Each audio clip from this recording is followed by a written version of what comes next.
That's the list. Thank you. Good afternoon, everyone.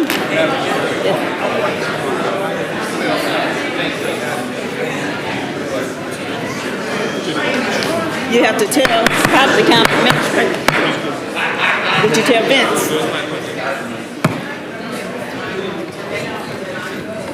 Did you? Oh, okay.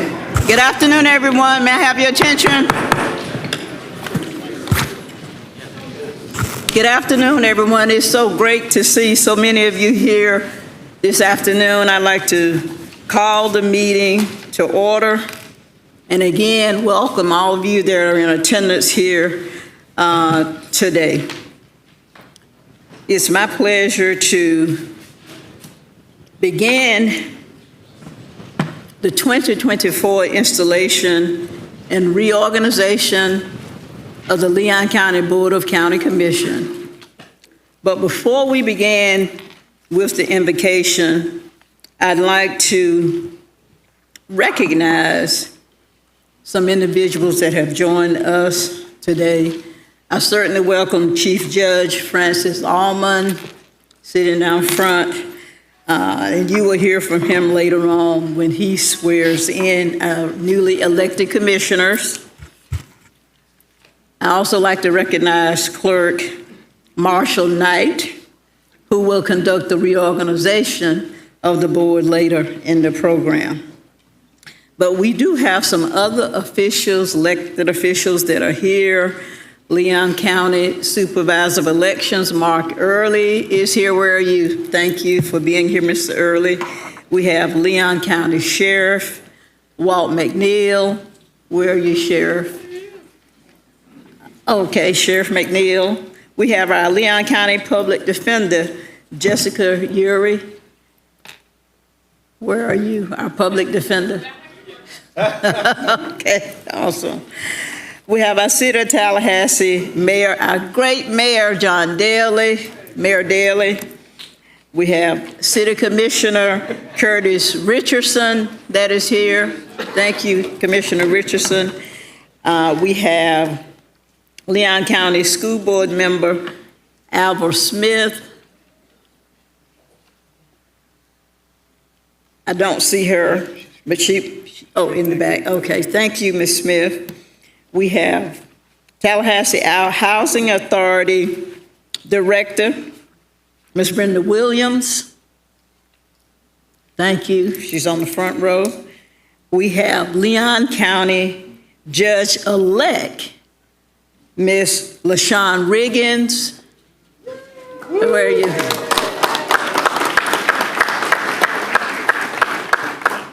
And we have Leon County Deputy Sheriff Ron Call. Where are you, Ron? I'd also like to recognize my former partner, our circuit judge, Judge Barbara Hobbs. Where are you, Judge Hobbs? Okay. We have Leon County School Board member, Mr. Darrell Jones. Thank you. Mr. Jones. We have Leon County Circuit Judge Frank Allman. I'm sorry, he's on the list, we've recognized him. But you're the Chief Judge, so we can recognize you more than one time, Chief Judge. We have Leon County Circuit Judge Angela Dempsey that's here, Judge Dempsey. And we have the Capital City Chamber President, Ms. Katrina Tuggerson. Thank you. We have our tax collector, the Honorable Doris Malloy. Thank you.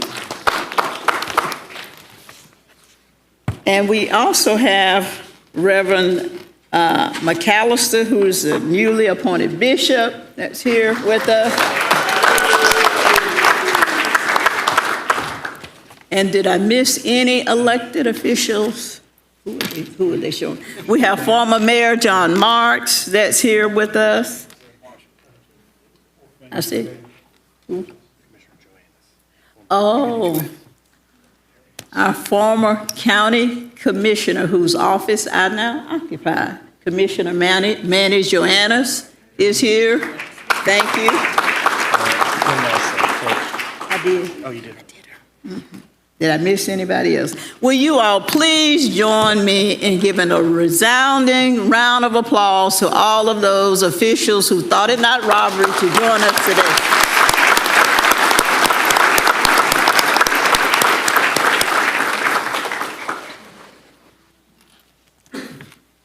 At this time, I'd like to recognize Reverend Ernest Farrell as he comes to the podium to give us the invocation. I want you to know that Reverend Farrell is the current pastor of St. Mary's Primitive Baptist Church, which position he has held for over 32 years. Yeah, that deserves a round of applause. And he has another distinguishing fact that I'd like for you to know. He was the president and CEO of the Tallahassee Urban League for 46 years before he retired in 2018. So we certainly thank you, Reverend Farrell, and we appreciate you for all the public service that you have provided to Leon County and the city of Tallahassee. And now I turn it over to you for our invocation. Thank you very much. Since I'm standing and everybody's seated, if y'all would just stand with me, I'd appreciate it. Dear God, we know that all things come from you. It is you who have made us and not we ourselves. We are blessed beyond hundreds and thousands just to be here tonight. We give you honor, we give you glory that you richly deserve.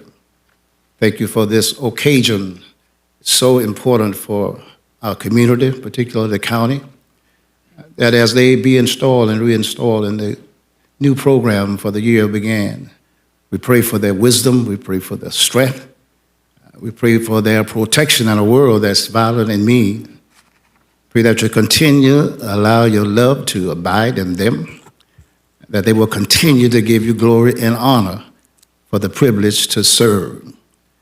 For you serve this present age, our calling to fulfill. We pray and we thank you and we honor you, God. And we pray the success of all who are in leadership positions that they all remember the people whom they serve. And we'll give you we'll give you honor and we give you glory because you deserve. And we ask it all now, Lord, in the name of your Son, Jesus Christ. And they all say it with a resounding amen. Amen. Amen. Thank you, Reverend Farrell. Will you all join me in the Pledge of Allegiance? I pledge allegiance to the flag of the United States of America and to the republic for which it stands, one nation, under God, indivisible, with liberty and justice for all.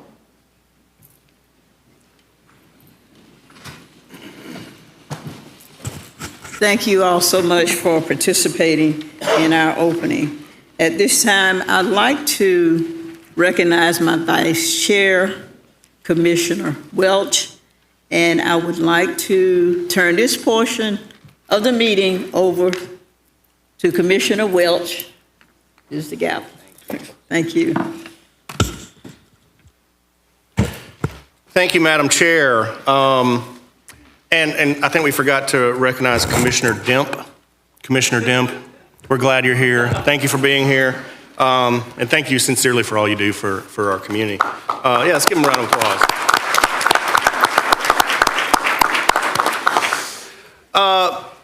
It is my honor to take a moment to say a few words about Madam Chair Carolyn Cummings, who is stepping down from her year of service leading our commission. And I've got some prepared remarks, and I'll try to stick to them, but I might come off of them a little bit just because I don't like prepared remarks. I want to begin by saying what a pleasure it's been to serve as your vice chair, Madam Chair, Commissioner Cummings, throughout your chairmanship. You and I came in together 4 years ago and to this board, and it was a much different scene 4 years ago.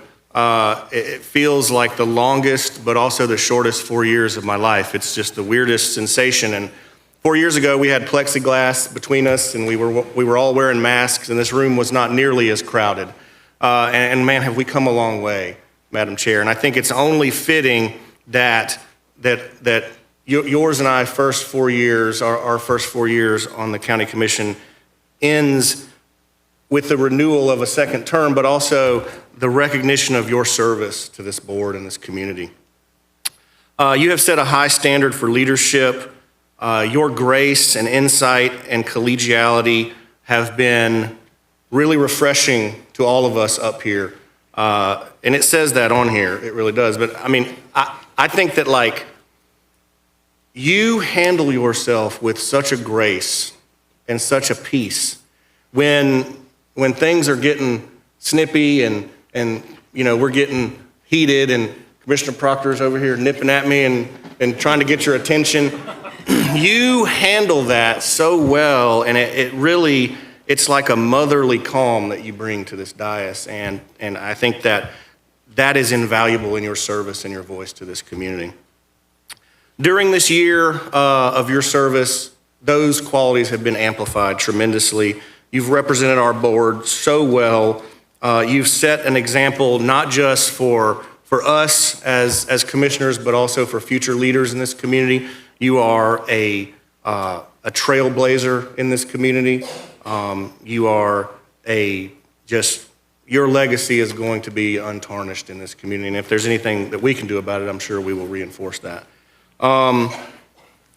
So in closing, and I'm sure that our colleagues will echo these sentiments, I get the privilege of presenting you with your commemorative plaque, but it's really, we do this together, and the six of us have been so fortunate to sit this last year under your leadership. And so although I'm getting to present you with your gavel plaque commemorating your service, it's really from all of us, and I know the county administrator there will echo these sentiments as well. So at this point, I would like to present you with your plaque and thank you from my heart, my fellow Mississippian. And not everybody understands what it means to be from Mississippi. So, and now we are so grateful and proud and thankful for you. So thank you so much. Please join me in congratulating.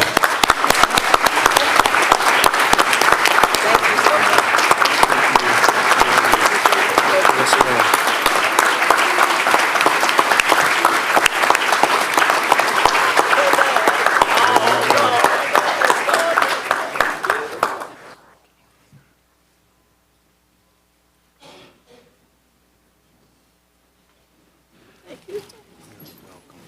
Here's all your stuff.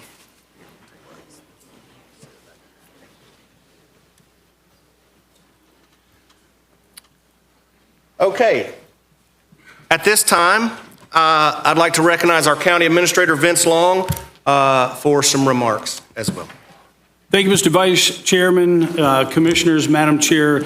You know, we have a little tradition around here during reorg where I have the honor to present our outgoing chair with a collage which captures highlights from what was an extraordinary year this year. Madam Chair, as I reach forward here, you'll see that not every chairman has one of the highlights a photo with her with a sitting president, but it's been one of those kind of years. I think we'd all agree. Madam Chair, I want to just thank you on behalf of all the men and women of Leon County government for your accessibility during almost more emergencies than we could count this year. Also, Commissioners, I can't remember a time when during this bicentennial year where we had our chair represent us on so many events, but you were always accessible to us. It was an absolute pleasure to work with you. Needless to say, everyone here knows that. I hope you find somewhere to display this, and you can it can remind you of what was a very proud year for all of us with you as our chair, Madam Chair. So with that, on behalf of all the men and women of Leon County, I'd like to present this to you. Thank you. Okay, all right. There you go. There you go.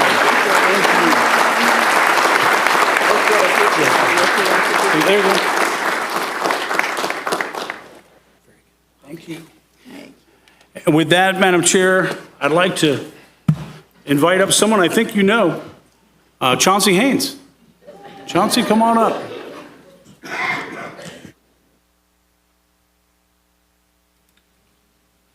Thank you, Mr. County Administrator, Madam Chair, members of the board. Madam Chair, as your time as the chair of Leon County Board of County Commissioners comes to a close, I wanted to express that it has been an honor to witness your character and strength in leadership. Not only in corralling this motley crew of commissioners here at the county, but also in your ability to coalesce with all the members of the Blueprint Governmental Agency Board of Directors. Your guidance and unwavering commitment to Leon County as a whole has been instrumental in steering us toward success. I look forward to working with you in this next term, as I know you will continue to foster collaboration, navigate challenges, and inspire innovation for all citizens of Leon County. Thank you for your tireless efforts and for setting such a high standard. Commissioner Proctor, as they say in the Baptist Church as I close, from the best aide on planet Earth, Commissioner Maddox, scientists have Albert Einstein. Commissioner O'Keefe, artists have Rembrandt. Commissioner Minor, music, has Michael Jackson. Commissioner Caban, chefs have Julia Childs. Commissioner Proctor, sports, has Kobe Bryant. Mr. Vice Chair, the civil rights movement had Dr. Martin Luther King Jr. In politics in Leon County, we have the best Leon County commissioner on planet Earth, Commissioner Carolyn D. Cummings. Commissioner Cummings.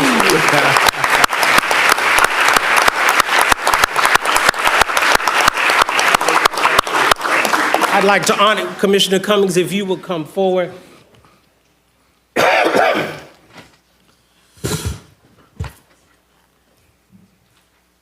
Madam Chair, those came out of my yard.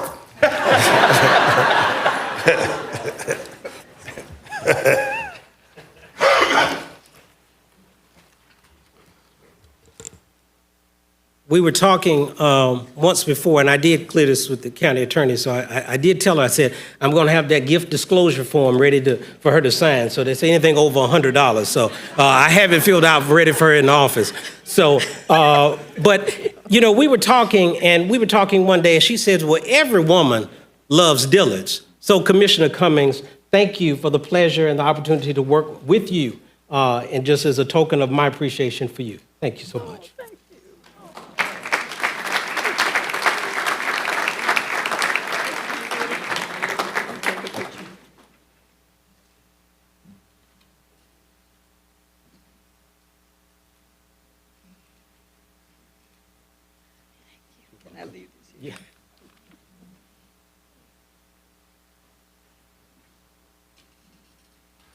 Thank you, Chauncey. As Madam Chair makes her way back to the dais, and before we get to her farewell remarks, I would like to invite each of our commissioners to say a few words in reverence to our beautiful chair.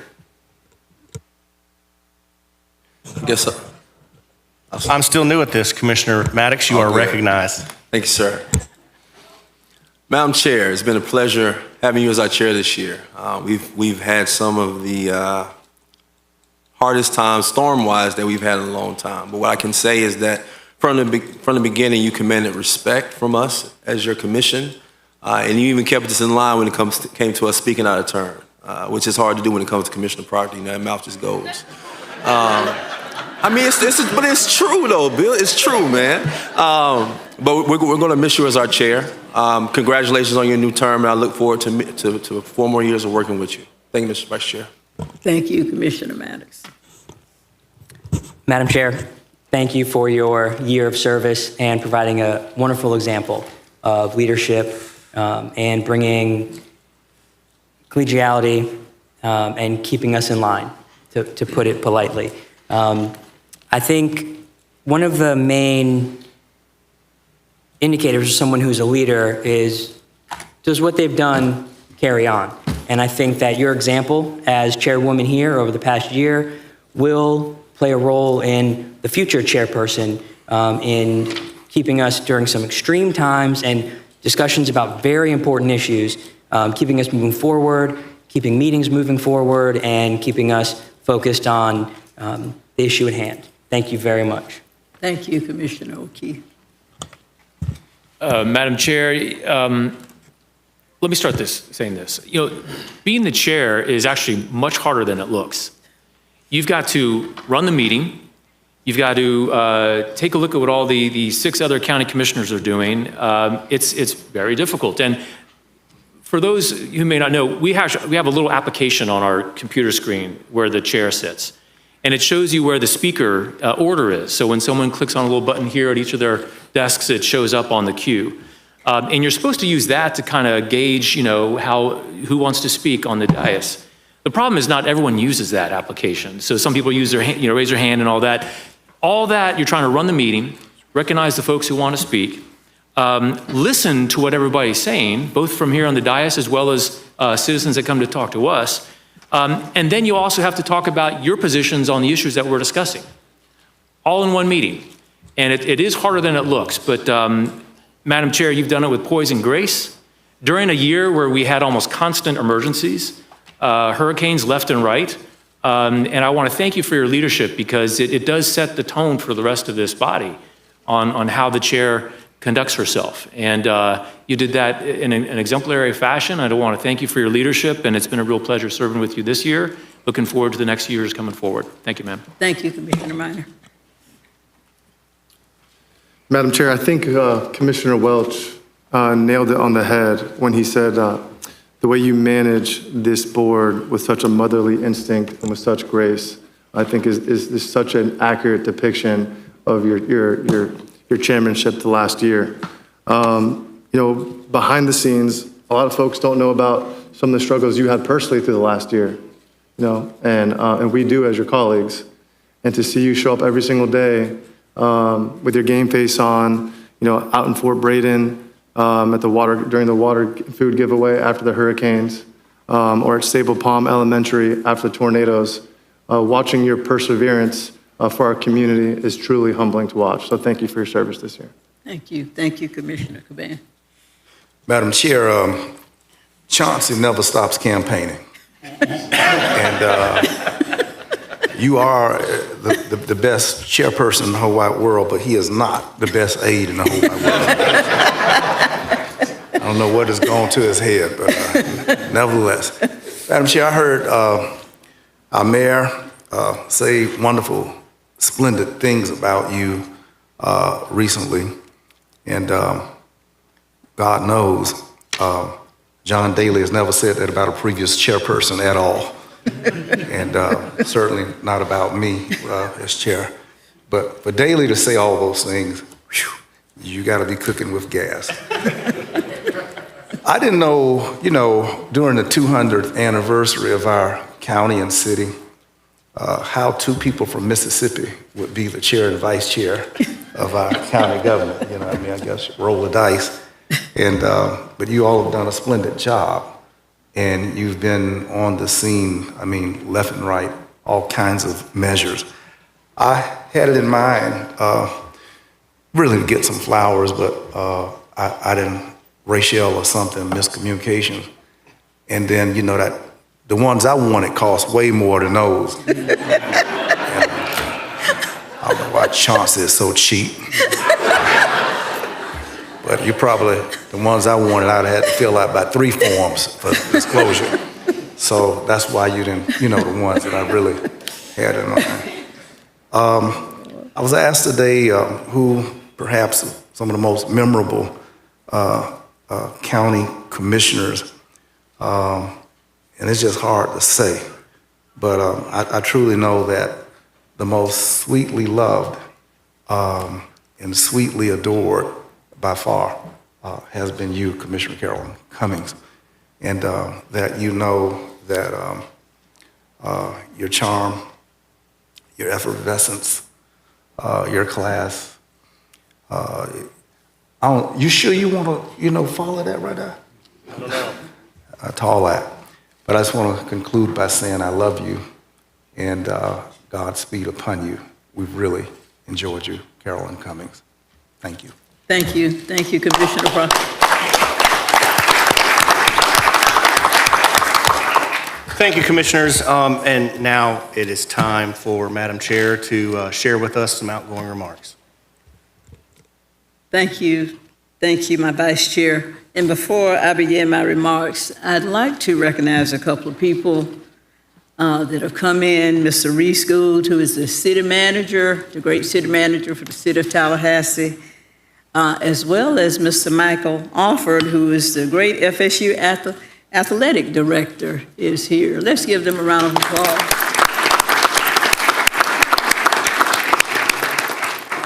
Thank you all so much. Oh, awesome. And we also have Representative Alan Williams, I'm sorry. I was looking at Alan Williams. We really appreciate you being here. Absolutely. Before I give my remarks, I'd like to just thank all of my fellow commissioners for all of your love and your support. Certainly thank County Administrator. As I began a second 4-year term as County Commissioner, I'm truly humbled by the level of support I received from the voters and from the citizens of Leon County on November the 5th. I'm grateful and very appreciative, and I truly thank the citizens of Leon County for their vote of confidence in me to serve a second term as commissioner. So I thank all of you for your support this past year. To the county administrator, Mr. Vince Long, thank you for our county attorney, who is always here keeping us straight. We thank Chastity for all of her legal support. And both of you, our county attorney and our county administrator, have set great examples, high caliber examples for local government operations. And we thank both of you all. Will you all join me in giving them a round of applause?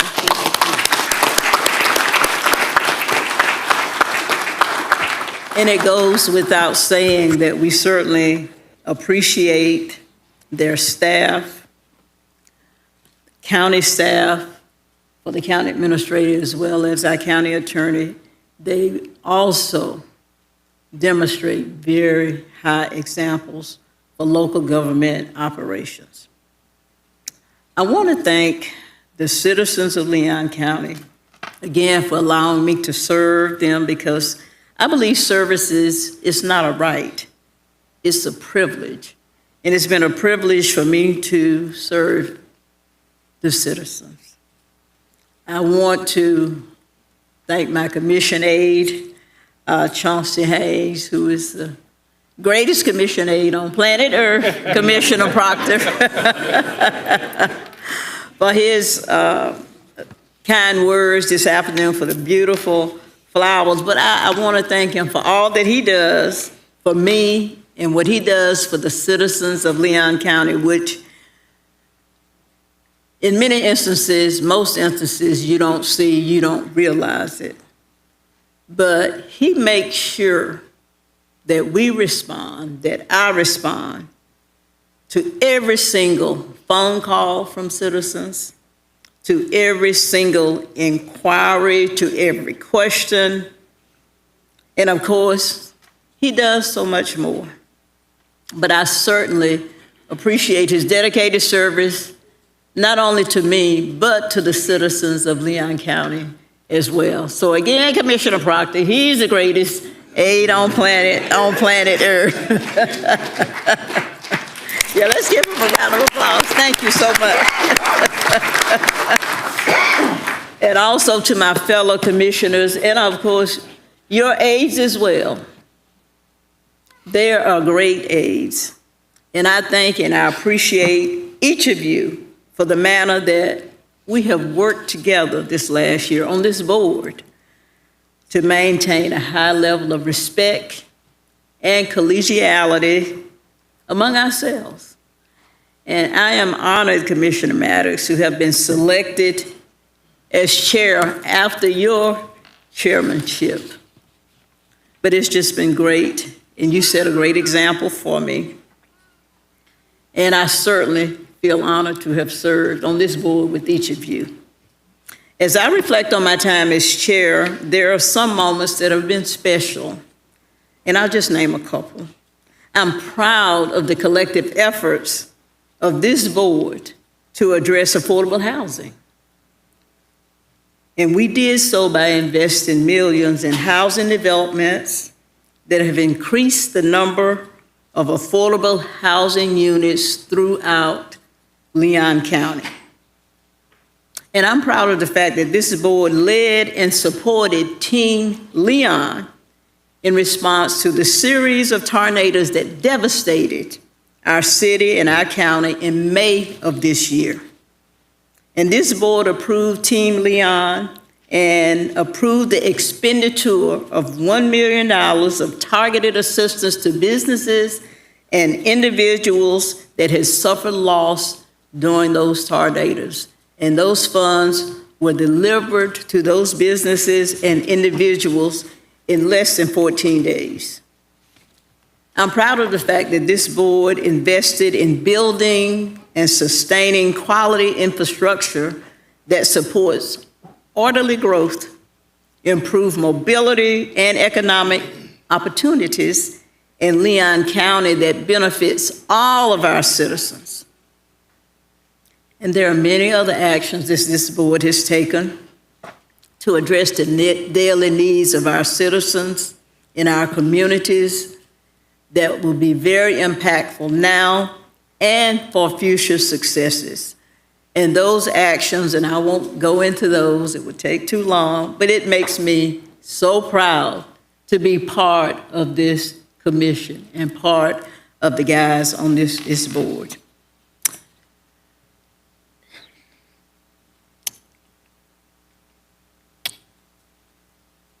When I was elected 4 years ago, my mother was alive, and she was a citizen and a voter here in Leon County. But here 4 years later, she's gone to glory.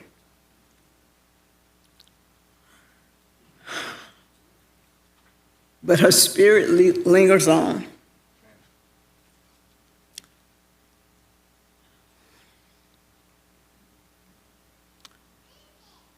My mother was my very first public servant role model.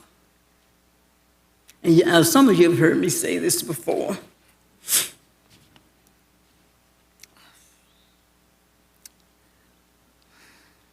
When President Lyndon Johnson declared war on poverty during his presidency, and especially in the South, my mother, amidst a lot of threats and controversy, opened the very first Head Start school in the poorest county in the state of Mississippi, and that was Perry County. And I want you to know that through that program, many poor children in Perry County, for the very first time, received dental care and vision care, and in some instances, health care. So I was very proud 4 years ago to have been elected to be this board's representative on the Children's Services Council, also to carry on the legacy of my mother's care and concern for children. So I want to thank our executive director of the Children's Services Council, Ms. Sika Green, and she might be here today. I'm not sure. She's here. Thank you so much. And I also want to thank the chair of the Children's Services Council, Mr. Darrell Jones, who is here.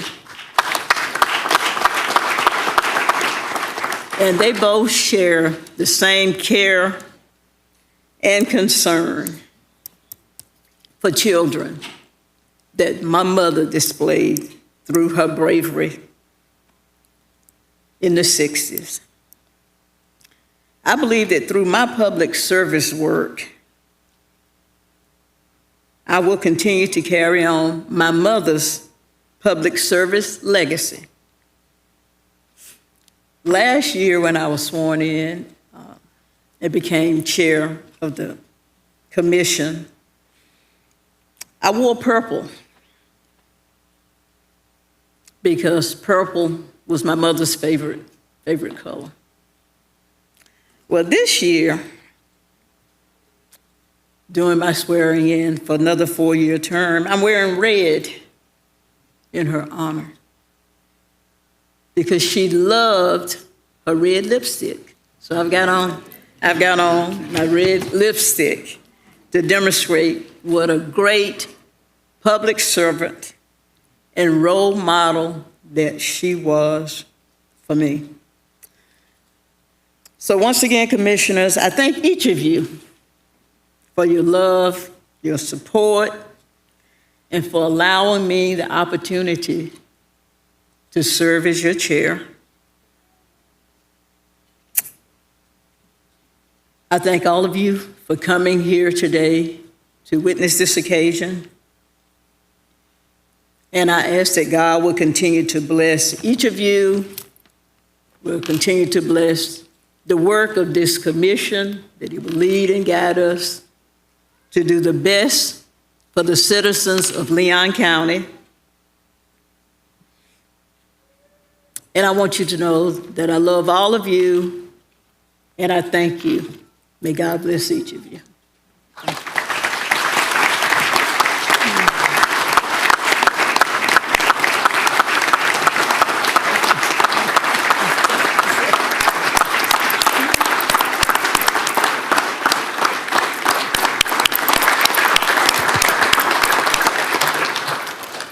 Madam Chair, if I might, I'm sorry. We've never done this before, but nobody brought it up, and this is this moment I think we have to take advantage of.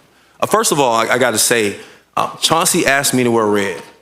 As an Omega, I don't own anything red, so I'm sorry about that part. But December 29th, 1824, Leon County was founded.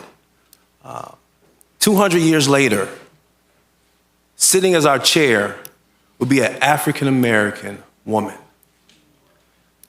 That wasn't brought up today, but think about the significance of what Carolyn Cummings represents for us as a nation and as a county, that she gets to be the one that brings us into 200 years of being a county. Madam Chair, I couldn't.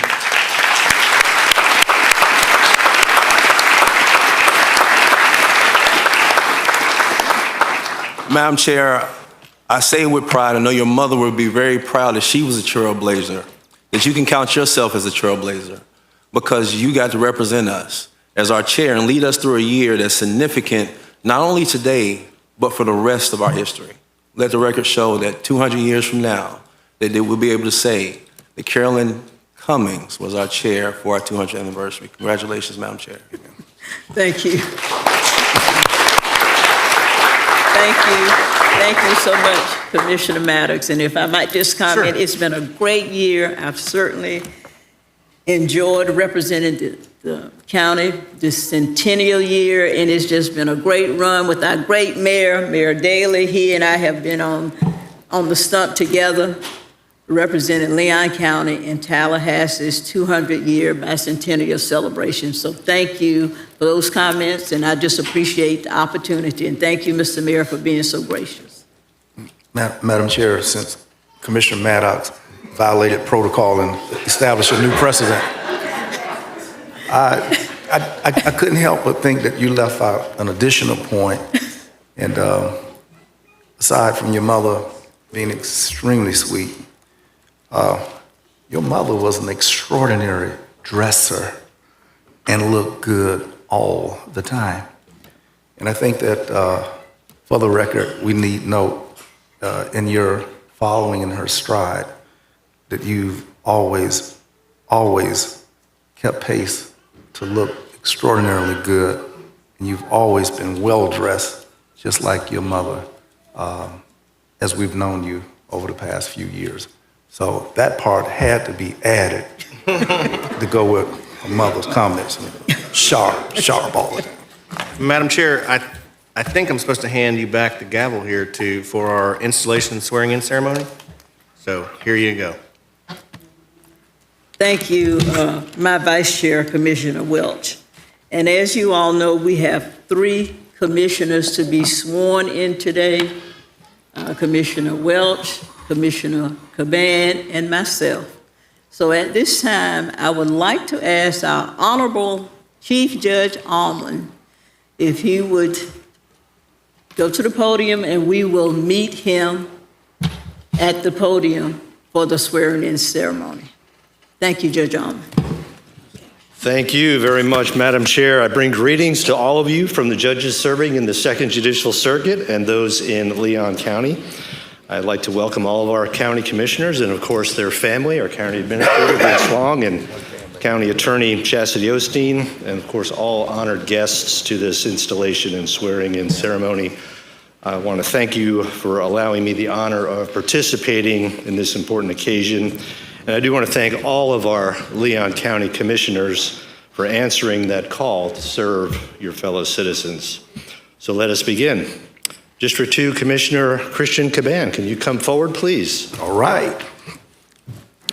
Bring with you your witnesses and family members.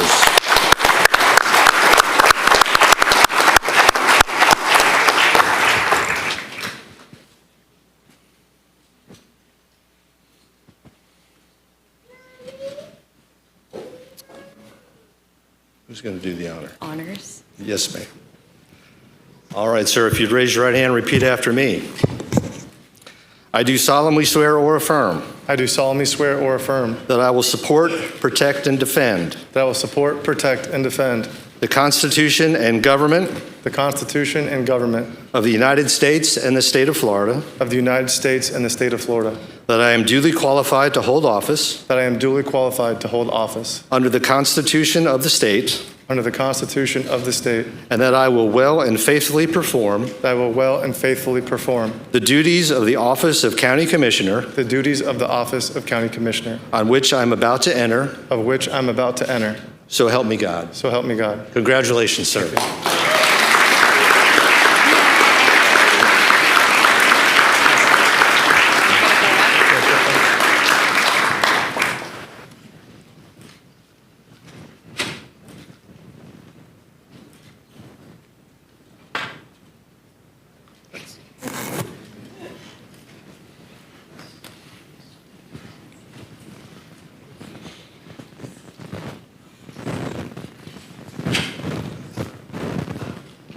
All right, can we have District 4 Commissioner Brian Welch with his witnesses and family members?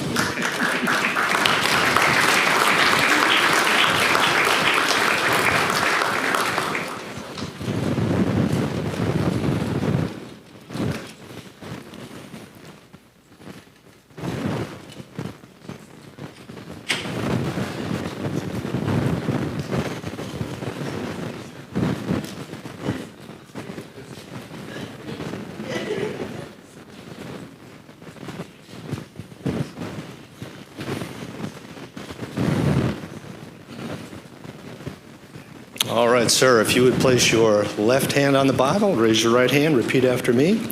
I do solemnly swear or affirm I do solemnly swear or affirm that I will support, protect, and defend that I will support, protect, and defend the Constitution and government the Constitution and government of the United States and the state of Florida, of the United States and the state of Florida, that I am duly qualified to hold office that I am duly qualified to hold office under the Constitution of the state, under the Constitution of the state, and I will well and faithfully perform and I will well and faithfully perform the duties of the office of County Commissioner, the duties of the office of County Commissioner, on which I am about to enter. on which I'm about to enter. So help me God. So help me God. Congratulations, sir. Thank you, Judge. Thank you.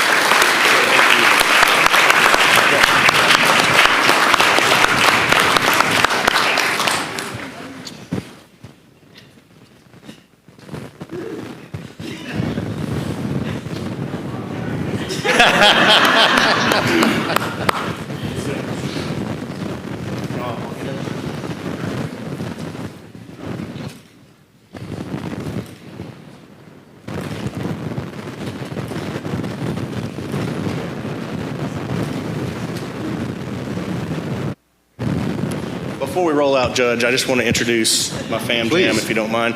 These are my in-laws, Bill and Karen Brown, down here on the end. My Aunt Deb, right here. My oldest, Chloe. My 16-year-old Cameron. My mom, Julia. My son, Carter, who's just turned 13. And my wife, Kim. When we did this 4 years ago, we were wearing masks, and it was a weird experience, and this is a much cooler experience, I can tell you that. So I couldn't do anything without these folks, and I just want to recognize them and say how much I appreciate them being here. I'm gonna try not to cry. I do this every time. Carter Welch got his first suit today. He's looking like $1 million. It's like, it's bringing me to tears, man. He's like, we got to go by that Jossa Bank place and get our outfit.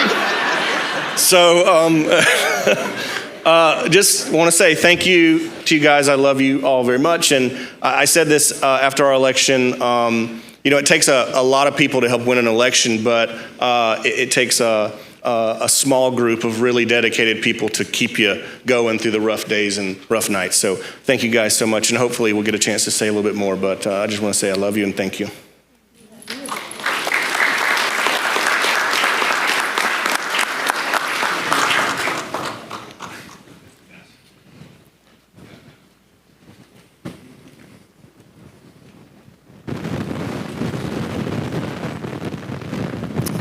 All right, very well. Last but not least, our outgoing Chair at-large Commissioner Carolyn D. Cummings.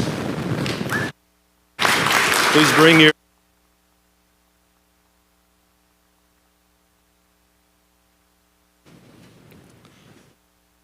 family members of Commissioner Cummings. Come on up, please.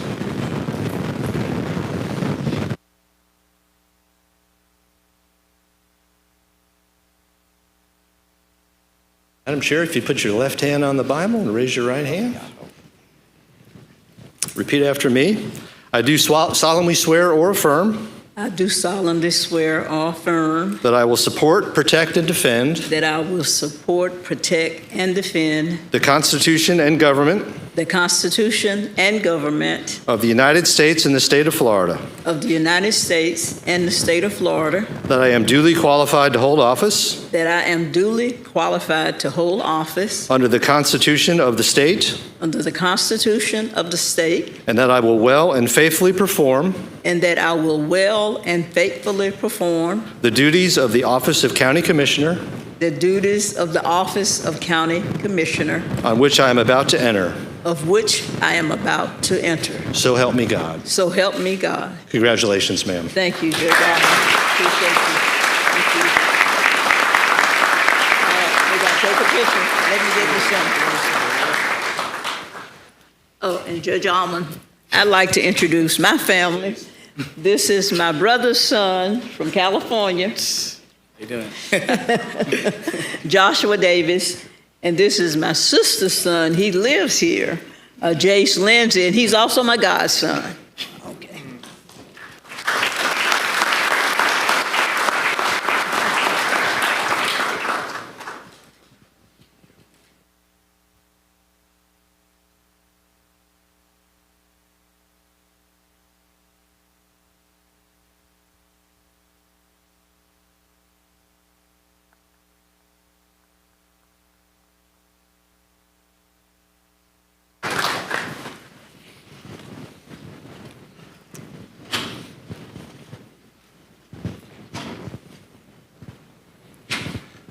Thank you very much, Madam Chair. And now it is my distinct honor to recognize the Clerk of the Circuit Court and Comptroller, the Honorable Gwen Knight, to preside over the reorganization of the board. Clerk Knight. Thank you, Your Honor. Good afternoon, Commissioners, County Administrator Long, County Attorney Osteen, county staff, and our esteemed members of the community. Again, I'm Gwen Knight, your Clerk of Court and County Comptroller. I have the duty and the honor of conducting the 2024-25 reorganization of the Leon County Board of County Commissioners. I will start the proceedings with the nomination for chair. Do we have a motion to nominate a chair? Second. Any other nominations? Hearing none, all in favor say aye. Aye. All opposed, same sign. Congratulations, Chairman Welch.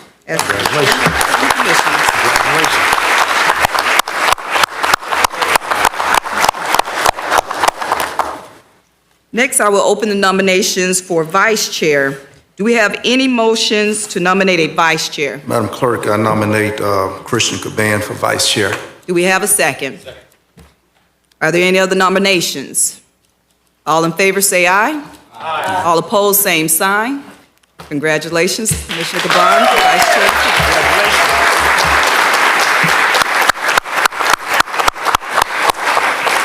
I will ask this Chairman Welch if you would join me at the podium with any of your witnesses, family, or friends to swear you in as chairman of the commission.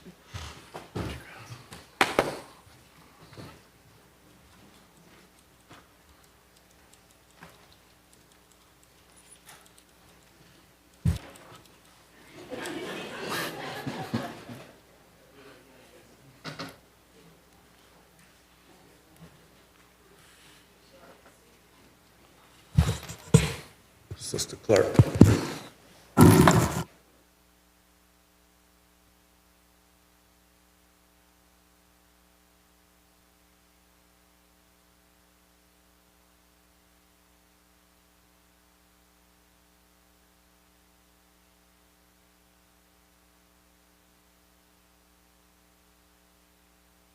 I want to recognize Commissioner Caban. He did not get an opportunity. We're waiting on someone else right quick. So if you would like to recognize your family, friends. He's waiting on someone? Yes. Mr. Welch? Yes. Okay.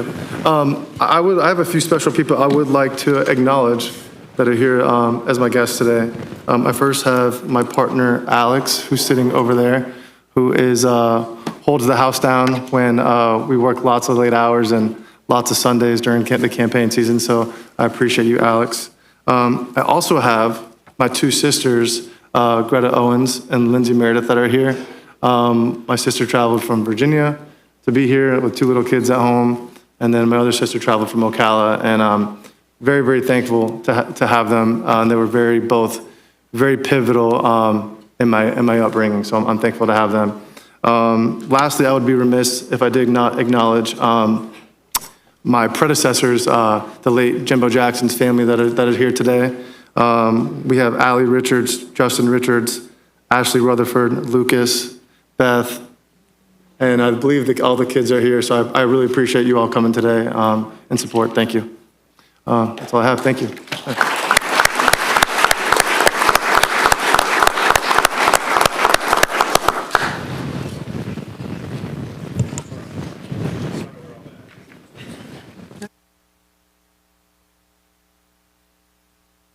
Raise your right hand. When I say I, state your name and continue to repeat after me. I Brian Welch, do solemnly swear or affirm do solemnly swear or affirm that I will well and faithfully execute that I will well and faithfully execute the duties of the office the duties of the office of Chairman of Leon County Board of County Commissioners the Leon County Board of County Commissioners to the best of my abilities. to the best of my So abilities. help me God. So help me God. Congratulations.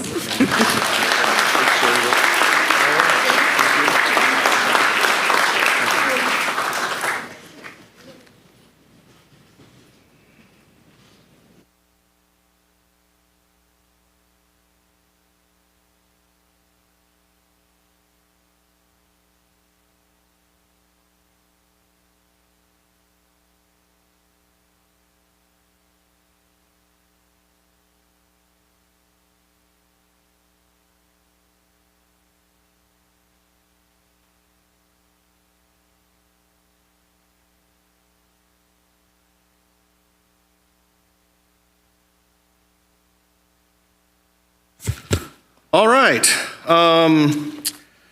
So let's see. I've got the opportunity to provide some remarks. Madam Chair, that's for you. Okay, so I think I've officially taken hold of this thing. Is that right? No. Just kidding. Just kidding. I did before I said a few words, and I think something that we're going to find in my tenure as chair is I'm going to try to be brief, you guys. I did want to, if Commissioner Caban or Madam Chair wanted to say anything else in regards to their re-elections, you know, and if we're good, you let me know. I want to make sure everybody has an opportunity to say what they need to say. And I also would be remiss if I didn't recognize former school board member Maggie Lewis Butler, who is in the audience. Thank you. I believe one of, if not the longest serving, is that school board members. Well, I wanted to say a few things just real briefly. And first, I wanted to say thank you all for being here. Your presence is important to all of us, all the elected officials and family members in the room.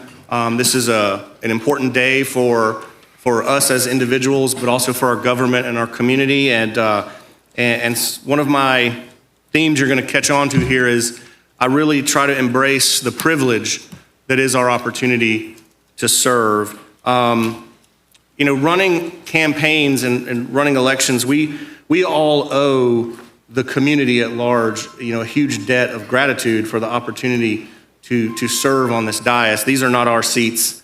These seats belong to the residents of Leon County, and I sincerely believe that. I think that as the chair of the county commission, I owe that privilege to you all, that you have entrusted me with the opportunity to handle the gavel for a year, and that is something that's very important to me, and I just want to say thank you to all of my colleagues on this dais for your support in trusting me with this responsibility. Just like I want to thank the entire community for entrusting me with the responsibility of serving, particularly the residents of District 4. When I was elected in 2020, when I gave my comments after being sworn in, I said the phrase, "The gravity of the trust of this job was not lost on me." And at the time that I said that, I wasn't really aware of exactly what that meant, being that I had never done it before. And now, after having been in this role for 4 years, it really occurs to me what that really means. And we are given a great opportunity to serve in this capacity. And it is a gift of the community, and it is a responsibility that we all bear. It is a weight that we carry for really wanting to do a good job in service to our community. And so in my incoming remarks, I just want to acknowledge that we are really just small pieces of the puzzle here. Leon County government is an incredible organization that consists of 1,000 employees, roughly. I mean, led by an incredible county administrator, an incredible county attorney who advise us up here under the bright lights. But the folks who are really doing the hard work are not getting all the bright lights. And so for us to be able to sit up here and provide some level of direction and some level of contribution to the movements of this great organization is really an honor. And I just want us to acknowledge that. And just for 1 second, would like to give a round of applause to all of the employees of Leon County government who do the work day in and day out.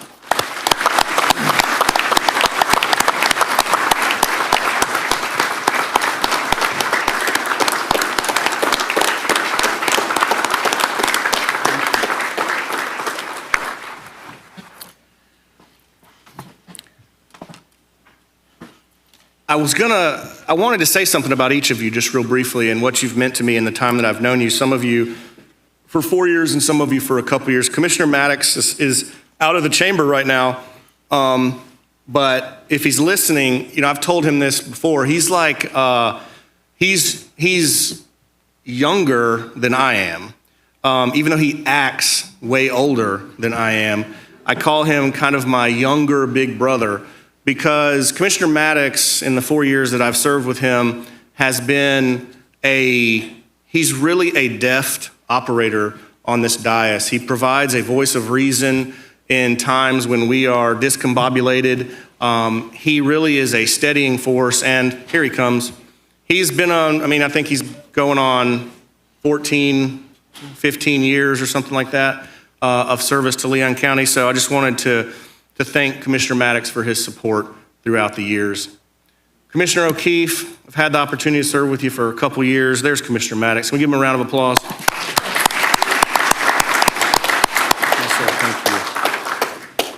Commissioner O'Keefe has been a really welcomed addition to the County Commission. You are a very studious, a very well-read, prepared County Commissioner. You have a heart for service. You want to do what's right for your constituents. And I know that you have read everything in the book and are looking at the little things, and that means the world to our whole board. And so I just wanted to thank you as well. Commissioner Minor, one of the most compassionate commissioners that I've had the pleasure of serving with, really wants to do well, really wants to serve his community to the best of his ability. You are a feeler like I am. I think you really sense that weight that I was talking about, that responsibility that we have, and I think you carry that like I know I do, and your contributions to the board are remarkable, and I just want to thank you as well. Commissioner Caban, I feel like kind of cut from the same cloth when it comes to serving our districts. You feel the same way about Fort Braden and Woodville as I feel about Bradfordville. You have come in and really been a hard charger, about business, very professional, really trying to get the job done, eager to serve your constituents. Again, a value that I share. You've got, a fantastic life, and yet you come here and then just sort of get into the minutia of public policy with us because you want to, and that's because you want things to run. You want the trains to run on time. And so I value your contribution. I value your support and your mentorship, and I'm just thrilled to serve with you as my vice chair. Thank you. Commissioner Proctor, I joke around and say Carter Welch sitting out there is going to be mayor someday. Did the mayor bail on us? Okay. Well, Reese, if you're still around, Carter Welch, he's a charming young man and he's got a bright future ahead of him, but I'm going to take pride in telling him that I served with Bill Proctor. Because Commissioner Proctor is, we throw around the word like icon and legend casually, but in his sense, you really are the embodiment of that for Leon County. Your name will echo through generations as, you got to be the longest serving county commissioner. I'm not certain of that, but if you're not, you're very close. Commissioner Proctor, you are, a immense contributor to everything that we do up here, every dialogue, every conversation. Nothing gets past you. You're the goalie for the county. You are, guarding the gates at all times. And I think that's because you feel significant ownership about it, because you've been here so long, you've been serving this community for so long. And I respect you immensely, and I appreciate you immensely. It's been awesome to get to sit next to you for a couple of these years. You are a remarkable man. I admire you in ways that I cannot describe. And again, I hope someday to tell my grandkids and remind Carter Welch that I got to serve with the great Bill Proctor. So thank you.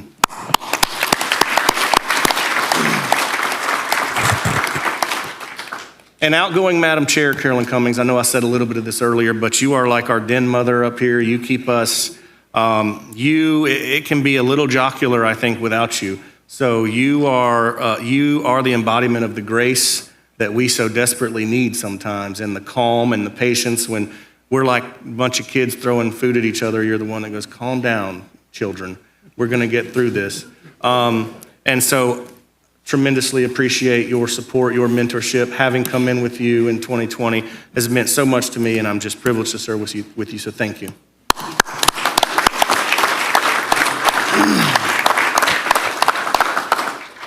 So, Vince Long, Chassie Osteen, just want to say something real quick about them. Vince has been very instrumental to me. When I came in here 4 years ago, I didn't know any of these folks from Adams House Cat. I came in to my first briefing with Vince, and Kim Welch was with me. And that was only because we just don't come downtown very frequently, so we decided we would make a day out of it and have a lunch or something. And I think Vince was like, why is this guy bringing his wife with him? And it was, there's nothing other than just that. But Vince has been instrumental in my ability to achieve success in this role.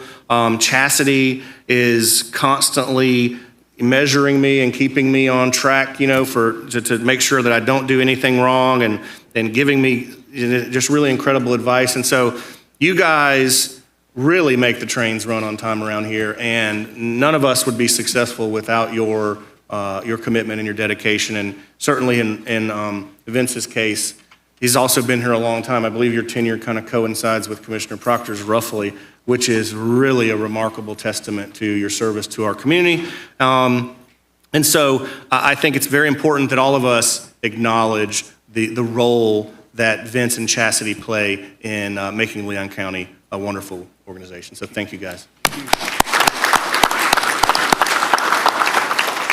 All right, in closing, I was trying to think of something that I wanted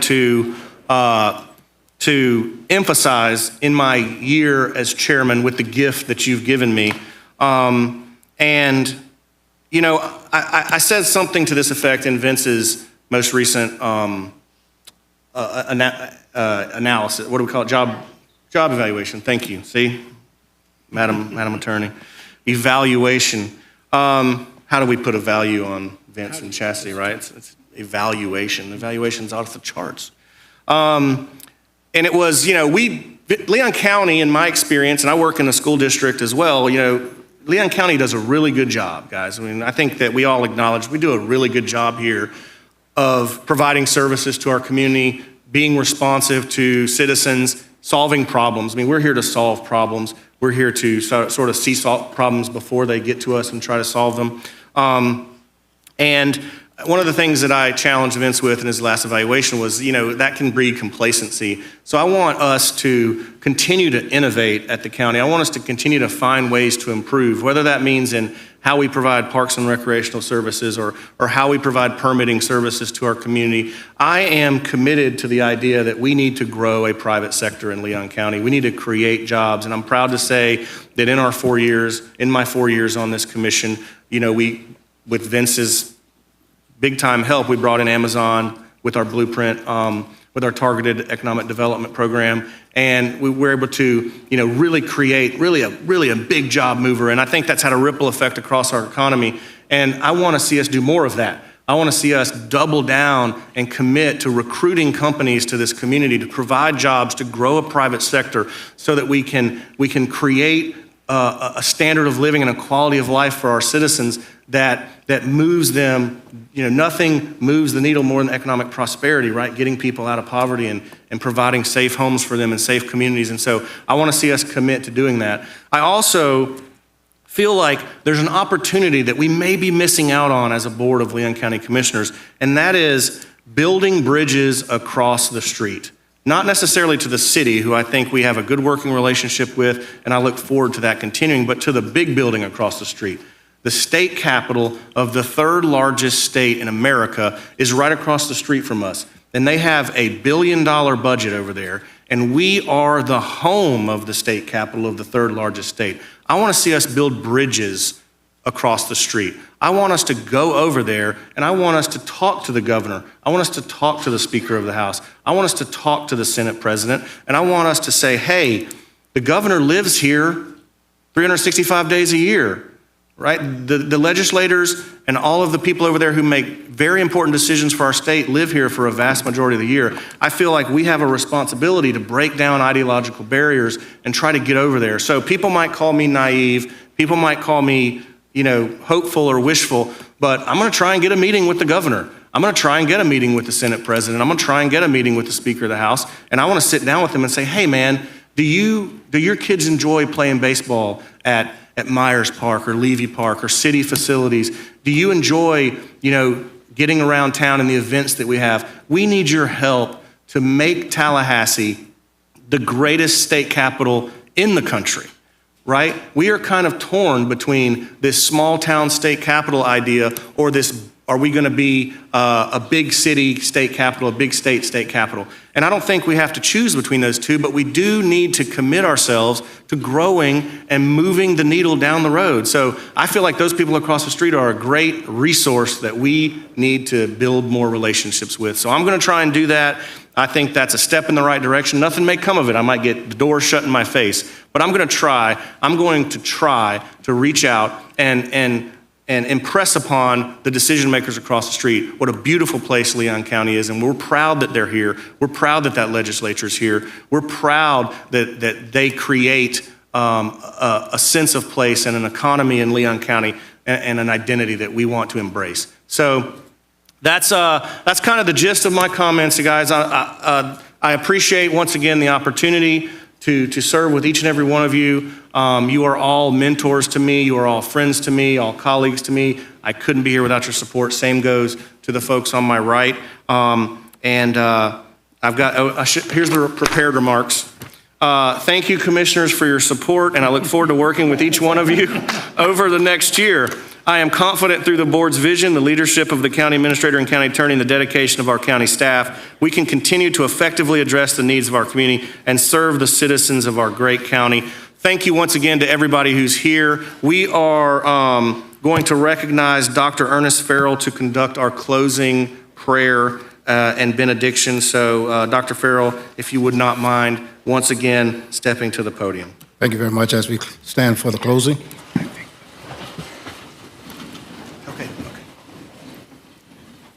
May the grace of our Lord and Savior, Jesus Christ, the love of God, the sweet communion of His Holy Spirit, may it rest and abide with each of us now, henceforth, and forever.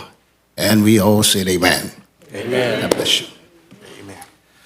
Commissioners, we will now recess very briefly. I would ask you to stay in the chambers because Matt needs to get our board photo. Folks out in the audience, we have a nice spread out there, reception in the lobby, so please enjoy that. We're going to take a photo, and then we will be out there. We're going to reconvene at 4:30. 4:30.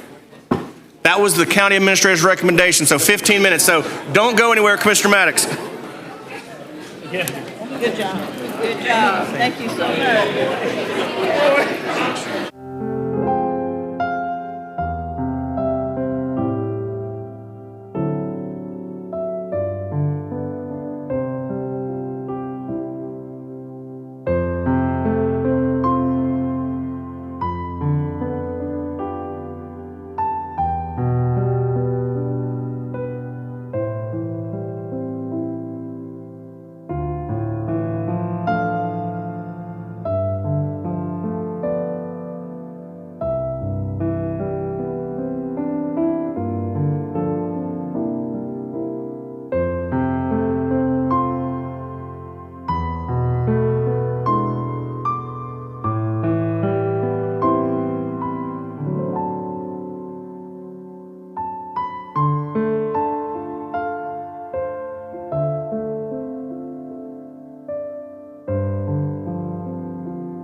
Was it sorry, was that too aggressive of a gaveling?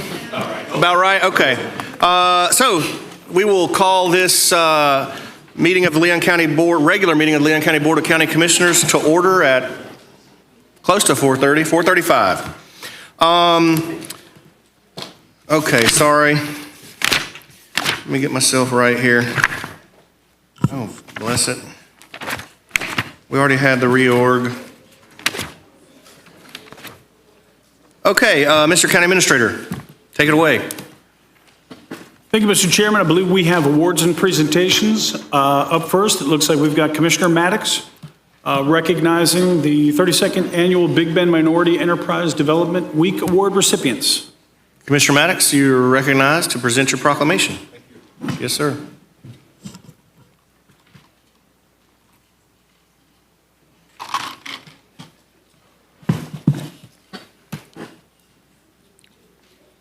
Thank you, Mr. Chair.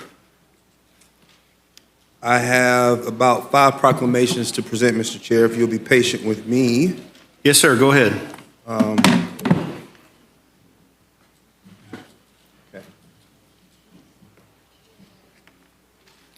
I'll just take it from the top if I can, Mr. Chair. Yes, sir. Okay.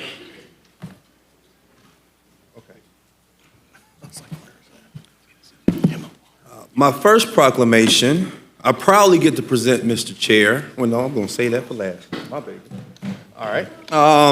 Let's see. If I could have Miss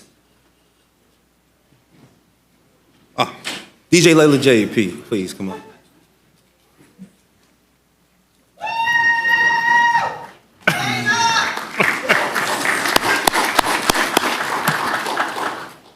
Mr. Chair, the proclamation reads, whereas since 1983, the first week of October has been recognized as the Minority Enterprise Development Week by the President of the United States and observed locally by the Big Bend Minority Enterprise Development Week Committee.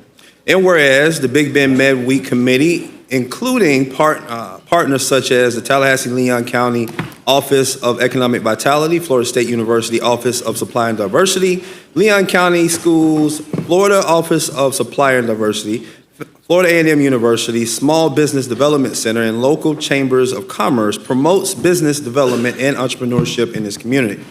And whereas for the first time, the very first time in history of the event, a youth has been honored as the Youth Entrepreneur of the Year, with Ms. Layla Wilson, owner of DJ Layla Jade, receiving this year's recognition. And whereas Ms. Wilson, recognized by Time Magazine and praised by broadcast icon Tom Joyner, has shown a commitment to entrepreneurship since beginning her DJ career at age 7. I was still wiping my nose at age 7.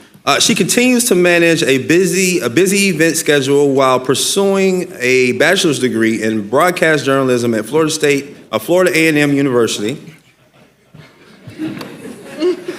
I was trying, y'all, and she plans to attend law school following her graduation this spring. Still, Ms. Wilson plans to continue to manage her nearly 20-year business, DJ Layla Jade. Now, therefore, be it proclaimed that the Leon County Board of County Commissioners do hereby recognize Ms. Layla Wilson as the 2024 Big Bend MedWeek Youth Entrepreneur of the Year and commend her and her achievements and contributions to our community.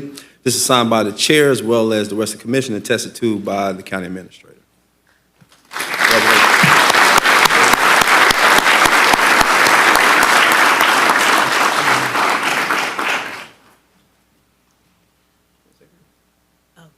Thank you, everybody. I don't have a speech today. Commissioner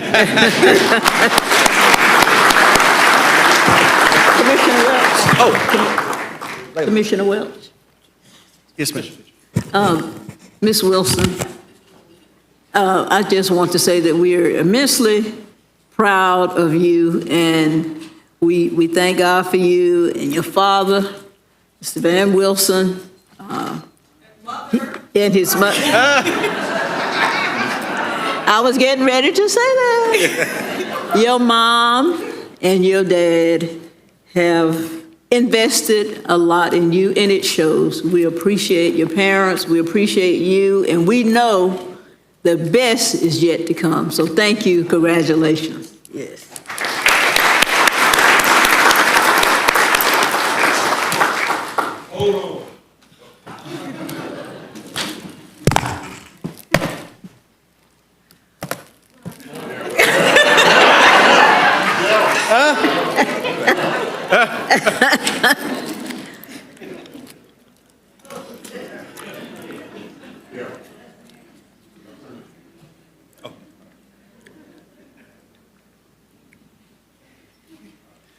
Mr. Chair, that moment when your best friend gives you a glare to let you know that he was supposed to be up here. Yeah. So if I can ask is Keith here? Keith Bowers? Okay, well, Mr. Jones, if you can come up, please. Mr. Jones is our MWBE director, and also his staff put together the Med Week activities. If they can come up as well. All right. Our next proclamation will be honoring MB of the Year, Minority Business Enterprise of the Year. If they can come up, please.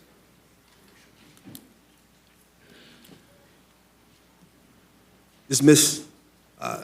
Tarun and Ms. Samira Shea. There we go.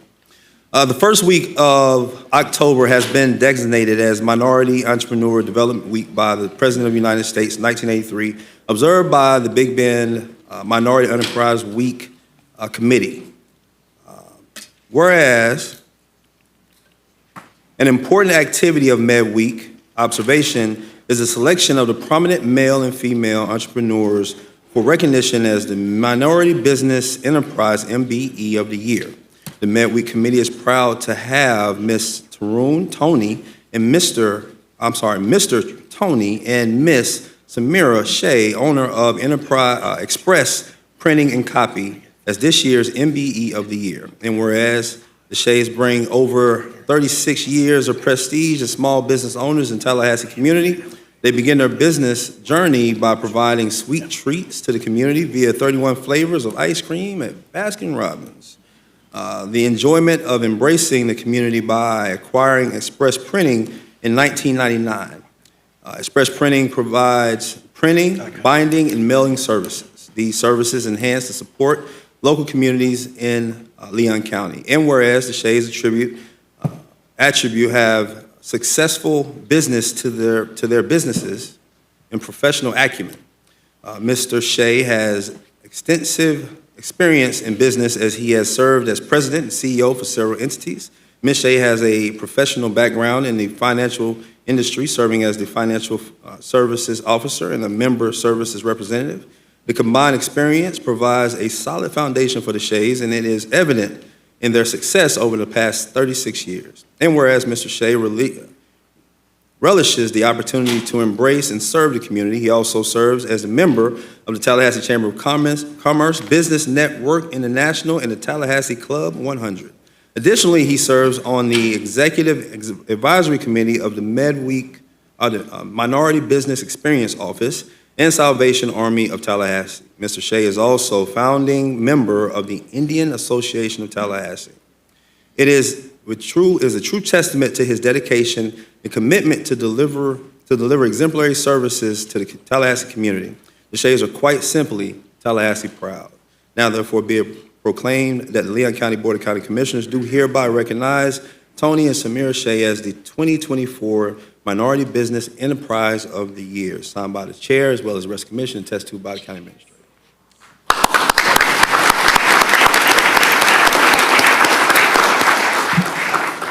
It's a great honor and privilege to be recognized for this great honor, great award for today. And staying in 37 years in Tallahassee, that means a lot. It's like a home to me. I moved from Nairobi, Kenya from 1988.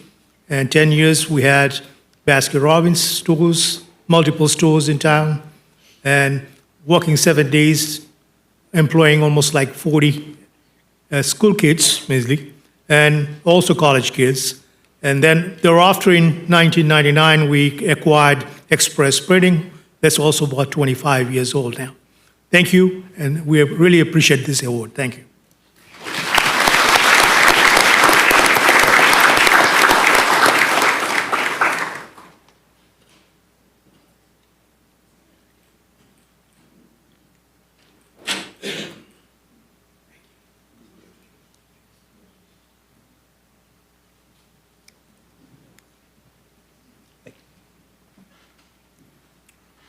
All right, next up, we have the Women Business Enterprise of the Year.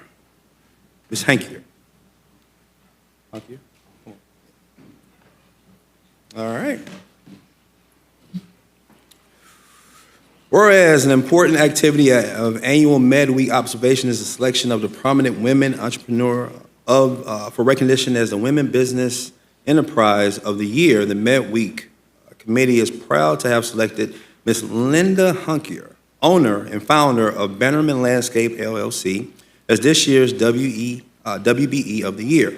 And whereas Ms. Hunkier, originally from Long Island, New York, she moved to Homestead, Florida during her high school years, where her father retired and became an avocado farmer. Linda and her husband, John, moved to Tallahassee in 2006, and whereas Ms. Hunkier brings over 30 years of experience in various aspects of the horticulture, landscaping, and agricultural industry, Bannerman Landscaping has built a reputation for professionalism, reliability, and customer service. Bannerman's success is largely due to Ms. Hunkier's ability to cultivate a talented team of professionals who share her commitment to quality, exceptional service, and attention to detail. The company has continued to grow and diversify since its inception in 2007. Whereas Ms. Hunkier enjoys spending her spare time with her husband, John, and three grown children, not grandchildren, grown children, 2 daughters and a son, and recently welcomed her first granddaughter. Now, therefore, be it proclaimed by the Board of County Commissioners, we do hereby recognize Ms. Linda Hunkier, owner and founder of Bannerman Landscape LLC, as 2024 Women Business Enterprise of the Year. Congratulations.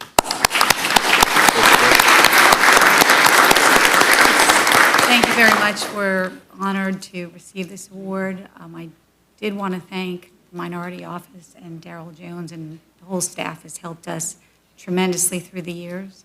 But on behalf of myself and the team that really is out there doing the work, I'd like to thank you very much.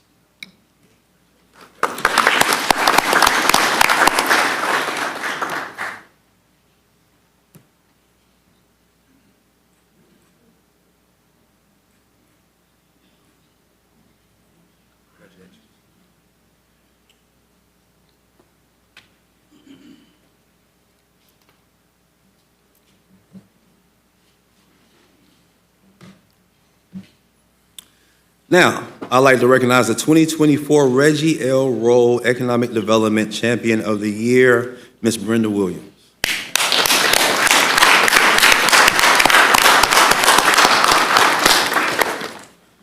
Whereas an important activity of the annual Med Week observation is the selection of a prominent entrepreneur for economic development advocate for recognition as the Reggie L. Roll Economic Development Champion of the Year.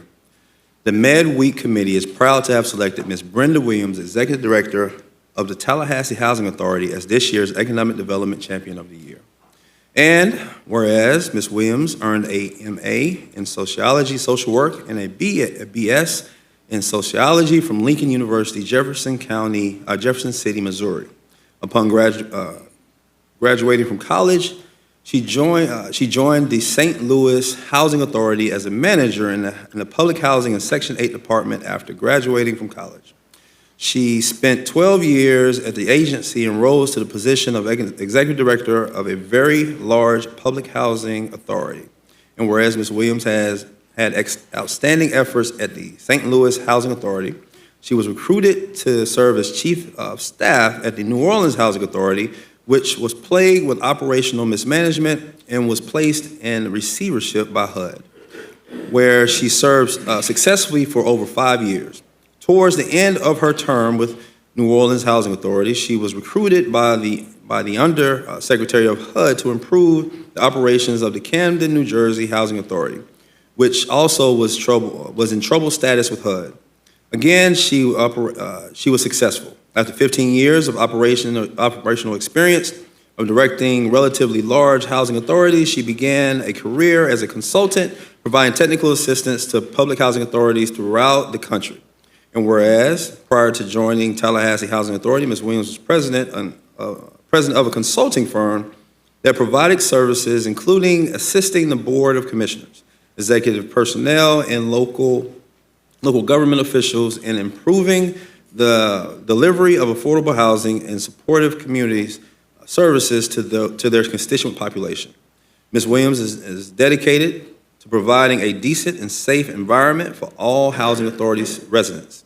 She is committed to providing residents with support services that will enable them to become self-sufficient.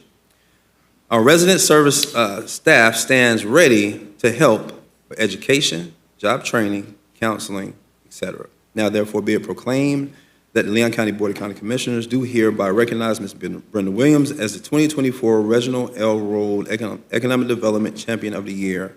Congratulations.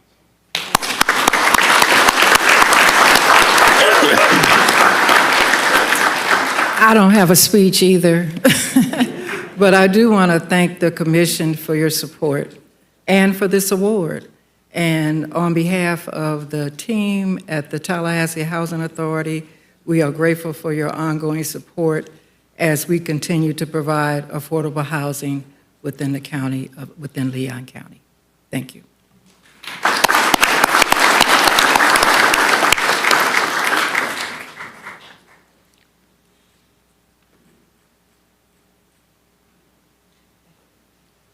Now, proud father moment. I get to present the 2024 Big Bend Med-Week Committee Youth Entrepreneur of the Year to Ms. Nyla Lachey Maddox.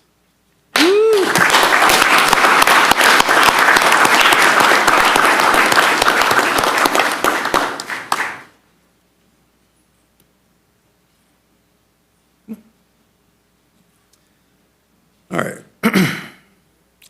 Whereas, for the first time in Med-Week history, two youths have been named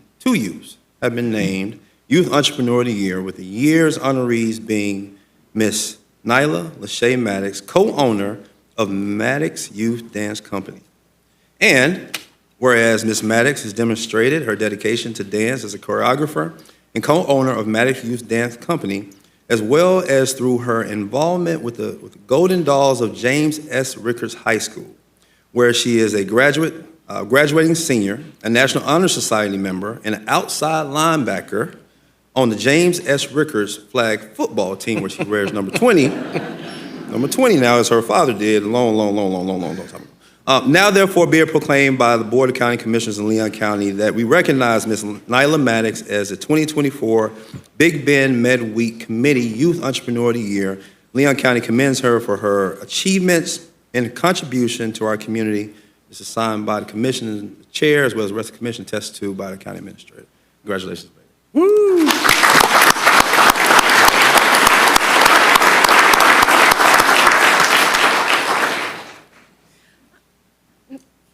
I would like to say thank you to my parents, my grandmother, family, and friends, to these kids here that I not only teach as a dancer, but to teach them to be a better person. And also to my drum major, our Rickards Raider Marching Band, Angel Gavin Whitmer. Thank you.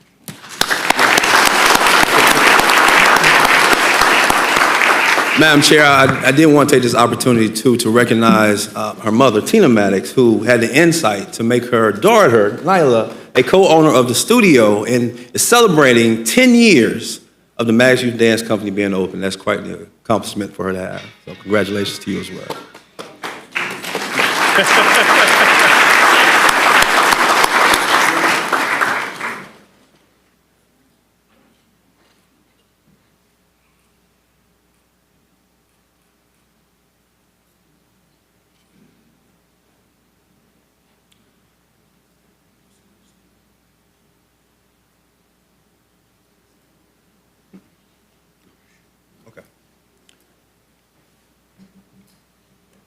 Mr. Chair, will you tell me the order of the proclamations that I have to present, sir? It got Capital City Chamber of Commerce next. If a representative from the Capital City Chamber of Commerce will come up, please, receive proclamation. We have our president of the chamber, Ms. Katrina Tuckerson, with us today.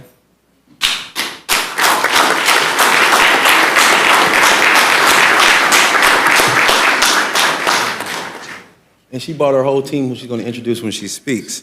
They are celebrating 30 years being in Leon County. Whereas the Capital City Chamber of Commerce, founded in 1994, has been a cornerstone of economic development and community support in Leon County for the past 30 years. And whereas since its establishment, the Chamber has been dedicated to fostering a vibrant business environment, advocating for local enterprises, promoting community engagement, and maintaining strong relationships with the public and private agencies.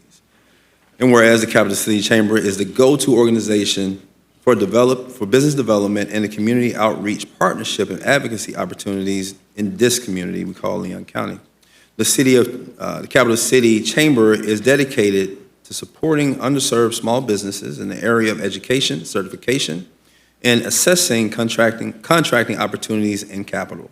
And whereas we celebrate the achievements of the Capital City Chamber and recognize the contributions of its members, past, present, and who have worked tirelessly to support our community.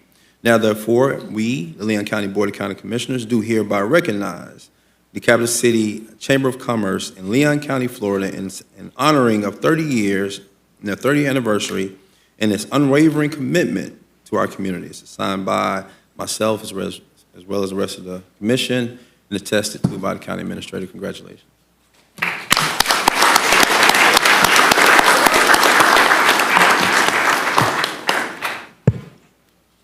I'm speechless for once, but I want to say thank you to everyone that's in this room. Anytime I text or call or reach out to anyone, everybody responds, because you know it's not about me, it's about doing the community work. My team, I could not shine without them standing right here beside me. They're ready to go, but I said, just hold on a minute. And also I wanted to recognize the godfather of Capital City Chamber of Commerce, Mr. Frank Williams. That's the opportunity to clap. I got that from Daryl.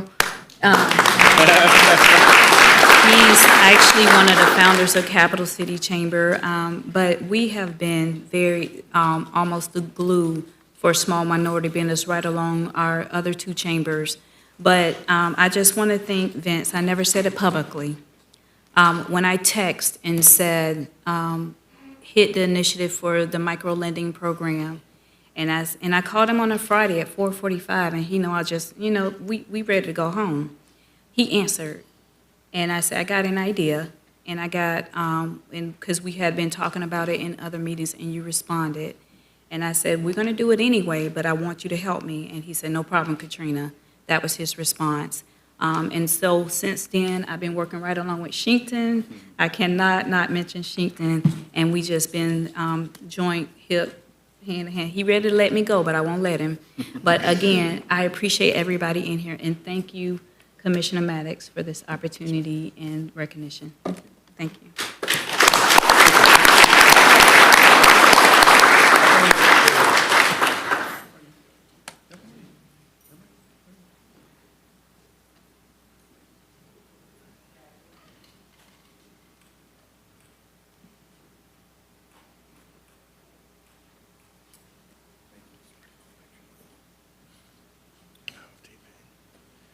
And finally, for me, Mr. Chair. Yes, sir. I believe you got Dr. Yes, McAllister. I do. Yes, sir. If I could have Commissioner Proctor come up, please, and Pro Tem Daryl Jones, please. Along with the Bishop, please. We talked earlier about icons, and this community is losing one in Reverend Dr. Julius McAllister as he moves on to become a bishop here for the AME Church. And so I wanted to honor him with a proclamation. I had to call Commissioner Proctor because the first time I went to a service that was held by by Bishop McAllister, now Bishop McAllister. Sitting in the pulpit was Commissioner Bill Proctor as a reverend. And sitting over in the amen corner as a steward, amen as much as he could, was Darrell Jones. And so this is a special moment. Did you hear him say, I did. I said, I did. I wondered who was that interrupting the service. That's what I wondered. But I had to have them up here because this is a special moment for them all. And so the proclamation reads, whereas Bishop Dr. Julius H. McAllister Jr. is the son of retired Senior Bishop Julius Harrison McAllister Sr.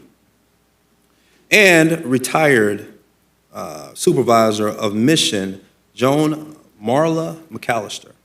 Bishop McAllister Jr. and his father, Bishop McAllister Sr., holds the unique distinction of being the only father-son in the AME Church history to serve concurrently in active Episcopal ministry since the church's founding in 1816. Can we give that a hand? That is special.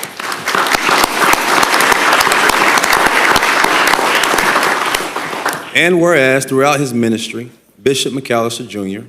has been a passionate advocate for justice, equality, and compassion, providing guidance and support to countless individuals and families in our community and beyond. And whereas, as the 35th pastor and senior minister of the Bethel AME Church in Tallahassee, Florida, Bishop McAllister represents the fourth generation of ministers in his family.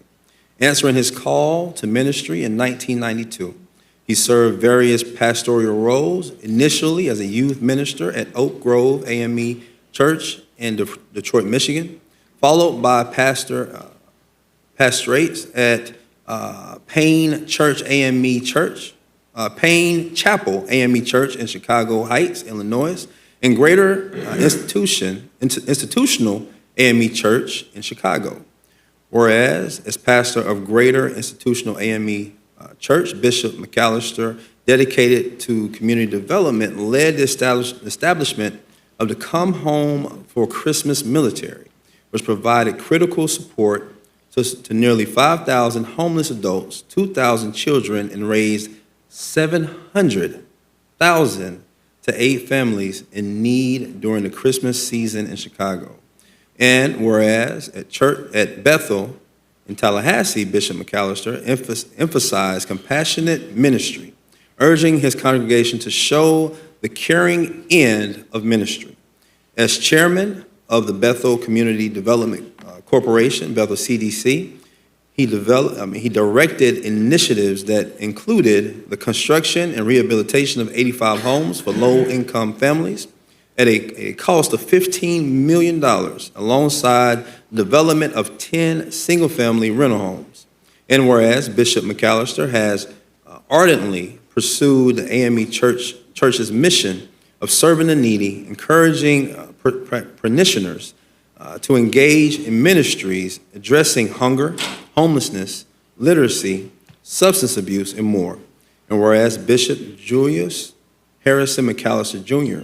was elected and consecrated as the 144th bishop of the African Methodist Episcopal Church during the 52nd quadrennial session held in Columbus, Ohio in August 2024. And whereas Bishop McAllister's elevation to the office of bishop reflects his unwavering commitment to tenets of faith, service, and community, and is a source of inspiration to people of all walks of life. Now therefore be it proclaimed by the Board of County Commissioners in Leon County, Florida, that we hereby honor and recognize Bishop Julius H. McAllister Jr. for being elected and consecrated as the bishop of the African Methodist Episcopal Church, and for his years of dedicated service to spreading the message of hope, love, and unity here in Leon County. This is signed by the chair as well as the rest of the commission, attested to by the county administrator, Bishop McAllister.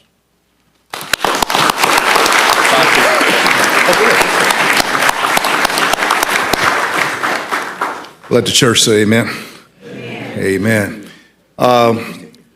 Members of this community commission, we have been fortunate to have had, as has been shared, those words captured, but in no way to convey the intense giftedness with which this leader of the Bethel AME Church has served as the senior minister for the last 16 years.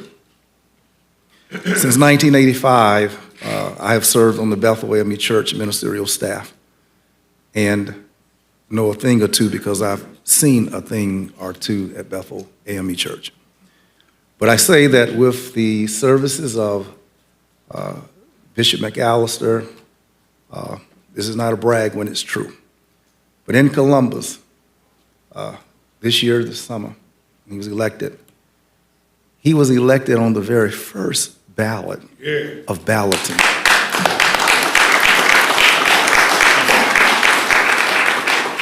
And no comparison at all, but our beloved leader, Bishop A.J. Richardson, tried and had to come back another time, another year. It's rare to never that anyone goes in on the first ballot.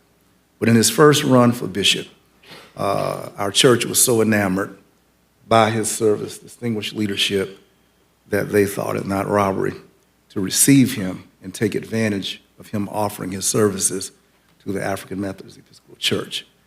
As he heads to Alabama to serve that jurisdiction, we know that he's fully prepared and ready, and we wish him Godspeed. Commissioner Richardson is trying to get in on the county ceremony.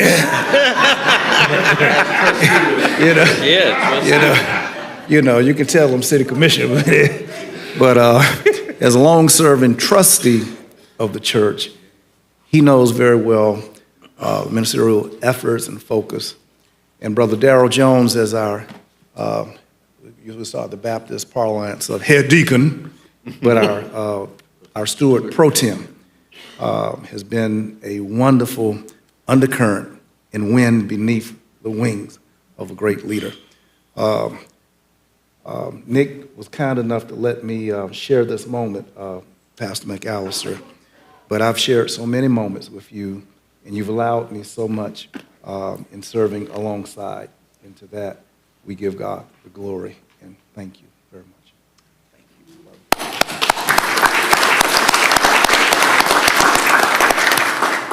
To County Administrator Vince Long, to these wonderful county commissioners who provide strong leadership in the life of Leon County. To Nick Maddox, thank you for this distinguished honor that you have bestowed upon me on this day. To Commissioner Bill Proctor, to Commissioner Curtis Richardson, and to Brother Darrell Jones, who serves as Mr. Everything at Bethel African Methodist Episcopal Church. In a context not too dissimilar from this one on yesterday, when we met with the city commissioners, I said, even though that this is not an ecclesial institution or a church setting, it's mighty sweet to be able to say, this is the day that the Lord has made, and we shall rejoice and be glad in it.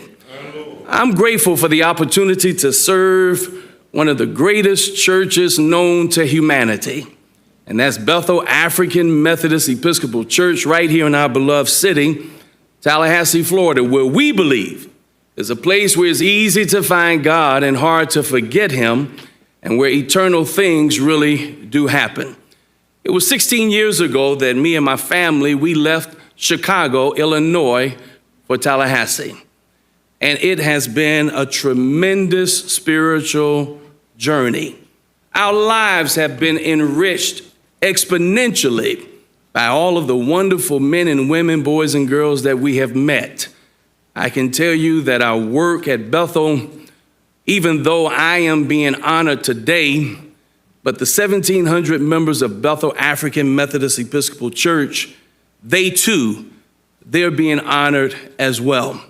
I thank you for the countless times that you have helped us along the way with our ministry, a ministry that has touched, I believe, every fabric of this city, this county, the state of Florida, but most importantly, the length and breadth of our union.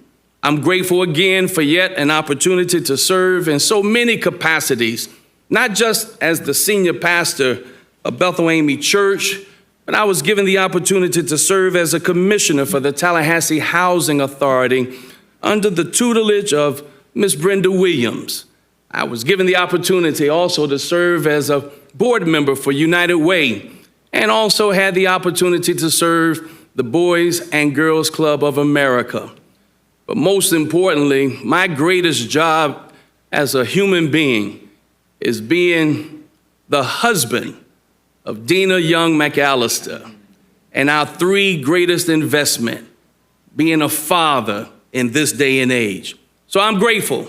And as I close, I thank you all for your support. But I thank these men and the women who are here with us on today from Bethel Church. And I just want to say this. I remember when I first moved here to Tallahassee, and I took a cab from the airport to Bethel Church. And there was a young man who was driving the vehicle.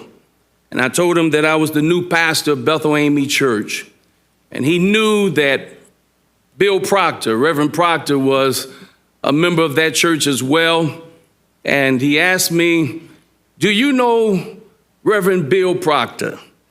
And I said, after being the pastor of Bethel Church for 2.5 weeks, who doesn't know Bill Proctor in this city? But he went on to say, "I know without a shadow of a doubt that I probably will never meet Bill Proctor. But will you tell him, thank you for being a voice for the little man?" And I said all that to say this, even as commissioners, you are a voice to the voiceless. You are not only a voice to the voiceless, but also you are a trailblazer and not a pathfinder. You're an oak tree and not an acorn. May God continue to bless your work as you do God's work in a more excellent way. Thank you again for this signature honor. And as it has already been stated, the best is yet to come. But if I can rephrase that, our best is yet to come in Christ Jesus. Amen.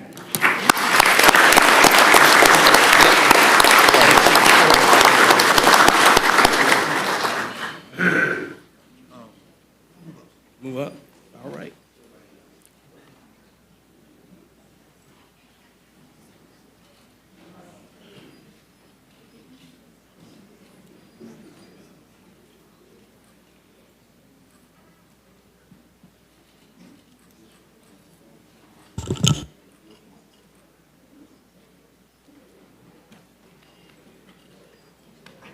Mr. Chair.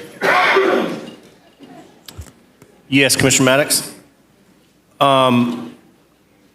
Commissioner Proctor is up next. Commissioner Proctor, you're invited to present your next proclamation. Thank you, Mr. Chairman. Commissioners, ladies and gentlemen, I want to ask if Ms. Lynn Ann Griffin would please join us here at the dais. I want to ask if her pastor, Bishop McAllister, would please come. And those persons who are with her from Strong and Jones Mortuary Services, if you all would come, staff members, family.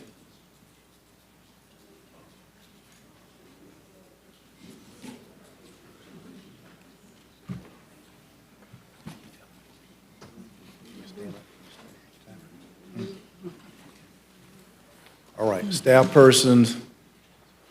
When I was a little boy, Mr. Chairman,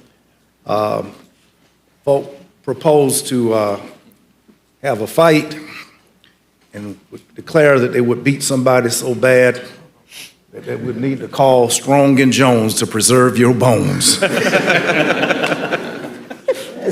And I never did get one of those tight whippings, but I heard them proclaim that that's how bad somebody was going to get whipped. Ms. Griffin, you didn't even know that Strong and Jones had been lifted up in that way so many times as a boy. We're really excited that joining us as pastor and members of our church and all of the staff persons here. This proclamation reads, whereas Lynn Ann Jones Griffin was born on September 15, 1942 in Bainbridge, Georgia, to Albert W. Jones and Inez Augusta Stevens Jones. And whereas in 1960, she graduated from Allen High School in Asheville, North Carolina, laying the foundation for a lifelong pursuit of knowledge. She furthered her education by earning a Bachelor of Arts degree from then Bethune-Cookman College, a Master of Education degree from Florida A&M University, and a Master of Library Science degree from Florida State University. And whereas in 1981, she expanded her educational pursuits by earning a diploma in funeral services from Gumpton Jones College of Mortuary Science, ensuring that she could serve her community with compassion and professionalism during one of life's most difficult moments. And whereas since that time, Lynn Ann Griffin has worked as a licensed funeral director and embalmer at Strong & Jones Funeral Home. Her motto is, quote, "Let your light so shine, that men shall see your good work that glorifies our Father which is in heaven," end quote. And whereas Lynn Ann Griffin is an extraordinary woman who lives a life of purpose and devotion, consistently embodying the true spirit of service, not only in the business world, but also in the life of her church, Bethel AME Church, where she is actively involved as a member of the trustee board, Ushers Ministry, and the Women's Missionary Society. She serves as president of the Pulpit Aid Ministry and is a church school leader. And whereas Lynn Ann Griffin has 3 sons, Thomas J. Tommy Griffin Jr., Albert J. Griffin, and Alfred S. Griffin, 3 grandsons, Thomas J. Griffin III, Tyler J. Griffin, and Tristian Griffin, and 1 granddaughter, Aaliyah A. Griffin. Her family is her true joy. And whereas Lynn Ann Griffin is a member of various professional, social, and nonprofit organizations, it is the scholarship that is offered to a deserving woman seeking a degree in mortuary science in memory of her mother, Inez Augusta Stevens Jones, a founder of the Strong & Jones Funeral Home that she holds near and dear. Whereas for 43 years after graduating from mortuary school, Mrs. Griffin still lives her dream and legacy as Strong & Jones Funeral Home co-owner. Strong & Jones Funeral Home remains a place of peace and solace under the leadership of Mrs. Griffin, Mr. Darrell Lawrence, and Mr. Raymond Patterson. To the Big Bend community, wave your hands, Ray. Now, therefore, be it proclaimed that the Leon County Board of County Commissioners do hereby recognize the contributions to our community and achievements of Mrs. Lynn Ann Griffin and commend her leadership, which exemplifies the qualities of compassion, humility, and faithfulness, inspiring others to lead with love and to serve selflessly in all areas of life. Dated this 19th day of November, 2024, Ms. Griffin is assigned by all members of the Board of County Commissioners and attested to by our county administrator, Mr. Vince Long. We celebrate you and offer to you for your distinguished career and service this proclamation. May God bless you. Amen.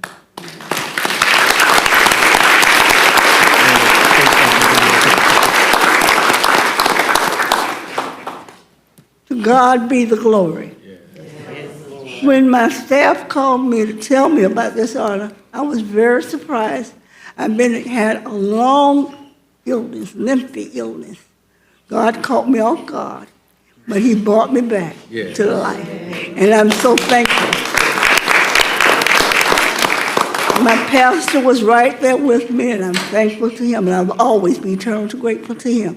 And my staff, Raymond Patterson, has been doing a wonderful job, because this caught him off guard. I got sick on the spur of the moment, and I thought that I was going to leave this world. To my family, I'm grateful for you being here. I have my youngest son, Alfred, and his wife, and my other sons are not here in Tallahassee at the present time. So I'm thankful to the commissioners for giving me this honor, and I'd always be grateful to you and appreciative of you for this honor.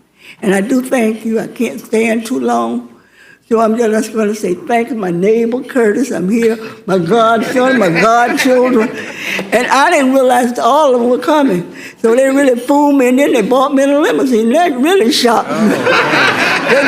They called me today, Mama, because all of them call me Mama. Mama, don't worry about driving, because we're going to send the limousine for you, and we got a special driver for you. So thank you all for honoring me, and thank you all for having me here, and thank my guests for being with me. And Mr. Proctor, now Mr. Proctor don't know, I'm about the only one in here calling him what his mama called him, Junior. You didn't know they call him Junior. They don't call him B. Now see, you don't say it a whole lot. Junior. And I guess I'm the only one in here that calls him by that name. Y'all tighten up in the picture. All right. One more. Later. Amen. Thank you all so much. Thank y'all. Thank you. Great job. Great job.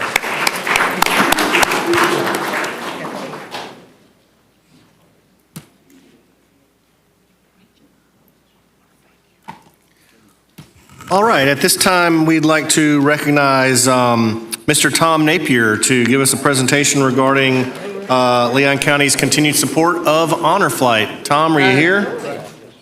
Yes, sir. Yes, sir. All right, there you are.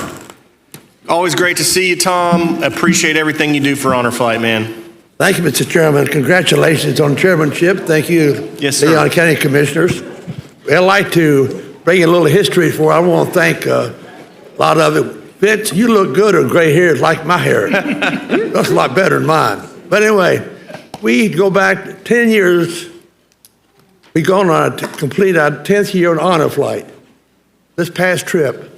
And if you remember, back in 2010, your county commissioners came before us and told us we needed to start Honor Flight Tallahassee, 2010. And we cannot thank you enough, because what we've done these years and all the past 10 trips we just completed, we've carried over 756 veterans of World War II, Korean, and Vietnam veterans, of which we've had over 14 different parts of guardians, of that many guardians. And we've had that many people, and we had a trip. And every trip that comes back, it goes well, and it goes. Some of you county commissioners have been on it. Chairman Welch, you've been on it, I don't know how many times. Rick Miner, thank you so much for going with us. And we urge you all, county commissioners, to get off and get up at 5 o'clock and have breakfast with us and get on the airplane. We go off and leave for a one-day trip. Honor Flight Tallahassee is ongoing. We're not going to stop. We keep on going, and Matt Kemp is our chairman. He asked me to make this presentation. And I want to thank the county commissioners back in 2010 when you first started to give us the opportunity to formulate and do Honor Flight Tallahassee. And I present this Honor Flight to do.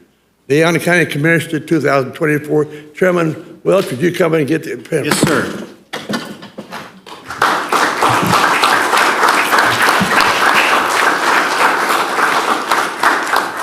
While he's coming down, thank you, Chairman Rick Miner, for making the appointment for me. Thank you, Tom. Appreciate you. This is pretty. Oh, get a picture.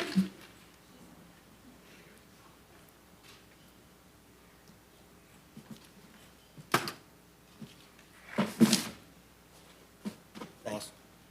Thank you so much, Tom. Just want to reiterate how much we support Honor Flight and appreciate everything that you guys do. I know Commissioner Miner's probably got more trips than I've got. I've done it a couple times, certainly intend to do it this year and every year that I can, and I know that our county commission will continue to support you guys. Thank you so much. Thank you. Yes, sir. Good for you. Oh, thank you. Thank you.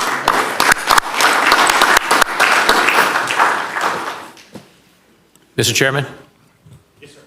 Thank you very much. Tom, I just want to thank you for being here and presenting that, and thank you very much for everything you do for Honor Flight. I think I've been on Honor Flight 3 times. It's a tremendous experience for folks out there that would like to volunteer and serve as a guardian. Or if you're a veteran that would like to go to Washington, D.C. for a day and see the monuments, I can't highlight it enough. There was one, I was a guardian for one veteran from Korea, and on the flight over to D.C., he talked about how he finished his tour of duty, flew back home into the United States, and there was no one there to greet him at the airport.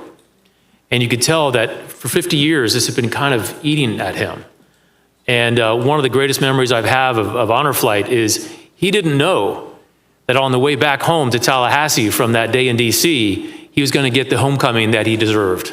It was 50 years late, but we did it justice. And to stand behind him as he's walking through the promenade and seeing what seemed like everyone in Tallahassee welcoming back our folks that had served back home into the airport is something I'll never forget. So that's the type of thing you see at Honor Flight. That's the kind of thing the Honor Flight does. And I want to thank you and the whole team at Honor Flight for everything that you all do. Thank you, Tom. Appreciate it.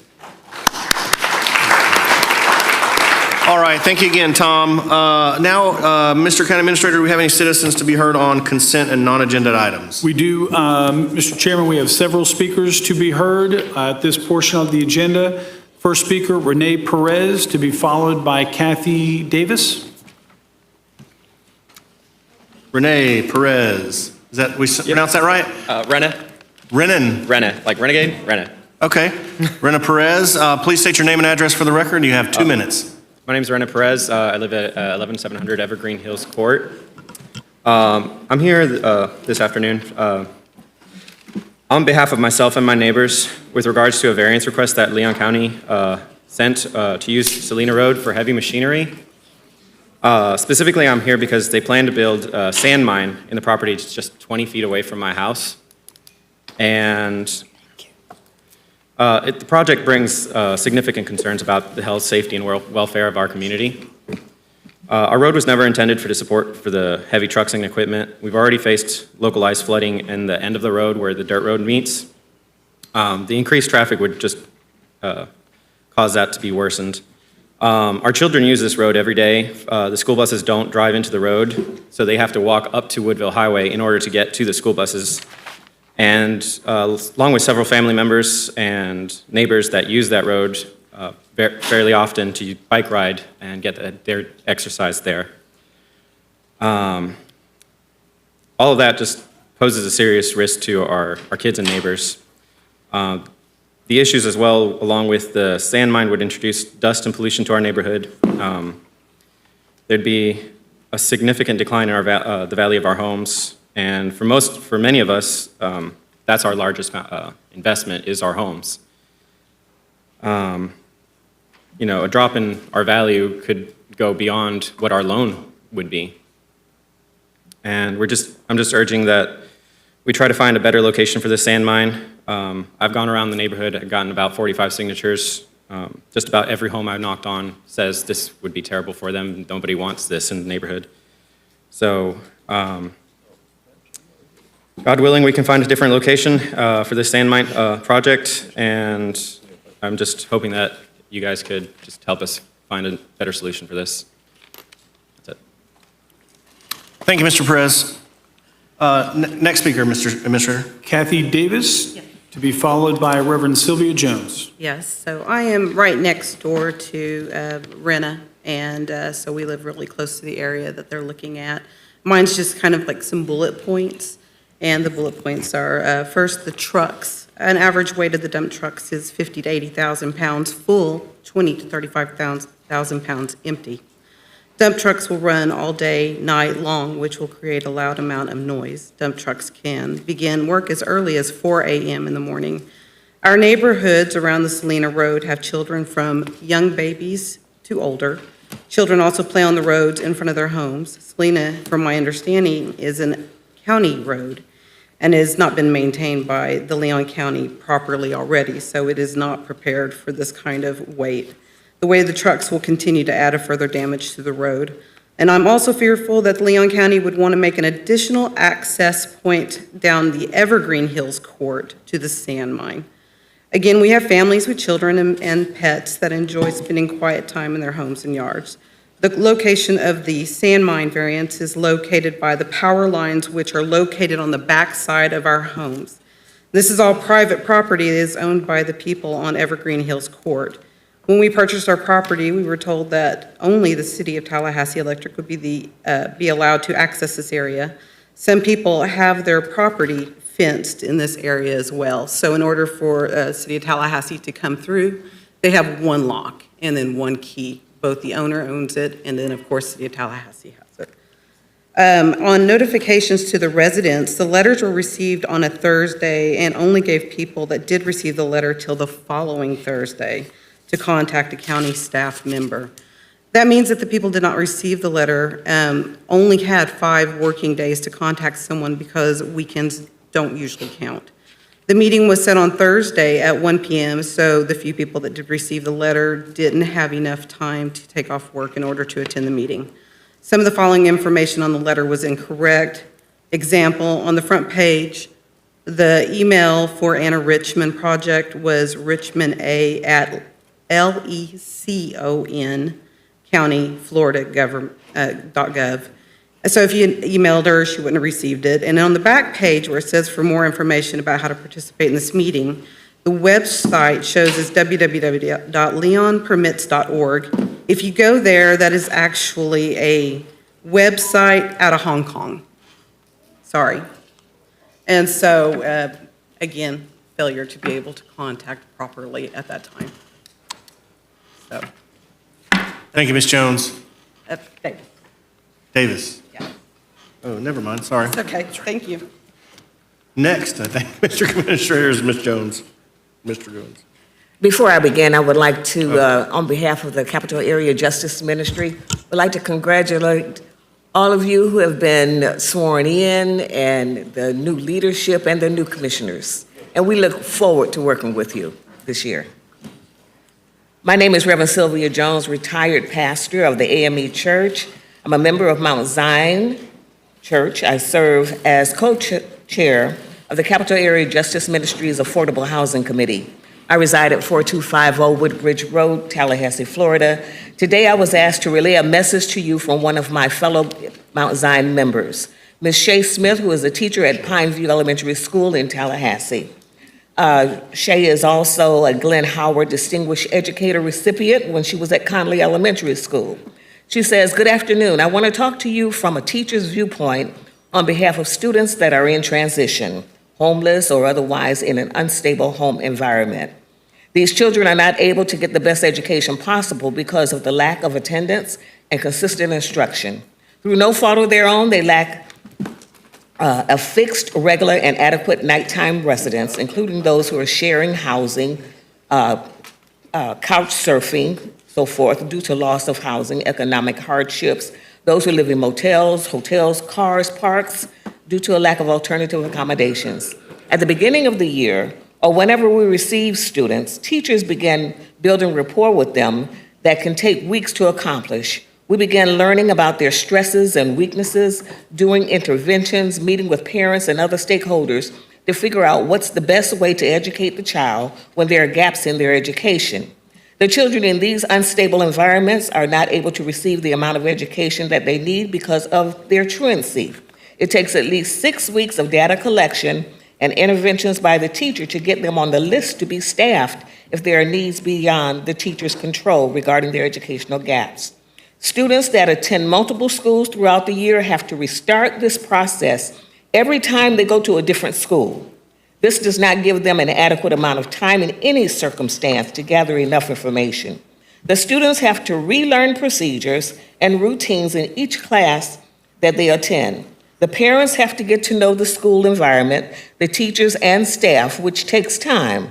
When students are transitional, consistency matters, and they don't get the consistent care, love, and attention that they need. It's unfair to them because it's not their fault. It's just our situation, a situation that can be fixed. If we can re-examine our priorities and have a policy that put in place to help these children, it will be phenomenal life changer for them and their families. The existence of stable home environments will be a factor in their ability to become functioning citizens of our community. The struggle is real. I implore you to think about your decisions and how it affects the many of our children who will one day be our taxpayers. Thank you. Thank you, Ms. Jones. Latricia Scriven to be followed by Robert Gibbs. Greetings, my name is Latricia Scriven. I'm the senior pastor at St. Paul's United Methodist Church, also the co-pastor, the co-president of Capital Area Justice Ministry, and I reside at 2162 Golden Eagle Drive West in Tallahassee. More than 1,000 children in our schools are homeless, and they attend every school in every commission district. We are here today because we believe that this is unacceptable. At your May 2023 homelessness workshop, Shington Lemmy reported that homelessness is principally caused by the lack of affordable rental housing. As we have reported many times over 16,000 families in our county who earn extremely low or very low incomes are severely housing cost burdened. They're spending more than half of their income in rent and utilities, and their children are most at risk of being homeless. You took a step to address this in May by directing the Housing Finance Authority to, quote, promote the development of affordable rental housing units for individuals or families exiting homelessness. We know, however, that the principal impediment to providing more affordable rental housing is the insufficient income that is produced when mixed income projects include large numbers of units for families with extremely low and very low incomes. Developers are unable to cover their debt service and project operations and maintenance costs. CAJM sought unsuccessfully to convince the City Commission to allocate $5 million a year for a financial incentive program that would generate about 120 new units a year for families with these incomes. Mayor Daley urged us instead to pursue funding through Blueprint 2020. And as you will also recall, that effort also failed because of the lack of support from the majority of city commissioners. But y'all stepped up. 5 of you voted in favor of CAJM's proposal to create a blueprint infrastructure project for an affordable rental housing land purchase and lease back program that is modeled after the very successful program in Pinellas County. We are here today to urge you to step up again and to take the initiative to finance such a program with county funds. And now my colleague will explain more fully exactly what we're asking, why it matters, and why we need you to step up. Thank you, Ms. Scriven. Robert Gibbs to be followed by the final speaker, Jimmy Dickey. Good afternoon. My name is Robert Gibbs. I'm a retired United Methodist minister and member now at Trinity United Methodist Church in Tallahassee, and I serve on the Affordable Housing Strategic Team here with CAJM. I reside at 6340 Duck Call Court in Tallahassee. Every affordable housing developer and expert with whom we have consulted agrees that the solution to this issue is money. As Mr. Long recently acknowledged to us when we met with him, this problem requires a dedicated source of funding to finance a long-term initiative. The Lake Bradford apartment project is revealing. The developer has assembled an array of financing, including bonds to be issued through the HFA that you approved in October of 2023, $1 million of city ARPA funds, and a state apartment incentive loan. They would set aside in this project 25% of units for families with extremely low incomes, more than the 10 to 14 that are typical of these projects. The developer can afford to do so only because the Tallahassee Housing Authority will be subsidizing the rents paid using Section 8 project vouchers. Projects like this cannot be sustained under current local policies and programs, and all ARPA funding must be spent by the end of this year. The Housing Authority has a limited supply of housing vouchers. We are here today to ask that you establish an affordable rental housing land acquisition and leaseback program modeled after Pinellas County's, and that you fund it by reallocating 20% of the county's annual Blueprint tax surcharge funds.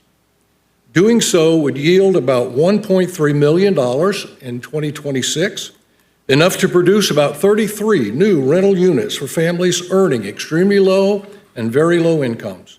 This would double the annual production of needed affordable rental units that has occurred since 2020. Therefore, we come before you today and ask that you vote to direct staff to prepare an agenda item in collaboration with Capital Area Justice Ministry with a proposal and implementation plan for amending the 5-year capital improvement budget to set aside 20% of the county's annual Blueprint surcharge revenues beginning in 2026 for the duration of Blueprint 2020 to fund an affordable rental housing land acquisition and leaseback program modeled on the Penny for Pinellas Land Assembly Fund. We hope you will step up to initiate the process for providing a dedicated source of funding for addressing this critical problem in our community. Thank you very much. Thank you, Mr. Gibbs. Final speaker on this item, Jimmy Dickey. Good afternoon. I am Jimmy Dickey, pastor of Greater Tanner Chapel in Quincy. I serve on the executive committee of the Capital Area Justice Ministry. I reside at 1929 Mary Ellen Drive here in Tallahassee. Now is the time to act. Current federal, state, and local programs and policies are clearly inadequate, and we cannot count on someone else to care about our communities' dire affordable rental housing crisis. The people facing the challenges of spending more than half their income for rent and utilities while earning incomes on the order of $43,000 to less than $33,000 for a family of 4 are not shiftless folks who are not endeavoring to find work. They are essential workers in our economy. Many of whom are working 2 and 3 jobs to try to make ends meet. Undoubtedly, some of them are working for Leon County government. They are not nameless statistics. They are members of our congregation, members of our family, friends, people with whom we work. The City Commission has essentially abdicated its responsibilities for the welfare of the thousands of citizens within city limits who are severely rental housing cost burdened. Many of you, on the other hand, demonstrated that you recognize that this is a problem that demands our attention when you supported the proposed new Blueprint infrastructure project. But now we are asking you to make a commitment to doing something that will require considerably more effort. We recognize that figuring out how to accommodate relocating 20% of the county's annual Blueprint funds is going to require reviewing the scheduling of road restructuring and intersection improvement projects, and may require finding other funds to supplement gas tax revenue. This is a heavier lift than approving the use of Blueprint infrastructure funds. But we are not going to just make any progress on the immense problems until somebody is willing to make the heavy lift. We are asking you today by voting to direct staff to develop an agenda item that will bring back a plan and a proposal for how to make this happen. Do unto others as you would have them to do unto you. Then let us imagine walking a mile in their footsteps. Thank you so much.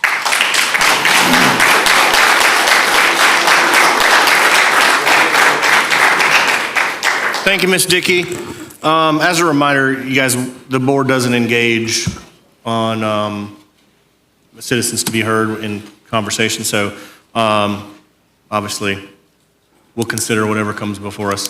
Thank you. Mr. Administrator, we're going to move on to consent, but there's been one item pulled by Commissioner Proctor, so I'd like to entertain a motion for consent 1 through 14 minus 12. Moved by Commissioner Maddox, seconded by Vice Chair Caban. All those in favor, signify by saying aye. Aye. All right. All opposed? And it passes. So we're on item 12, Mr. County Administrator, pulled by Commissioner Proctor. Thank you, Mr. Chairman. Commissioners, item number 12 is a Department of Florida of Transportation off-system bridge project agreement for the replacement of the Spring Hill Road Bridge over Munson Slough. Again, this item was pulled by Commissioner Proctor. We're happy to answer any questions you may have. Commissioner Proctor, you're recognized. Thank you, Commissioners. Certainly, we've been through this territory before. I wanted this item pulled to vote against it. Certainly as a placeholder of consciousness that I fail to understand how a bridge spans of about 50 feet is being replaced with which is now a 2-lane bridge, is being replaced with a 4-lane bridge with each of the lanes 11 foot wide. An 11-foot wide roadway is the size of those streets in the neighborhood of Myers Park. That's a wide street. And I am unable to reconcile and have never seen anything drawn that I can remember to see the safety point of Spring Hill Road being 2-lane. You get to the bridge and it's 4-lane with 11-foot wide lanes. That right there is about 44 feet in width, 44 feet worth of road that goes for 50 feet and it goes back to 2 lanes. That seems to be a hazard, something bad, not going to go right. And I believe that while this road, staff tells us in these notes, it does not come under the general auspices of the state of Florida, I still don't understand why it's being called a gateway, but it's not scheduled for 4 lanes. How can the bridge be a 4-lane bridge and there's nothing drafted, modeled to reflect a future 4-lane road, something? This makes no sense. They're asking the county for just under $300,000 to match. We did a great job in Commissioner Caban's district. I think we replaced a bridge in 1 day, something like that, the same day it went out. There's no indication of how quickly this span of roadway will be replaced, and there's just no data. But we're paying and contributing to the negligence of the Florida Department of Transportation, and I refuse to contribute to their elected behavior in the south side. This road is I think the east side of it is Proctor's district, the west side is Caban's district, and we deserve way better than a 4-lane bridge for 50 feet in the midst of a 2-lane road. So, Commissioner, I just wanted to vote against this as a matter of conscience. Thank you. Thank you, Commissioner Proctor. Would anybody like to make a motion? Second? This is for staff recommendation? Commissioner Maddox? Okay. Second? Second, Commissioner O'Keefe. All right. Any further discussion? All those in favor signify by saying aye. Aye. Aye. All those opposed? Aye. Okay. 6-4, and Commissioner Proctor against. That gets us on to general business. Commissioners, we have a 6 o'clock public hearing scheduled, which is in 11 minutes. Do you think you want to take a shot through 18, 19? Mr. County Administrator? Thank you, Mr. Chairman. And yes, we keep this general business agenda pretty light, acknowledging the reorg ceremonies. And the first two actually are ratifications of previous workshops. The first, item 18, is the ratification of your actions taken at the purchasing workshop. We're recommending option 1, and we have no speakers on this item. Mr. Chair, move staff recommendation. All right, we have a motion and a second. Commissioner Maddox makes the motion, Commissioner Minor the second. Is there any discussion? Seeing none, all those in favor signify by saying aye. Aye. Aye as well. All those against? Show it passes unanimously. Item 19, Mr. County Administrator. Thank you, Mr. Chairman. Again, this item is ratification of the board's actions taken at your October 22nd workshop on the 2025 state and federal legislative priorities. We're recommending options 1 and 2, and we have no speakers on this item. Mr. Chair, move items 1 and 2, but I do want to make a comment after the second. Okay, we have a motion from Commissioner, second from Commissioner Minor. Commissioner Mr. Maddox. Chair, I did want to put in a public record and let administration know that as we go down this road at RFP, and I do understand that there has been a change made to the MWBE portion that's based off of our policy from the 10,000 to 11%, which I believe is roughly about 4,400 or so, which I'm okay with because that's our policy. But as we move down this road, what I would ask is that whatever firm we do come out of this thing with, work very closely with our firm that we have in place right now to make sure there's a coordination there, else it's going to turn into something I don't think we want it to. So let's just kind of emphasize how important it is for the firms that we have working on behalf over at the Capitol, whether it be on appropriations or legislative priorities, work together to get the job done.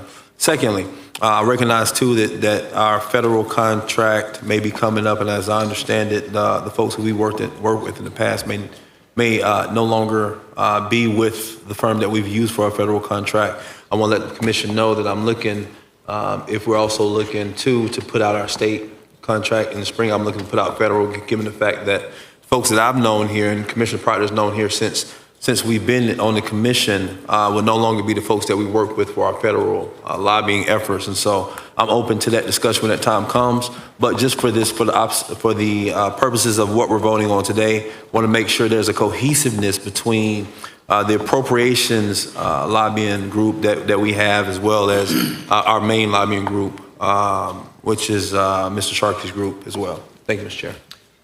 All right, any other discussion? Commissioner Minor. Thank you, Mr. Chair. I was going to basically say the same thing that Commissioner Maddox just said. I think it's going to be very important that whatever this leads to, if we do hire another firm, that they're not two separate silos. They've got to work together in coordination with each other, which is essentially what Commissioner Maddox said. Thank you very much. Thank you, Commissioner Minor. Commissioner Proctor. Mr. Chairman, I echo sentiments expressed. However, on the project Fairgrounds Beautification and Improvement, which we're at the project phase of construction, it's $13 million. Mr. Chairman, I heard you very, very plaintively today, and I concur with the emphasis that you made in your comments, that as the capital, the nation's third largest state, there's got to be something greater, more, for us to add velocity to our community as being the primary urban center in North Florida, stationed between Jacksonville and Pensacola. We is it. And after 200 years, Mr. Chairman, I support your thought, your vision. And we need a convention center. And I think that with the fairground beautification, I wouldn't want for us to commit so quickly this money without opening a conversation wider to incorporate your vision and just possibly to view this $13 million as seedling money, seed money. And then I concur with you that across the street is $117 billion, of which we ought to tiptoe, creep, walk, moonwalk, whatever we got to do to go over there and get to it and beg up on some. So I would like to say to the commission that while this project is posted, we really need to hear what Chairman Welch has said, and possibly that it becomes the new big it that incorporates and makes a convention center would bring heads to beds on a consistent basis. Heads to beds here, Ms. Carrie Post, our Executive Director of TTC, is keenly aware, and I want to share with the commission that her staff is looking at and doing some prospectus with respect to a convention center and what it could mean, its impacts for our community. So I'm just a little hesitant that we just wrap our arms and just sing Kumbaya over 13 million. Let's hold up, let's hit the brakes on that project and figure out, y'all saw they packed up yesterday and they packed up today the little fairground. Y'all saw the little fairground. You can't just do that 10 days and hold 147 acres hostage in the center of the state capitol, 5 or 6 red lights down the street from the state capitol. It's just inadequate. And it's just not enough people to justify holding that kind of land out. And then I think that it's very important as we talk about shifting federal lobbyists, and I concur, it's time. We need lobbyists who are perhaps connected, can demonstrate connectedness with a new administration. Consistent with Reverend Dickey, I'm very impressed, and Reverend Jones, your ask for us to take 20% of a surplus off blueprint money, the county share, to go toward a lease buyback of land for homeless. I agree that when we have a surplus on that penny, and what they're asking is that we would dedicate 20%, 1/5 of whatever amount. So if it's $1, how much that is? It's $1.20, right? Okay, got to ask the accountant up here. So 20 cents off every additional dollar will be dedicated. And then to show you how it all patterns and fits together, our new lobbyists, Mr. Long, you well know, has got to be someone who can approach the Department of Interior, because the new land, we have an administration that firmly and totally agrees with disposing of federal land, and that's demonstrated in the previous stance of an incoming administration. And because we have an administration that firmly believes in disposing of federal land, we got some. And I believe that we ought to be aggressive, and a part of the mission of our next federal team is to secure dirt that has no connection to the Civil War. There's no same basis to reserve the federal land. There's not going to be no military base, no Air Force base, nothing like that. It's just there. And it will be there for the next 3,000 years, because the object at rest will remain at rest unless acted upon by some outside and intervening force. We ought to be the interveners. And I'm asking commissioners that you remember the way we tie the ask of faith community is to incorporate and have the vision that that federal land should be a part of what we're trying to do to make affordable housing affordable. Thank you very much, Commissioner. Thank you, Commissioner Proctor.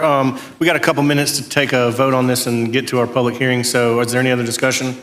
Okay, hearing none, we have a motion on the floor by Commissioner Maddox for staff recommendation options 1 and 2. The second was Commissioner Minor. All those in favor signify by saying aye. Aye. All those opposed? And I'm sorry?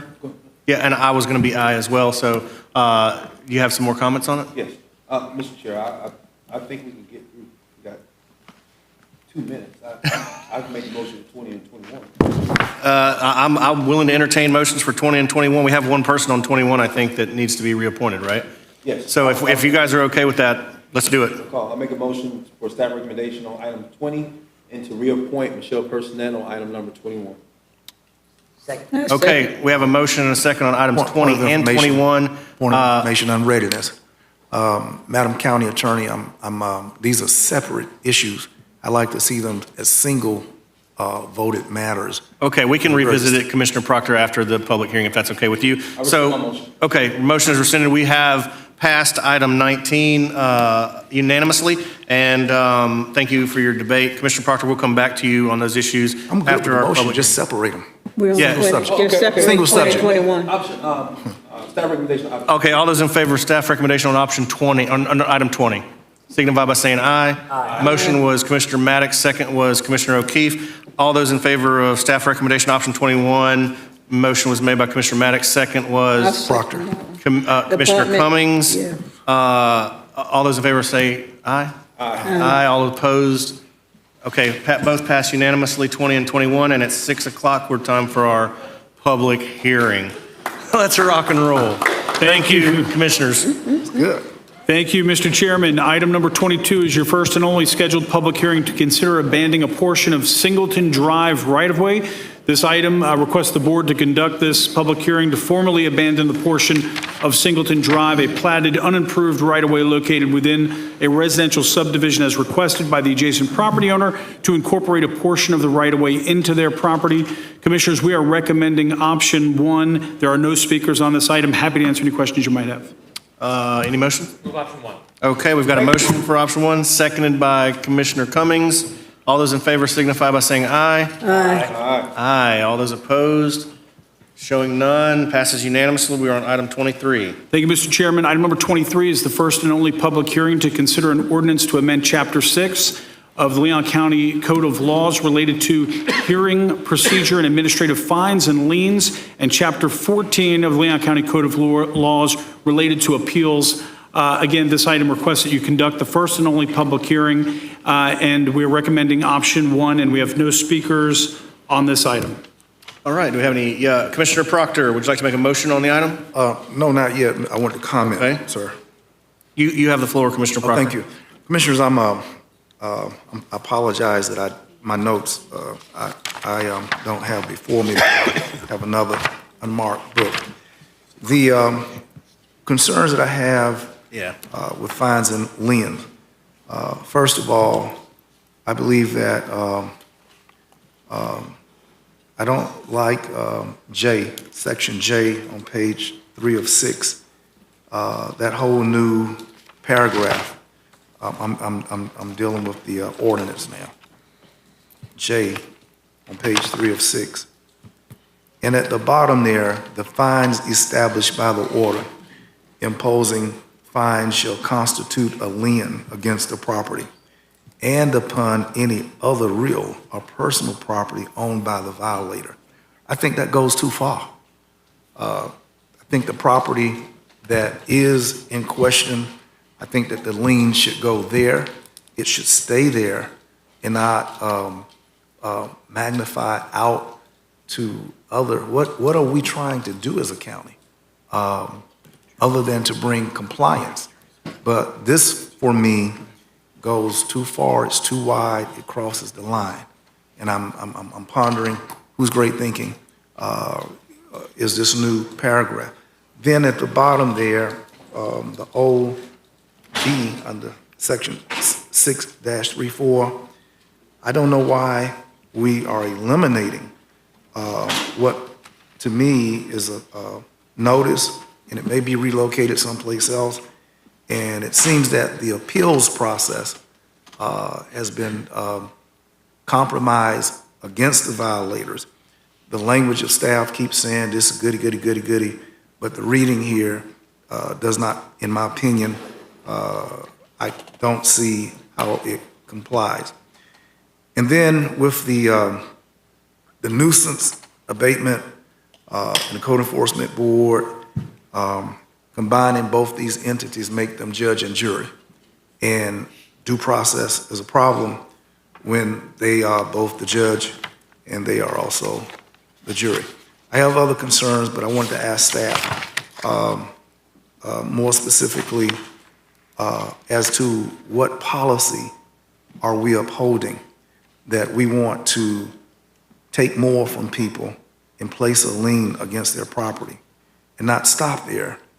But why would this county commission be well advised to also subject people's other personal, other real property to be included under a lien? Can someone from staff advise this commission? Commissioner Proctor, I on his believe the thoughts? county attorney has answers for you. Please. You're recognized. Thank you, Mr. Chair.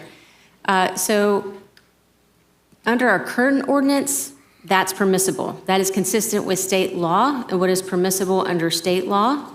So even if the board doesn't adopt this new ordinance, that will still happen under our existing ordinance. The only thing this change in ordinance does is really fundamentally three things. One, it provides for additional due process and additional hearing at the Code Enforcement Board level if requested before liens begin to be imposed on property. So it actually increases the due process and opportunity for a potential violator to be heard and to argue that they are not, that they are in compliance and that they should, that a fine should not be imposed and ultimately potentially a lien be filed against the property. In terms of the nuisance abatement board, the only change to that provision of the code is to allow twice as much time for someone to appeal a decision of the nuisance abatement board. That's the only thing this ordinance does.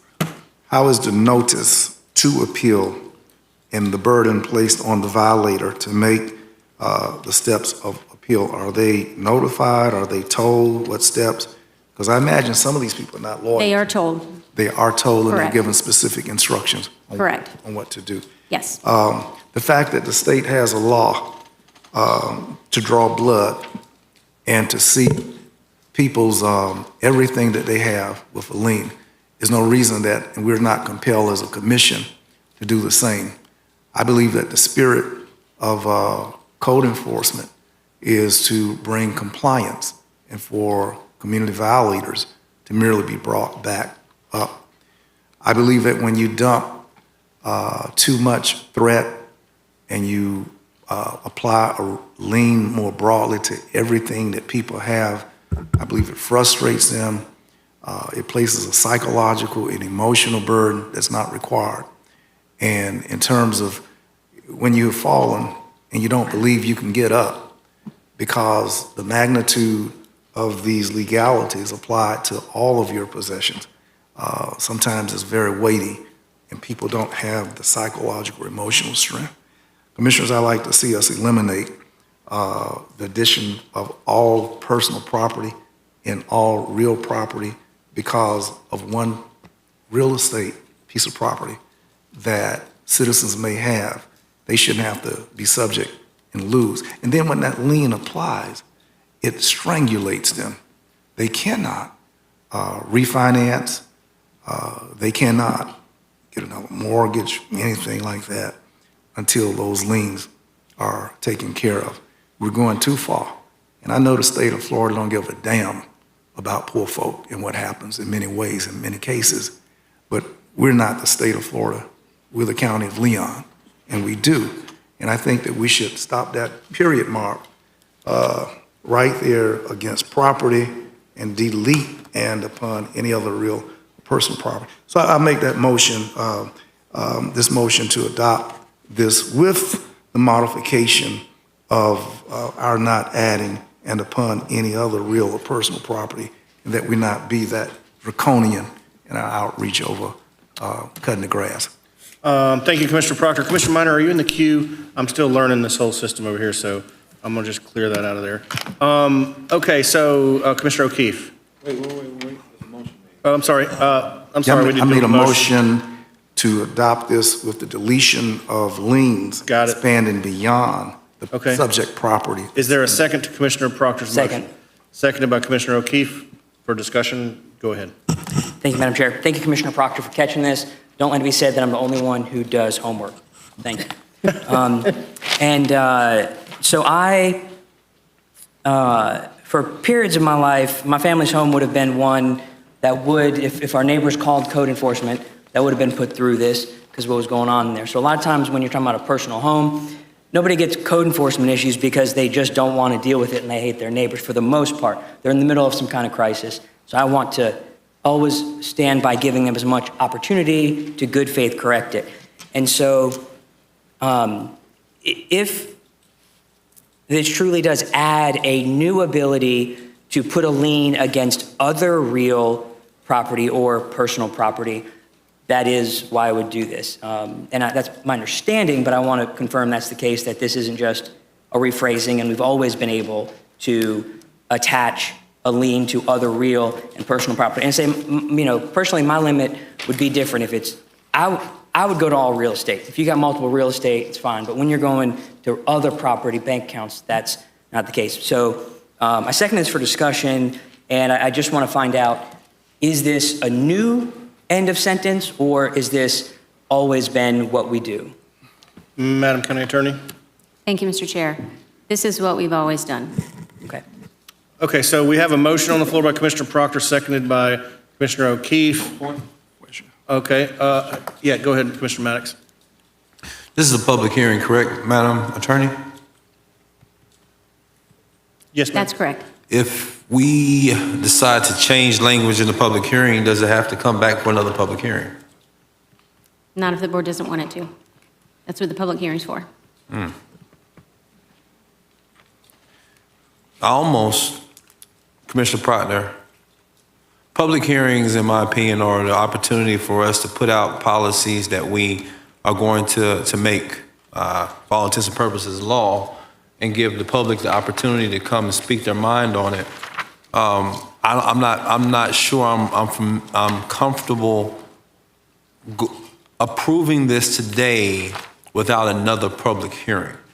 So what I would ask Commissioner Proctor is that we ask staff to bring back, that you would modify your motion to ask staff to bring back the language that you're asking for, and for us to have another public hearing at another day. Because is this time sensitive, Madam Attorney? We like the portion of the proposed ordinance that provides additional due process. I mean, that's, to us, fundamentally, legally, our biggest concern.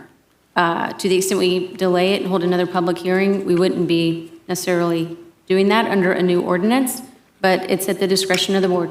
The portion that Commissioner Proctor is modifying does not affect that due process, the additional, does it? He's talking about a whole nother piece, correct? That's correct. Right. So, Commissioner Proctor, if given what the attorney has said, what I would ask is that you modify the motion for this to come back with the language that you've asked for at the next public hearing. If not, I'll approve it tonight. I just believe it's our duty as commissioners, this being a public hearing, that we give the general public an opportunity to come and speak on the changes that we've made in the moment. So I withdraw the motion and adopt the one fashioned by Commissioner Maddox as a motion. Okay, so Commissioner Maddox, Madam County Attorney, are you okay with what he has stated in terms of we want to see this come back for another public hearing, but with the language that Commissioner Proctor has asked to be added or deleted or whatever exactly considered? That's fine. It's the discretion of the board. Do you want to continue this to Yes. a date and time certain? Commissioner Proctor, if you could, it's your motion. I would ask that you continue this to our next board meeting with the language that you've asked for us to consider, including the changes that the county attorney's office has made for more due process. If you would accept an amendment, sir. Commissioner Proctor? Sure, absolutely. Sounds like we're going in the right direction. Anything that would not, for this county to make more onerous upon citizens for anything from the grass is too tall, there's a car around the back of the yard, or whatever code enforcement includes, that the penalty, I mean, there's an Eighth Amendment issue here, cruel and unusual punishment, wherein the fine or the punishment should not exceed the level of offense that's been committed. So in my guesstimation, to be able to seize and place lien on all of a person's properties, personal or real estate, is a cruel outreach. And I think the punishment, more than, it gets the attention. But what we have to think about as public policy makers is the psychological crush that a full-blown lien of the county of Leon places upon average Joe Blow citizen. It's very intimidating. And I think that it goes too far. Just my feelings of people in District 1. I can't speak for your districts and how people feel about, but in my district, this would be very painful for people. Thank you, Commissioner Proctor. Commissioner Maddox, we've got a motion. Is there a second? I'll second. Oh. I asked Commissioner Proctor to amend his motion. Okay, Commissioner Proctor's, it's your motion. I accept it.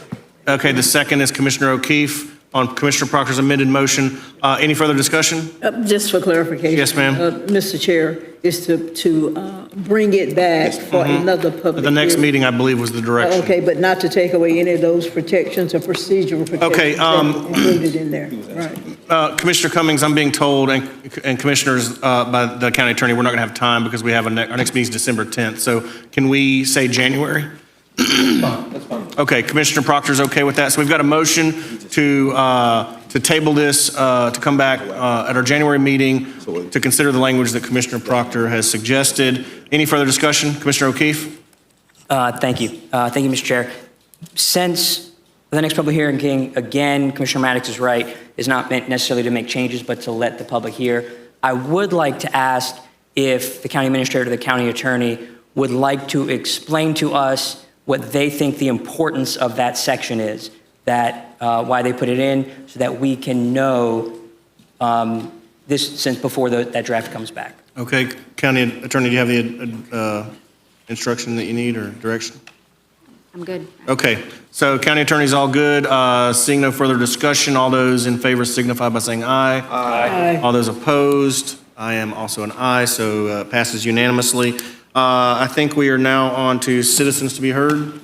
We have one speaker under citizens to be heard, Robert Dial. Thank you, Mr. Dial. You have 3 minutes. Please state your name and address for the record. Robert Dial. I'm a member of the Capital Area Justice Ministry Affordable Housing Committee. I reside at 2394 Carefree Cove and now reside in Commissioner Welch's district. Carefree Cove. Yes, sir. I am here to reiterate the message my Cajun colleagues presented earlier. We're calling on you to have the will and the courage to break through the impediments to providing more rental housing that can be afforded by our working families whose children are most at risk of homelessness and the emotional and academic tolls of unstable housing that Shay Smith addressed in her remarks that Reverend Jones delivered to you earlier. To reiterate specifically, we're asking you to vote to direct staff to prepare an agenda item in collaboration with Capital Area Justice Ministry with a proposal and implementation plan for amending the 5-year capital improvement budget to set aside 20% of the county's annual blueprint surcharge revenues beginning in 2026 and continuing for the duration of Blueprint 2020 to fund an affordable rental housing land acquisition and leaseback program modeled on the Penny for Pinellas Land Assembly Fund. I ask you not to prejudge the outcome of the analysis that we are asking you to direct staff to do by making any simplistic assumptions, such as suggesting that reallocating any of these funds that would otherwise be appropriated for road resurfacing and improvements would result in unsafe road conditions. In response to a public records request that we submitted in March, we were informed that projects are listed only a few years in advance and, quote, these projects are subject to change based on road conditions, funding availability, weather, and other actions. It's evident there is considerable flexibility in scheduling these projects and that deferring some of them to allow reallocation of 20% of those funds is not likely to pose an immediate threat to public safety. Some of you with whom we've spoken have also said you can't support the idea without knowing what the impacts would be. We're asking you to create an agenda item so that you'll know what the impacts will be before you make a judgment about whether or not this is a good idea. Now's the time to act. We're asking you to take the first step forward towards making a meaningful dent in the immense deficit in rental housing that families with extremely low and very low incomes can afford. We hope that one of you will make a motion tonight to do so, and that all of you will demonstrate your commitment to taking serious action by supporting it. Thanks very much.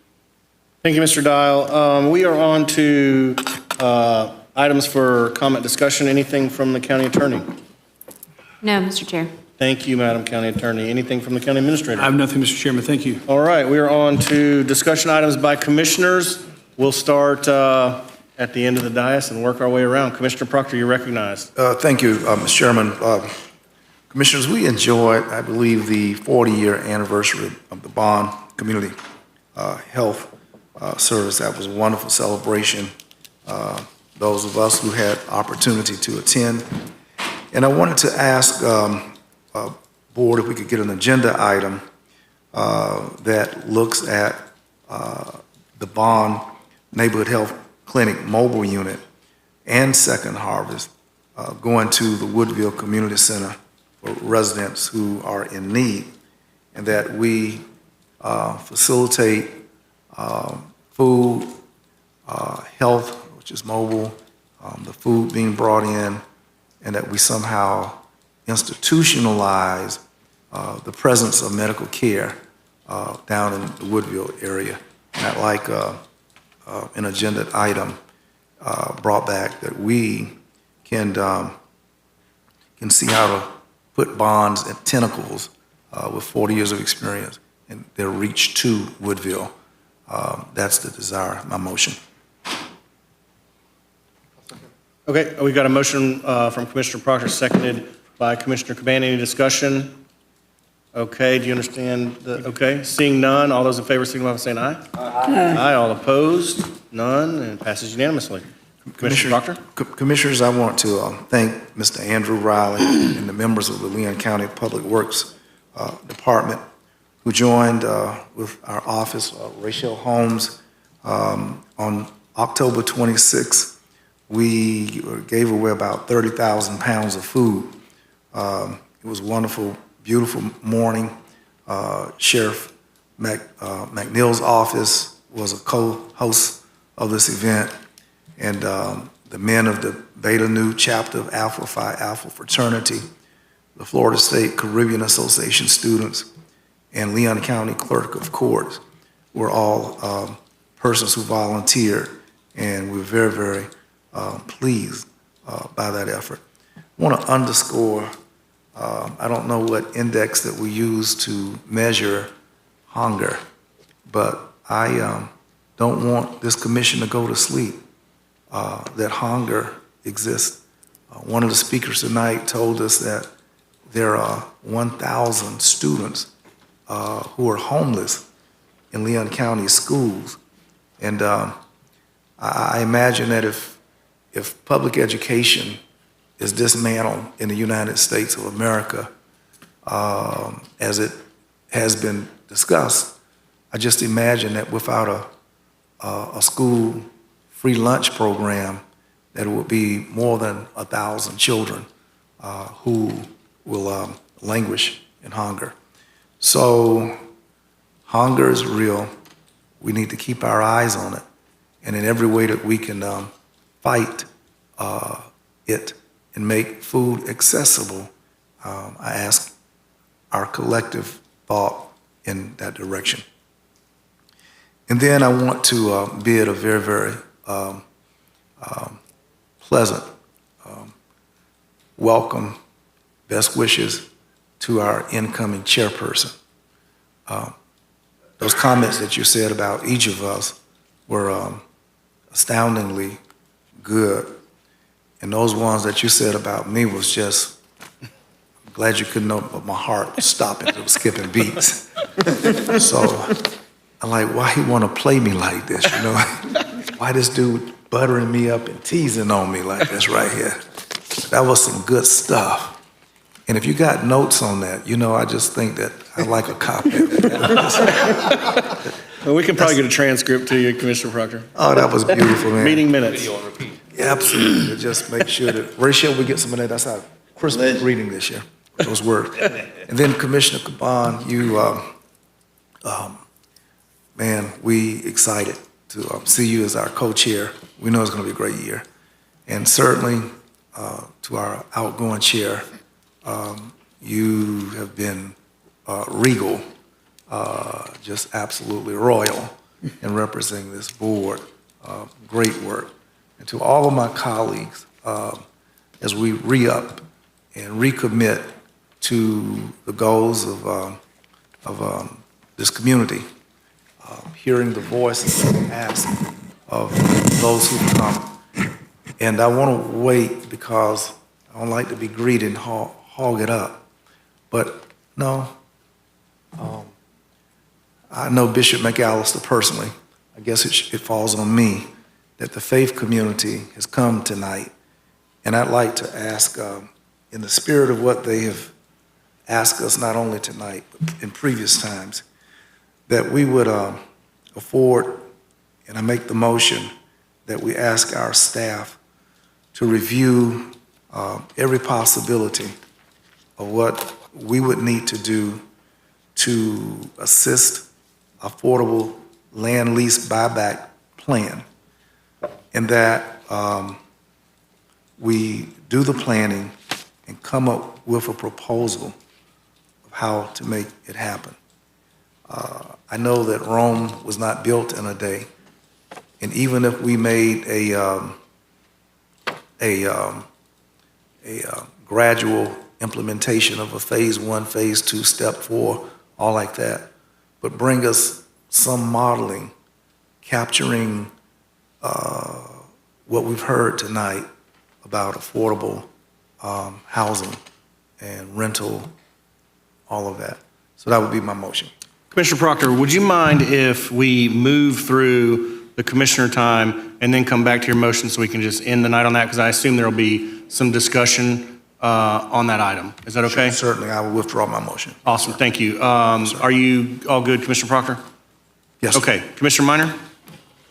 Thank you, Mr. Chair. At our October meeting, I mentioned during items for discussion that I would distribute a letter that we would intend to send to Governor DeSantis and the legislative leadership. This is something that I'm working on with other county commissioners from other counties in the state of Florida, urging the governor and legislature to join the Southern Rail Commission. And if you remember our discussion from last time, there are currently 3 states that are members of the SRC, Alabama, Mississippi, and Louisiana. It was formed in 1982, and they've been working diligently to draw down federal dollars for the restoration of passenger rail through those Gulf states. Last year, they were able to obtain $178 million to fund the restoration of a passenger rail route that would go from New Orleans to Mobile, Alabama. That new route should be operational in February of next year. Once that route is operational, it's going to be ever more apparent that we don't have passenger rail going through North Florida, from Mobile to Pensacola, through Tallahassee, all the way to Jacksonville, and then connecting with the rest of the country. So the Southern Rail Commission is really the first best step that the state of Florida can take to explore ways to draw down federal dollars so that we can restore passenger rail through North Florida. Yesterday, I sent all of you, upon advice from the county attorney, I couldn't go to you individually outside of a public meeting and ask if you'd be willing to sign this letter. So upon her advice, I wanted to go ahead and pass this letter around to you.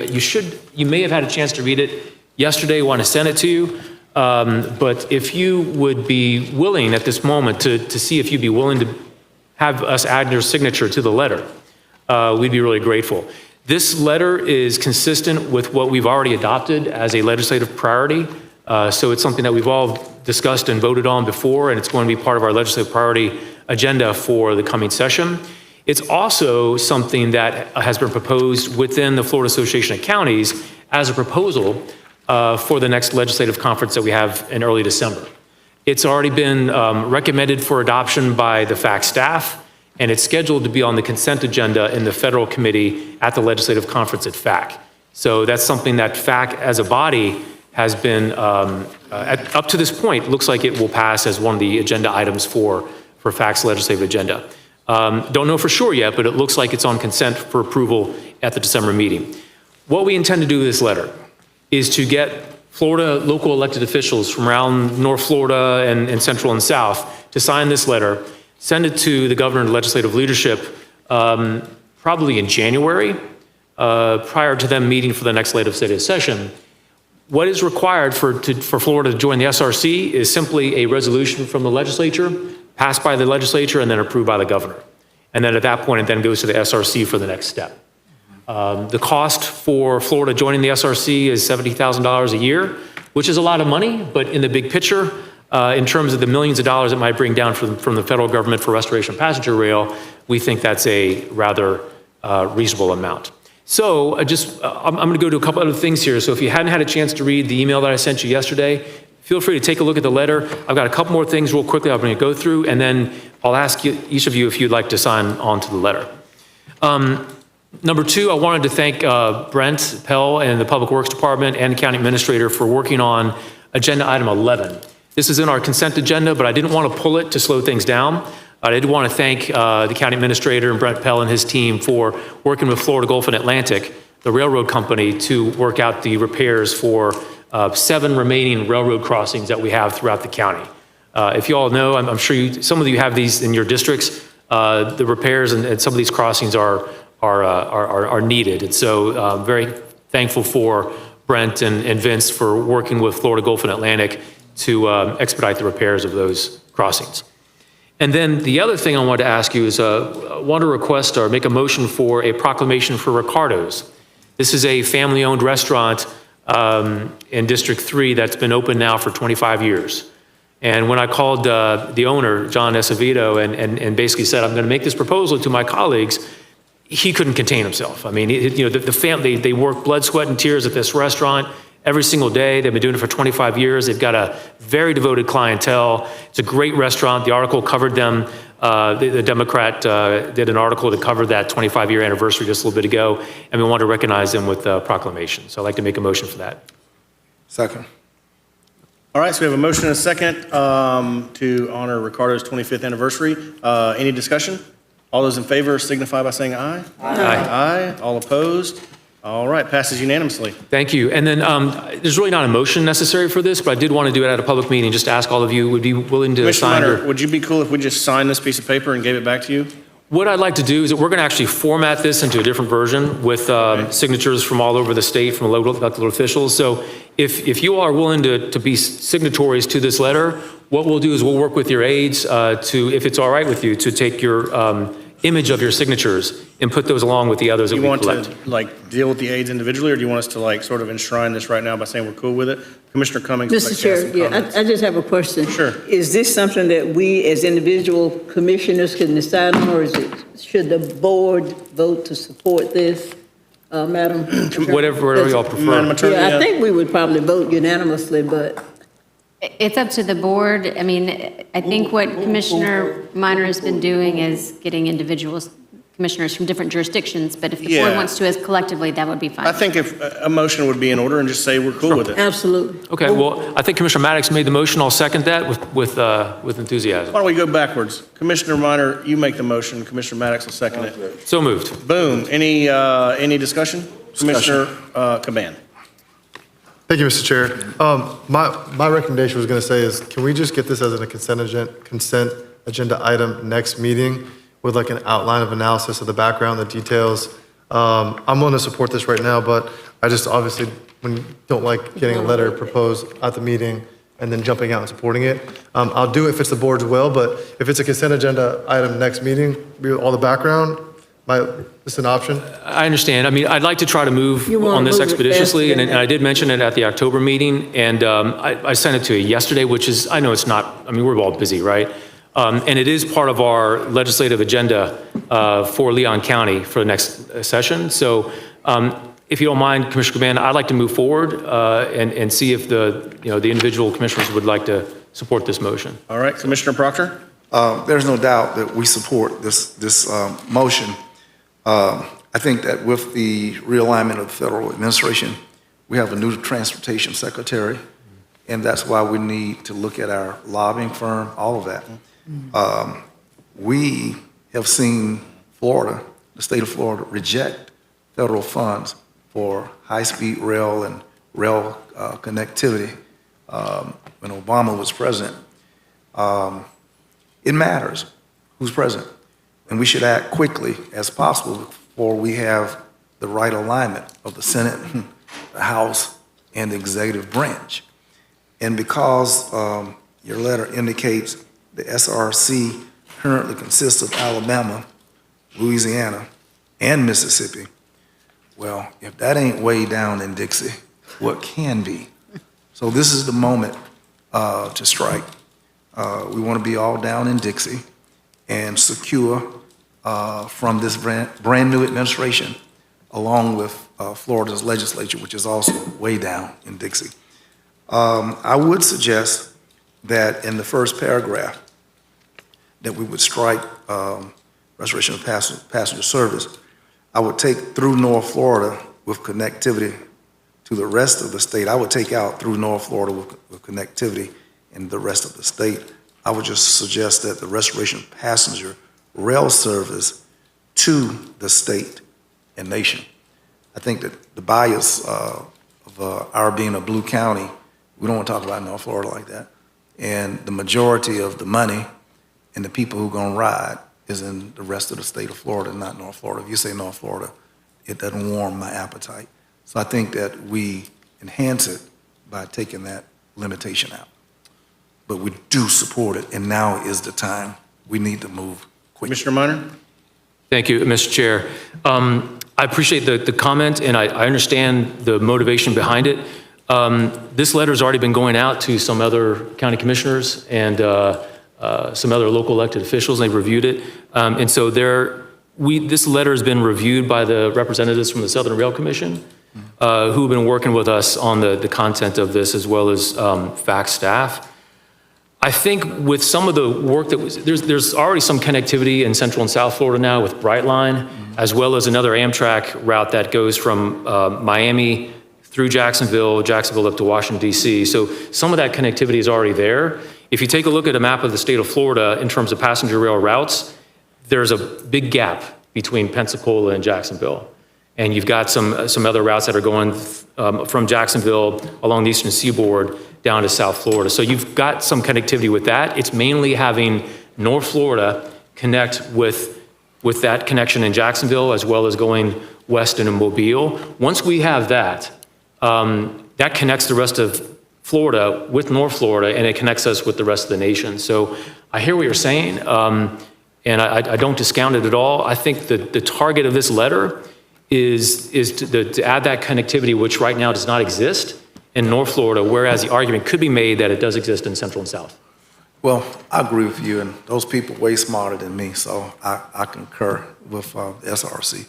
And I think that the rest of it is some putting our feet on the street and walking across the street, as the chairman has said, and the governor and the president and these other people walking across the street and looking them in the eyes and not sending a sheet of paper up, following up, I think. Thank you, Commissioner Proctor. Commissioner Minor, we've got... One last thing, I'm sorry, but one thing I wanted to add is that there are elected officials in North Florida that are from very, very red counties that are very much in favor of this. And so I think the fact that it says North Florida doesn't necessarily designate it as a blue issue or a red issue, because there's bipartisan support throughout this region in support of this letter and this request to join the SRC. All right, just more riders and more money. Okay, so I think we've got alignment. Commissioner O'Keefe, let's close it out and we vote on this thing. Awesome. Thank you. And I just want to thank you, Commissioner, for getting this on track. And I'm glad to vote to punch my ticket and come on board. Sure. All right, any other discussion? Seeing none, all those in favor of Commissioner Minor's motion, seconded by Commissioner Maddox, to support the Southern Rail Commission's request to add North Florida, signify by saying aye. Aye. Aye. All those opposed? Seeing none, passes unanimously. Commissioner Minor, you got any more? One last thing, just want to wish everybody a terrific Thanksgiving. Thank you very much, Mr. Chair. Thank you, Commissioner Minor. Commissioner O'Keefe, you're up. Thank you, Mr. Chair. It's neat to be able to say that for the first time for you.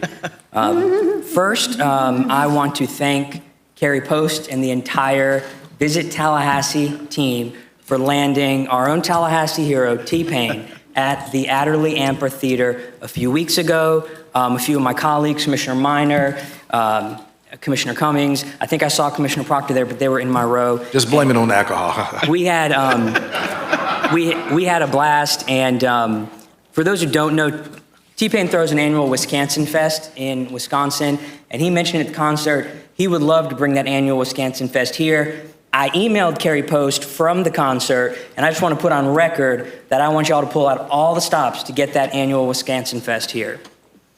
The other thing is I want to thank CAJM for bringing the proposal they brought, and I really think they've been a model of informed and purposeful community advocacy. They always do their research, bring everyone together, bring experts, and they do their homework, as been said, and I really appreciate. I also appreciate when they bring 80 people, they don't all speak. That's also very helpful.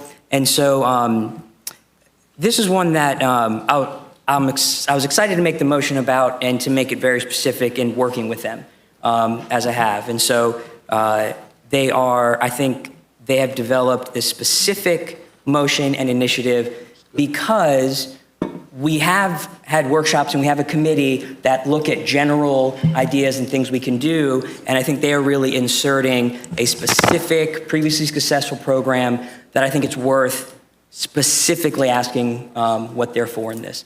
And so with respect to Commissioner Proctor, if you'll allow me, I would like to make the motion to direct staff. Well, Commissioner O'Keefe, the point with Commissioner Proctor was we'll come back to that. Okay. So let us get through Commissioner time, and then we can come back to either one of you can do that motion, and I imagine we'll have a lot of discussion. Okay, thank you so much. Okay. All right, then the last thing is, so it's a sad topic, but I don't think it's one we can not talk about. Our community is yet again dealing with a tragic and preventable death of a neighbor of ours who was struck by a truck and killed when they were just crossing the crosswalk. This one happened to be out by me, but it is not unique to any one district.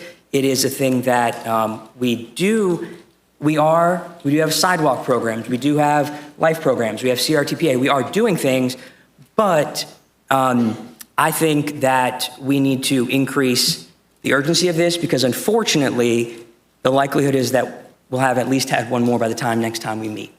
And so I believe, and I have seen other examples of governments that have decided that traffic death and severe injuries are preventable. And so I want to copy other communities that are doing more and being successful in preventing these deaths.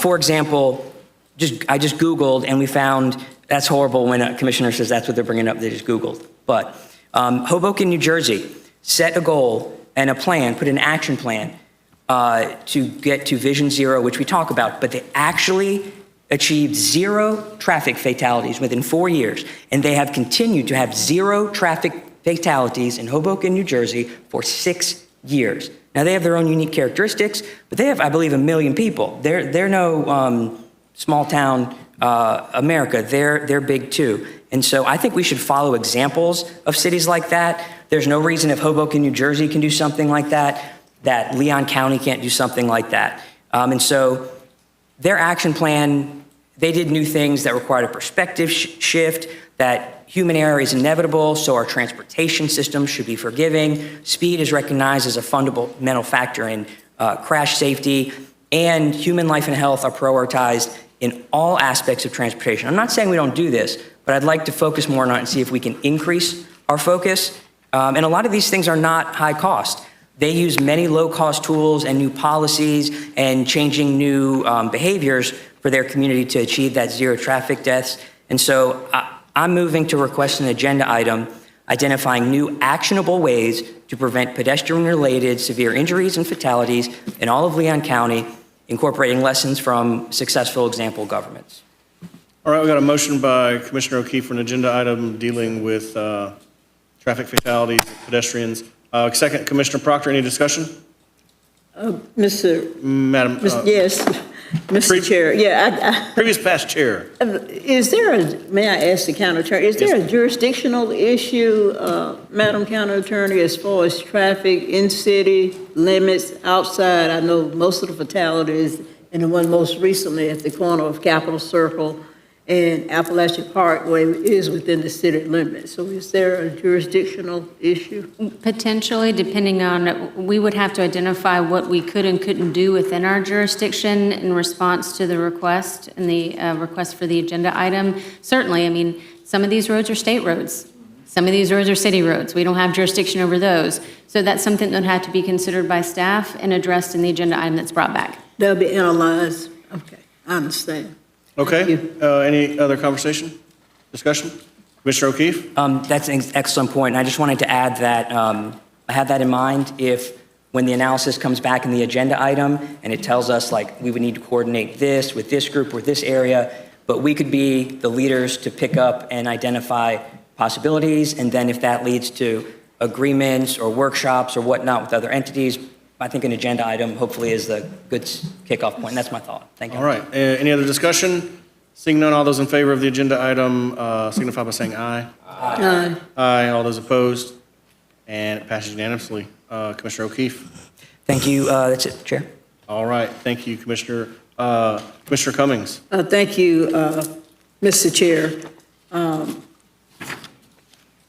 I've just got a couple of items. We received a thank you letter from Reverend Quincy Griffin. As you all know, we donated to the Shoes for Schools, school kids. And I think he donated or gave over $5,000 to $10,000 pair new shoes this fall. And so I'm not going to read the letter, but it's to the commission, and I think it says a lot whenever we embrace,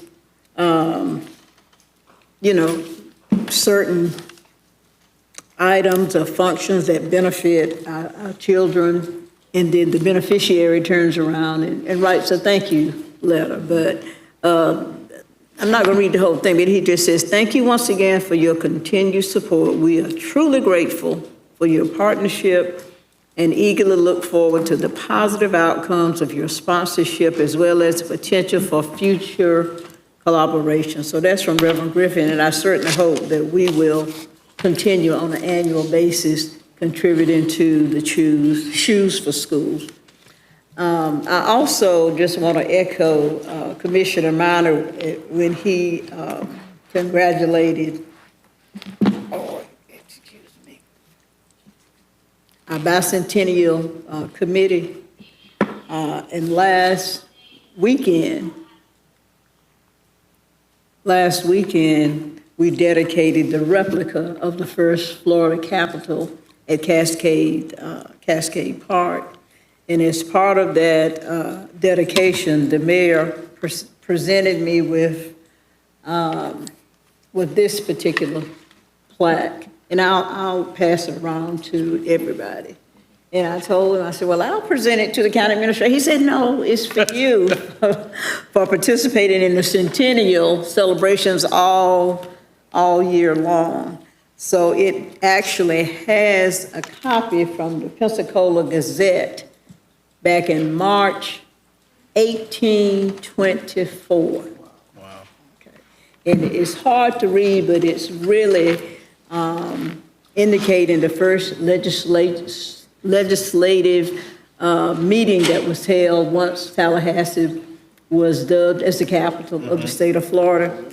And there's another article from the St. Augustine East Florida Herald, November 27, 1824. So it's very, very, very historical. So I thought that was really nice. And of course, we certainly want to commend Carrie Post and her committee for all. I mean, they've just had, over 200 activities this year to commemorate the bicentennial of Leon County and Tallahassee. So thank you again, Carrie, and your committee. I want to request a proclamation for the 30th church anniversary for Pastor Gerald and Judy Mandrell. Their church is Life Changers Church of God in Christ, and they have just been great parishioners here in Leon County, faith-based leaders. So I move that we issue a proclamation to the husband and wife for 30 years. Okay.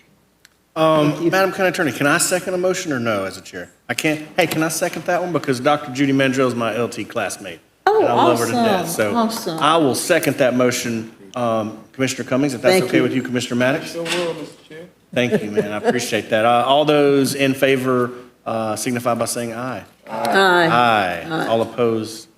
Passes Okay. unanimously. And then, of course, I look forward to our discussion about affordable housing, and I appreciate CAJM for, for coming, making their presentation to us. And then finally, I think we had a great reorganization. Congratulations on our new chair. He was a fantastic vice chair, so we look forward to your leadership this next year, and just thank all of you all.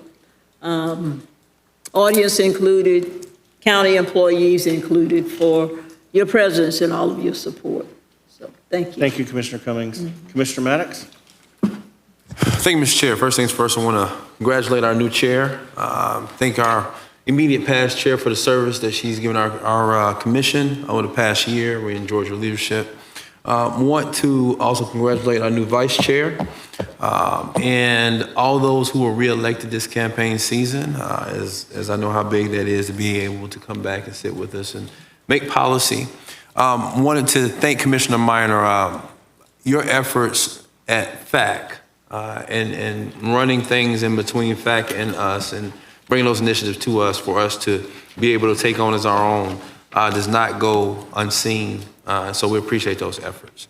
Mr. Chair, I would be remiss if I didn't again congratulate my daughter Nyla on her proclamation today that I had the opportunity to present. I'm very excited about that. And then wanted to tell everybody have a happy Thanksgiving and look forward to seeing you guys after the holidays. Thank you, Mr. Chair. Awesome. Thank you, Commissioner Maddox. Mr. Vice Chair. Mr. Chair, before he speaks, Yes, can I ma'am. go back and congratulate our vice chair? Absolutely. Absolutely. I apologize. He's going to have a great year. You guys will make a great team. So congratulations to the chair and the vice chair. Chairman. Yes, sir. Thank you. Actually, I want to start by saying thank you to everyone. Thank you to all my colleagues for the support. I don't take that lightly, and I'm excited to be the vice chair. I'm excited to work alongside you, Commissioner Welch and Mr. Chair. And I would be remiss if I did not also give a big thank you to my neighbors and supporters in District 2 who re-elected me without opposition. And that is probably one of the most humbling gestures that our community could have done. And I'm very excited to continue to fight for them and deliver more wins for our community over the next 4 years. I don't have any business to discuss. I do just have two quick questions for the county administrator. One, could we get just a quick, earlier we had two speakers, two public speakers to discuss the sand mine in Woodville. I know an email was circulated. There may have been some confusion. Can we just kind of hear where the county's position is on this? Sure. Mr. Chairman? Yes, sir, you're recognized. Yes, very briefly, the sand mine that was at issue tonight was one that was previously scheduled for a Board of Adjustment and Appeals hearing, and so people were noticed as a result of that. And we had subsequently pulled that item off the Board of Adjustment and Appeals so that we could do more due diligence on that item. We'll do that to the extent that that gets rescheduled for the Board of Adjustment and Appeals. We'll be sure to let the board know and to, of course, advise neighbors and that sort of thing. But it's just a little too early to say whether it will be adjusted. That sand mine just consequently was for very limited use, emergency use only related to storms. But that not being, that being said, again, if it is rescheduled to the Board of Adjustment and Appeals, we'll be sure to advise the board and, of course, the neighbors. Okay, yeah, thank you. Could we just get some work alongside with the neighbors as we can navigate that process? Absolutely. Thank you. Next, in agenda item number 11, we had the railroads that we discussed across Leon County that were going to get repaired. I I noticed Hartsfield Road is not on there, and unless I missed it in the agenda item. Sure. Let me ask Brent to come on up, or Charles, either one. They've got more familiarity with the list of improvements, and they'll be able to respond to that. Guys, if one of you could come on up and address that question. Good evening, Commissioners. Hartsfield Road, I don't think it's a county maintained road. That's right, it's not on the list. Could we include it? I personally just drove that road this week, and that the railroad crossing goes right through it, and it's pretty brutal. I mean, cars almost have to come to a stop to cross over. It's in pretty bad shape. We can look into that and coordinate with Florida Gulf Atlantic. Okay, thank you. And the timetable for those repairs are in Q1 of next year, correct? Timetable for the 7 crossings in this agreement, and we already coordinated with Florida Gulf Atlantic, and tomorrow they will place the order for the materials, which is on the critical path. They will take a longer time. The material will come from Canada. They expect the materials to be delivered by the end of this year, by December, and then they will start construction in January. And they estimate each crossing will require 2 days for the repair. Okay, fantastic. Thank you. I also want to thank Commissioner Minor for drawing attention to this. This is a huge need across Leon County. Clearly, there's several roadways and railroads that need repair, and folks, they do some damage to some folks' cars when they go over those things. So I wish everyone a happy Thanksgiving. Congratulations again, Mr. Chair. I'm looking forward to serving with you. Thank you, everyone. Thank you, Commissioner Caban. I've just got a few things. I'd like for someone to help me request a proclamation for the Montford Middle School football district champions. Thank you, guys. Montford Middle School's football team beat the powerhouse NIMS Middle School football team for like the first time in a million years and won the city and district championship this year. So real proud of them. We've got a motion and a second. All those in favor signify by saying aye. Aye. Aye. All opposed? Passes unanimously. I'd like to also request a proclamation, or have someone request a proclamation for the Childs High School girls volleyball team that won the state championship last week. I second. Yes, thank you, Commissioner Maddox and Commissioner Cummings. Only one of like maybe 2 team state championships ever won by a Childs High School team. So a huge accomplishment. Coach Caitlin Jan and her girls, really a powerhouse team this year, and won a big state championship, 5A state championship. All those in favor signify by saying aye. Aye. All opposed? Passes unanimously. And I'd also like to request a proclamation recognizing all, or have someone request a proclamation recognizing all of our Leon County Sheriff's Office staff that were deployed to our recent disaster responses. Second. Thank you. All those in favor signify by saying aye. Aye. And all opposed? Passes unanimously. Thank you guys so much. I just want to reiterate, again, I only get to do this with your blessing, the consent of my colleagues, and I'm grateful for it. It's a gift. I appreciate it. I appreciate all of you so much. I'm excited about working alongside Commissioner Caban as Vice Chair, and I promise you I will do everything I can to represent us well, because the last thing I want to do is embarrass anybody up here, because I have the utmost respect for all of you. So thank you so much, Mr. County Administrator, Madam County Attorney. Thank you guys so much for all the blessings that you've bestowed upon me, and I look forward to working up here with you guys as well. And on that note, we will circle back to Commissioner O'Keefe to make your motion about the KJUM proposal. Thank you very much, and especially thank you very much, Commissioner Proctor. I think I'd like to make a motion to direct staff to collaborate with KJUM to prepare an agenda item with a proposal and implementation plan for amending our 5-year capital improvement budget to set aside 20% of the county's annual Blueprint surcharge revenues beginning in 2026 for the duration of Blueprint 2020 to fund an affordable rental housing land acquisition and leaseback program modeled on the Penny for Pinellas Land Assembly Fund. Okay, thank you, Commissioner O'Keefe. Got a motion and a second by Commissioner Proctor. Now, just so I'm clear, I've got, this thing is, I don't know what's going on with this thing. I think it's still got me over here as Brian Welch. Because it's, so who pushed the button? Okay, y'all aren't showing up here, so I don't know what's going on with that. Okay, I'm gonna let the county administrator weigh in first, and then we will go to discussion. If you can kind of give me a hand signal to know, because this ain't working for me. Go ahead. Thank you, Mr. Chairman. And just a recommendation from our standpoint related to this motion. I would strongly recommend to the board that maybe we break this up in a two-stepper. First, I think it's important that the board receive an objective analysis before you consider doing anything related to this. And so should the board, after you consider that agenda item come back, decide that you want to implement, and you make that decision, then of course, we would work with CAJM and bring you back an implementation schedule. But I think I know you have some very important policy considerations to make first on this item. So I'd recommend that we first bring you back an agenda item on this, and then should the board decide that you're interested in implementation, then of course, at that point in time, we would work on an implementation plan. It's bifurcated.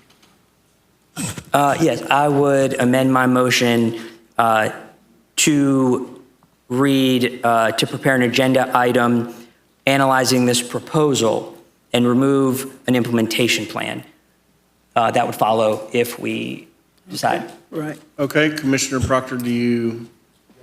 Okay, so just so I'm clear, we're asking for an agenda item to come back with the potential impacts before we ask for an agenda item to come back to implement. Right. Got it. Okay, any discussion?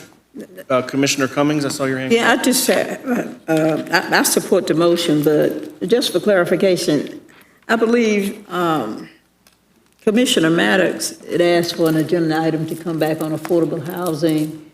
It hasn't come back yet. I'm not sure how close that is to what's on the table right now, but there was some concern or some articles where there were some successes in some areas or counties. And if Mr. County Administrator could just clarify if we are working on an agenda item in that area anyway, and I'm just wondering if what we would do here might be duplicate. Mr. County Administrator?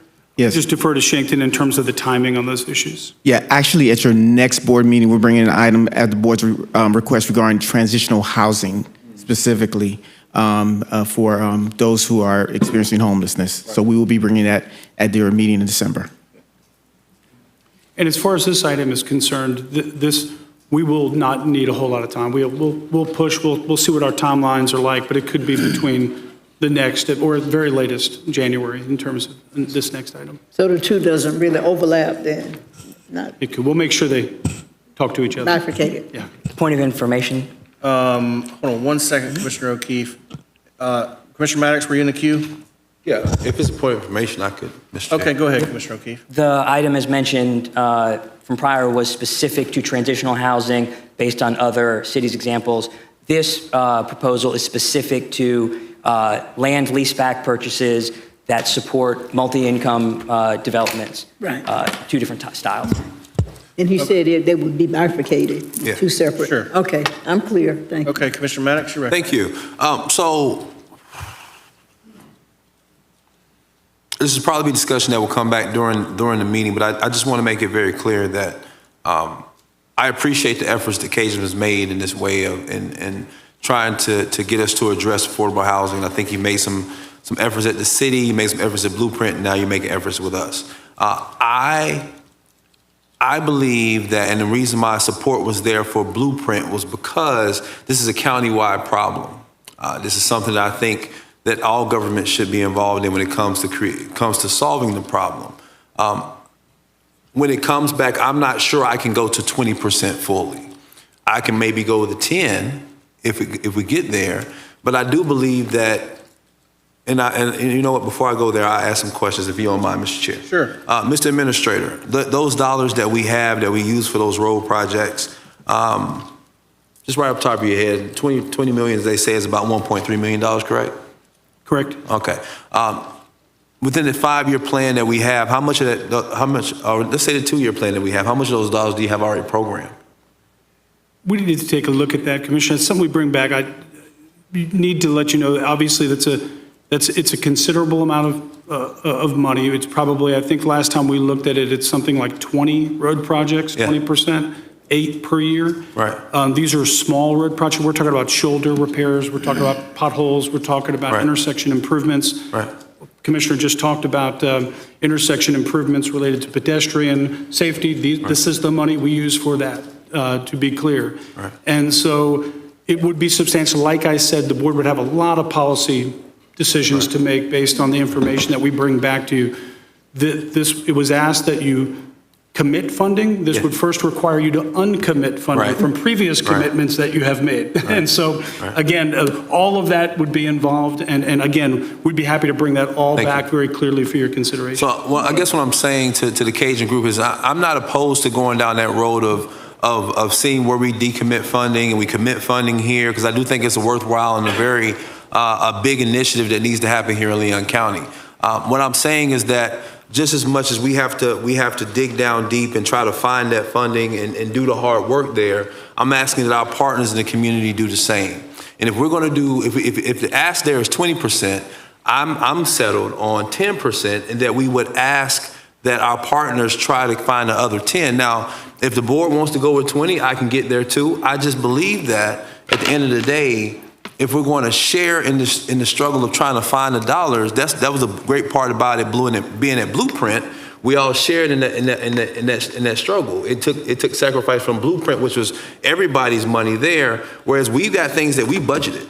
We budgeted for that would help with our road projects, and now we're looking at it like, okay, well, county, we're asking you to sacrifice those road projects that you have for this bigger cause, which I'm not opposed to at all. It's just that if we're going to make those kind of sacrifices that may have to decommit and change some policies, well, shouldn't our other partners have to consider the same? That's so. And I say that now, thinking in my mind that I could get to 20%. I could. I just would like for us all to share in this opportunity that we have to address a big issue here in Leon County. And I don't feel like it's going to take a lot. I want the board to understand. It's going to take a lot of shifting, and I think the county administrator is kind of downplaying it. It's going to take a lot of shifting and policy changes and thoughtfulness and all this kind of stuff that we're going to have to take into account to make this happen. I just don't want us to have to do it by ourselves. That's all I'm saying. So I look forward to the item coming back and analysis coming back. But I would ask that the Cajun group continue to try to work on our partners in town to see if they'd be willing to consider coming on board with us. If they don't, they don't. If we got to take the whole freight, we got to take the whole freight. But it's my hopes that if we take the leadership position to say, okay, we're going to go, that we won't have to go it alone. Thank you, Mr. Chair. Thank you, Commissioner Maddox. I think Commissioner Caban was next, and then Commissioner Minor, then Commissioner Proctor. Okay, Commissioner Proctor, can it wait? He broke his mic. Oh, I've been there, man. Do you remember that? Mine went through the table. You okay if we? Yeah, I'm good. Okay. I'm saying I got a technical difficulty. Okay, you want to defer to Minor? Okay, Commissioner Minor, you're up. Thank you, Mr. Chair. I appreciate it. When I met with Cajun last week, and I think some of you also did, we discussed this at length, and I told them I would have an open mind. You know, in my previous discussions with the county administrator, we talked about the trade-off between maintaining safe roads and maintenance of that, pitted against affordable housing. And I know some folks in Cajun have discounted that as an accurate comparison, but that really is the trade-off here. And I told them last week I would have an open mind about this, about the agenda item coming back. And so I reserve judgment on when that agenda item comes back and we actually see the analysis in the agenda item. But I am planning to support this motion because the county and the city together do quite a bit of work on trying to cultivate more affordable housing units. And we just do. We see the problem. Everyone here on the dais cares very much about affordable housing. We probably spend more time talking about affordable housing than most of the other issues we talk about, both here as well as out in the community. So it's not from a lack of concern or a lack of compassion with the need. The need is out there. We see it. It's one of the things, we didn't run for the county commission just to sit here and keep the seats warm. We're here to make things, to improve things and help people find affordable housing. So I'm going to vote for the motion. I look forward to the agenda item coming back. Most of the discussion will happen when that agenda item comes back and we figure out what that trade-off is between maintaining safe roads and affordable housing. We need to do both, but we're forced to make that decision on how we achieve those both And as Commissioner O'Keefe just said, with that tragedy that happened a few days ago, our road safety is critically important. We've got to do both. And so I'm going to support the motion. Commissioner O'Keefe, thank you for bringing it up, and I look forward to the agenda item that comes back. Thank you, Mr. Chair. Thank you, Commissioner Minor. Commissioner Caban, Vice Chair Caban. Thank you, Mr. Chair. I have an abundant of thoughts when it comes to affordable housing. I know we do a lot as a board, but Mr. County Administrator, if we allocate 20% of our blueprint funds, right, designated for affordable housing, would that impact our budget for road improvements and capital budget improvements in infrastructure? Yes, significantly. So we're talking about road safety, right, which was an issue. And so we're saying we're going to pull money that's allocated for things such as road safety, and then we're going to allocate it for affordable housing. And what I'm getting at is when we're looking at the landscape of where our issues are as a county, we're pulling from one issue to help another issue. So it's not a net positive, right? It's flat across the board. And I'm going to support the motion because I want to see an analysis. Let me say that. But I also think that our approach here to affordable housing, I don't want to say is not working because I know we are delivering units, but I don't think we're getting the best bang for our buck. I'm very much, when I use the analysis, I use this with my businesses all the time, with my managers. You can give the carrot or you can give the stick, right? I'm very much a carrot first kind of person. But I think how we approach affordable housing, we're oftentimes putting the stick forward. And what I mean by that, correct me if I'm wrong, Mr. County Administrator, but when folks are coming or developers are coming to our community to build single-family homes or residential units, we mandate that they have to have a certain amount of affordable housing units. That's correct. Okay. So to me, that's a stick. What I would like to see, and this is something that I'm willing to explore with the board, is an incentive program for developers to come in and build affordable housing in our community. And what I mean by that is we have vacant land across Leon County that's generating little to no property taxes. We have vacant buildings that are sitting there with no investment put in them, pretty much bringing us no real property value to our ad valorem assessment. Yep. I have an idea to where, why don't we look at a program that could coincide with your proposal, by the way, Commissioner O'Keefe. And what got my wheels spinning on this is I did meet with KJM earlier this week. And we kind of looked at each other like, okay, there's a affordable housing crisis, we know. But what's the solution? And I think the solution is taking more of a carrot mentality. Why don't we look at giving developers a rebate or a tax break if they build properties with X amount of unit of affordable housing? An example, don't hold my feet to the fire on this, but let's say, again, we have a vacant lot. And we say, hey, as a developer, we come up with a game plan and we say, as a developer comes and builds 100 affordable housing units, then we come up with a calculation or a formula to give them a discount on their property taxes for X amount of years. So what we're getting a affordable housing for our community, and they're getting a discount on their property taxes. So it's a win for the developer. It's also an incentive for them to come in and build in Leon County. And now we have more affordable housing units for our community. This is what I call a carrot approach, right? I think if you look at developers, most developers want to go places where there are tax incentives.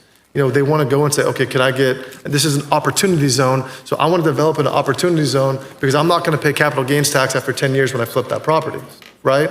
So when we look at a proposal that gives them an incentive to come in our community and build affordable housing, I think it's a win for everybody.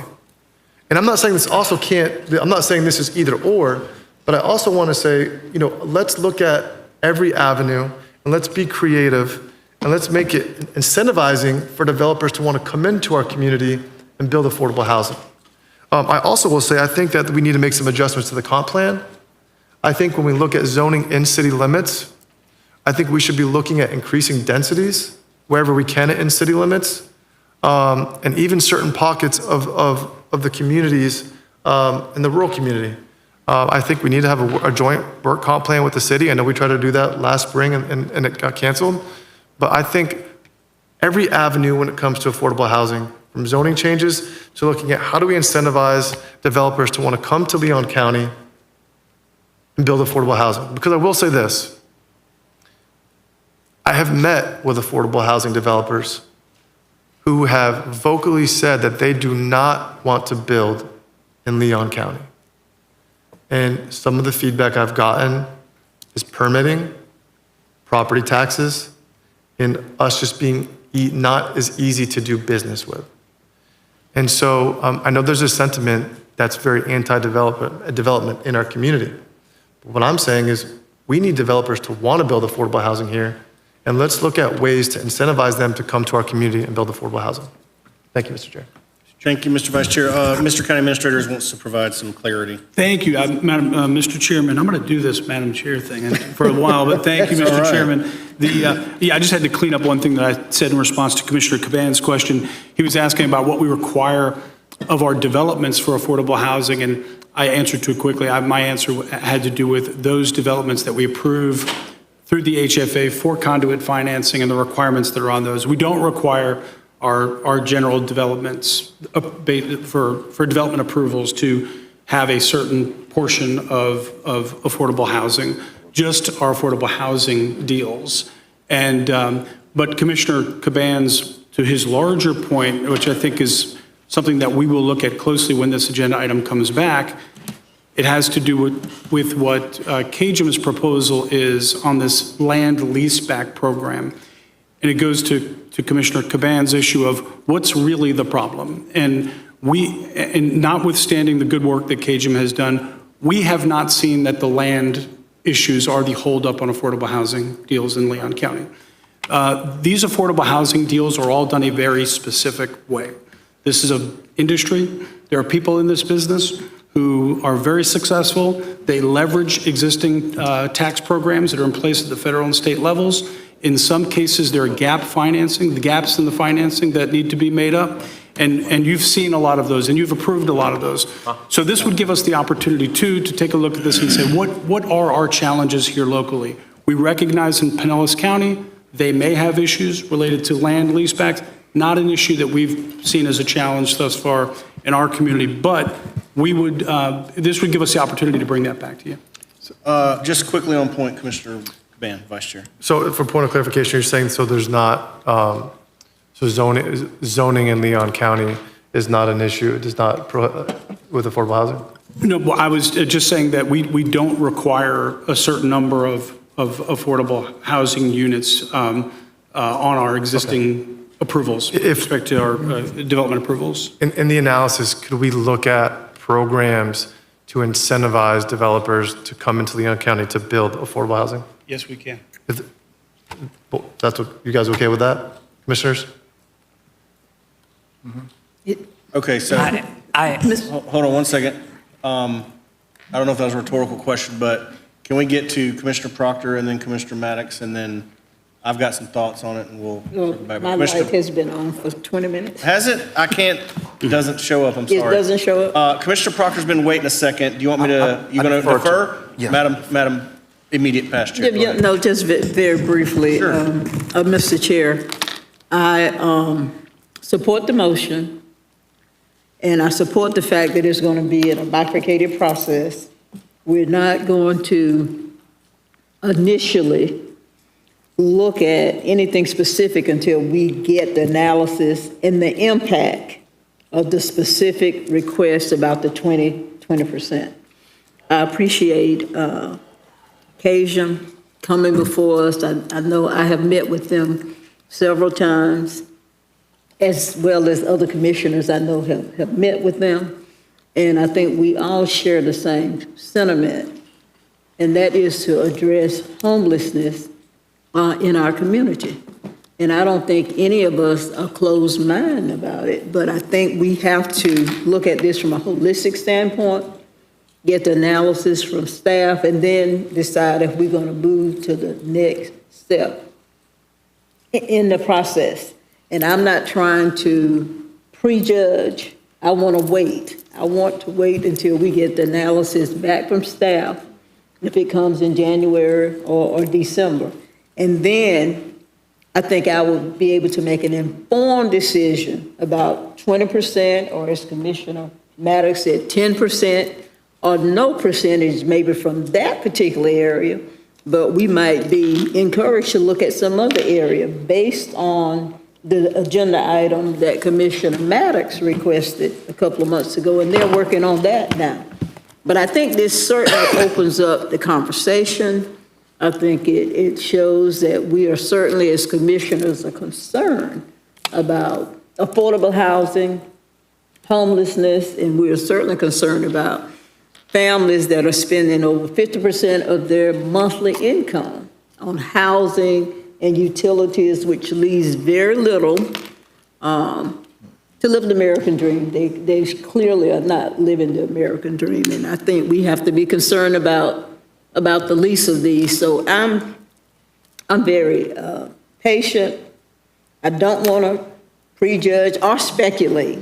I'm just looking forward for that first step to come back from the county administrator. And we're looking at the ramifications of transferring any funds or reallocating any funds and what that would do in the whole scheme of things. And certainly, I know funds have already been allocated in our budget for certain road improvements and what have you. So I think from a commission standpoint, we have got to be holistically concerned about adverse effects. Well, thank you, Mr. Thank you, Commissioner Mr. Chair. Cummings. Commissioner Proctor, you're recognized. Thank you, Mr. Chairman. Commissioners, first of all, Commissioner Maddox is such a unique listener and hearer, and I'm a little nervous to step out and dare not say that he has not heard correctly. I dare not. And I'm willing to say that I have not heard correctly. But I've never heard Cajun target a project, say they want this road stopped. But I've heard these people saying that any surplus money, new money that comes in from the tax, that what we share out of $1, what we put 20 cents aside. They have not targeted one project. This is not their request versus those things that are sitting and already funded. They have not ever approached that. But I'm willing to say that because of how you think you've heard them. Maybe you all heard correct. I didn't hear all that. I've been listening to them over at City Hall, Blueprint. They came in a couple times, talked. They have never asked to take food off the table of any existing project. Where y'all get that from? On point. Commissioner Maddox. Where does that come from? So That's not what I've heard. Yeah, so when we were having a conversation at Blueprint, where they were asking for any excess money that came in every year would go towards this pot of money. What they're asking us here for today is that we would take 20% of our allocation and put it towards it. It's not new money, it's 20% of our allocation, and that will go towards the proposal that they're asking for. So it's not new money, it's 20% of all the money that we have coming in. Okay, I didn't understand that, and anything dealing with real estate, council, you knows, if it's not reduced to writing, it ain't worth the paper it's written on. Until I see a proposal, all of this is hot air. If they got something to write down on a sheet of paper, I'll deal with it. I don't want to think about this no more. Cajun, all y'all preachers, you write sermons, you write this, that. Put something in writing. Because all this verbal remembering of some meeting to another one, I ain't studying this until we get something in writing. So my understanding, they're not asking us to kill a project to create money and take that money. I've always understood their spirit to be, if you all receive any additional dollars, would you share 1/5 of it with affordable housing? Which leads me to, in this conversation, I don't like working with no paper. And you want to say something to us for policy, write it down. We should stop talking about this until we get something definitively written down, because we all hear quite different. But in the area of affordable housing, what is it that the Tallahassee Housing Authority and Ms. Brenda Williams have that's so much smarter than all of the rest of us put together? Their performance, them taking a project, returning it. I mean, I'm not trying to be funny, but to me, we should hire Ms. Brenda Williams as a consultant and put her out front to do affordable housing. She's demonstrated capacity to do it, working with what she's working with, finite margins in producing excellence in the categories of housing that we want. And I think that we would be wise, if possible, to create a partnership with them being the lead operative in securing the quality of housing that we want. Nobody has done this the way Tallahassee Housing Authority has turned this around over the last 3-4 years. And I think that from what I'm able to glean in observations in this community, the expertise, we're not committed. Moreover, this goes back to the federal land, the affordable dirt, what we need, people crying out for. But if our heads are buried in the sand and we don't make the ask, nobody's gonna do squat unless we're asking, demanding, pleading, imploring, doing something other than going around in circles talking about something. We need that federal dirt. We ask about, and I don't know when it's coming back, the banking CRA, community, I think it's a Reinvestment Act, and the performance of our banks and redlining. Vince, is that coming back to us before doomsday? Yeah, that is coming back as a retreat item per your request. Okay. That needs to be incorporated. If banks are not, I don't care what housing we put out there, if the banks are not going to back these people or create unique, expanded approaches for them to qualify, y'all, we still, you got to get the banks to the table. That's why I've been begging us to get them here, to sensitize them to this market, and not just the upper levels of people who make as much money as we make, but for folk who don't make the money that all of us up here make, the banks need to know who they are and look at the demographic that Shinkton has already captured. So, Vince, is the tow truck ordinance coming back anytime before doomsday? January, yeah, January it'll be back to you. Okay, very good, very good. Thank you very much, Mr. Chairman.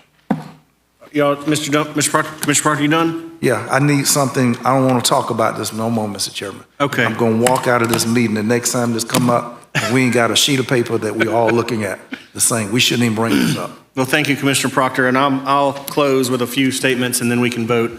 I think there's going to be enough support for the next step. I'm going to say to the Cajun folks, I am skeptical. I am skeptical. I'm going to say to our commissioners, I am skeptical for all of the reasons that we have outlined. This feels a lot like if you don't know where you're going, any road will take you there.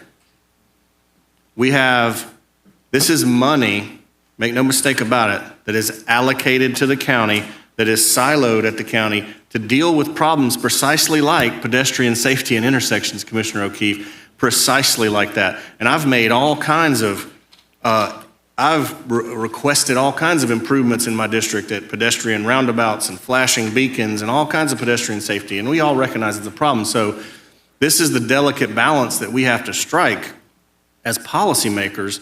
Is you're robbing Peter to pay Paul. You are taking money that is committed by our county, and you are going to pull a percentage of it and redirect it to something we don't even know that we need in terms of a land lease buyback program. We have FHA partnership programs where we draw down federal dollars and we work with lenders and developers. That's exactly what happened at South City Columbia Gardens with Miss Williams. Those programs exist. All right, we find ways to meet the matches and the federal programming that we need to already facilitate massive affordable housing programs in the county. We already have that. So this is talking about taking money from what we already have allocated for a distinct purpose in roadway improvements, paving roads, intersection improvements, repairing washed out ditches and stuff during hurricanes. This is taking money from that and putting it in a pool of money for something we don't really know if we can deploy in our community because we don't have the same needs as Pinellas County. It's not like we're going to build affordable housing with that money. So that is why I'm very skeptical. I will support the next step, but I got a feeling that the analysis when we come back is going to say exactly that. It's going to say, this is going to cut 20% or 10% or 5% from your capital improvement budget to put money in an account for affordable housing that you don't even know how to deploy into the field. All right? So we're doing a good job in Leon County, and we don't take enough credit for it, providing affordable housing units to the best extent that we can. I think Commissioner Caban's idea is very worthy of exploring in terms of finding ways to incentivize, but we already don't punish people. So this is a delicate situation. We need thousands and thousands of units.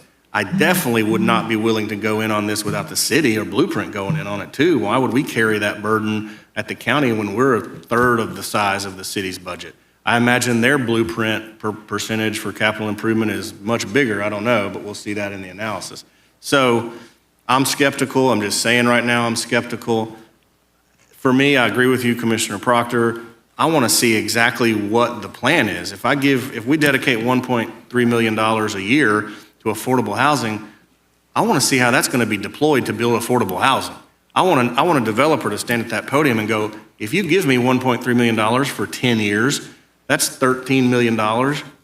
We're going to build X amount of units, and that's what I'm committing to. It's not all this conjecture and wish casting is not good public policy, and that's going to be my problem. So I'm sorry. I thought you were on your point. That's all I'm going to say about it. Well, Commissioner Maddox, you can speak on it, and then we'll have a vote. Thank you. To your point, Commissioner Caban's point, and because Commissioner Proctor, too, you spoke about the Housing Authority piece. When I met with CAJM a while back, I think they recognized that the problem is the gap that exists between the cost of development and the prices you had to come out on the other end in order to make a profit. And so the way the Housing Authority did it was tax credits. And that's why we gave money, the city gave money in order to help them achieve that closing the gap, per se, that happens between development and profit. Where the real problem lies, because I'm actually dibbing-dabbing this in my other job, is when you go up for a tax credit piece, you got to have a local match from local government. They want to see that local governments have some kind of matching program, or you're going there and they're giving something towards it for you to go then access the bigger pot of money that's coming from Florida Housing Finance. Now, land helps because then you don't have to go buy the land, which means you can put more money towards the capital side of it and the building side of it. But if we really want to be honest about what organizations need and what developers need in order to get access to close that gap, they need money. They need funding. They need money on the front end to close that gap between financing that happens between building the project and being able to turn a profit on the other end. So some of what Commissioner Caban has talked about maybe gives some of that, but it would be idea that, and I think some of the things we talked about with blueprints, we couldn't do it. If there was a program created whereby there's a pot of money that, let's say, when the Housing Authority needed that how much did we give, Vince? We provided about $6 million like in the last. About $6 million. The only way we were able to do that was because of ARPA funding, correct? Correct. without ARPA funding, they still be looking for those $6 million. Correct. And many of those projects do not require gap financing. When they're done right, I'm paid to say they don't require gap financing. So again, it just depends on the project.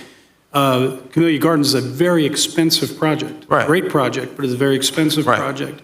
And so, but again, as I said, when we come back, this will give us an opportunity to unpack really what the needs are. There's a half a dozen projects in the pipeline right now. Good. That you will be seeing. So again, but we'll take the opportunity to bring this all back to you so you can consider all of it. I guess the point is that we do have to be open-minded with this. They have come with a great idea, but I do think that there are different things different challenges that we have as a community when it comes to it. And what if the analysis comes back and we figure out that land is not the issue?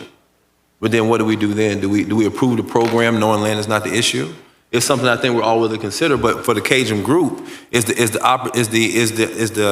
idea here for us to come to the table and figure out ways to really solve this problem, or to simply come to the table and agree and move forward with the program that Pinellas has done because it's something that you guys believe in. So I think what I'm asking for here is, as we have our conversation, and as Cajun comes back and forth to the table to have the conversation with us, that the focus be, if staff comes back with an analysis that says, hey, this and this is the problems that we see happening, and this and this is the way that we can attack those problems, then that we be open to saying that those are solutions that everybody can entertain and we can have a conversation about it back and forth. I don't want, if we're going to be open-minded about entertaining the program that Cajun brought forth, what I'm saying is I like for Cajun to be open-minded to the analysis that staff has come back, and then we have an open conversation about what actually works for us and what the problem actually is. Because I think you would agree with me as well that gap piece of funding, because when I met with you, we talked about it, is a huge problem. But remember when we had the conversation, we said, well, but the problem was Blueprint funds could not pay for that gap funding. So then that's when we went in the direction of, okay, well, what about the land? So if you're not paying for the land, then you can use money to go the other way. So that's what I'm saying. Just Cajun's been hard set on the idea of the lease back program. All I'm asking, last time I'm saying, Mr. Chair, is that if we're going to have an open mind about that you have an open mind about the analysis that comes back, and then we can have a real good conversation about how we really deal with this problem the way we deal with it. Is that fair? Thank you, Mr. Chair. All right, thank you, Commissioner Maddox.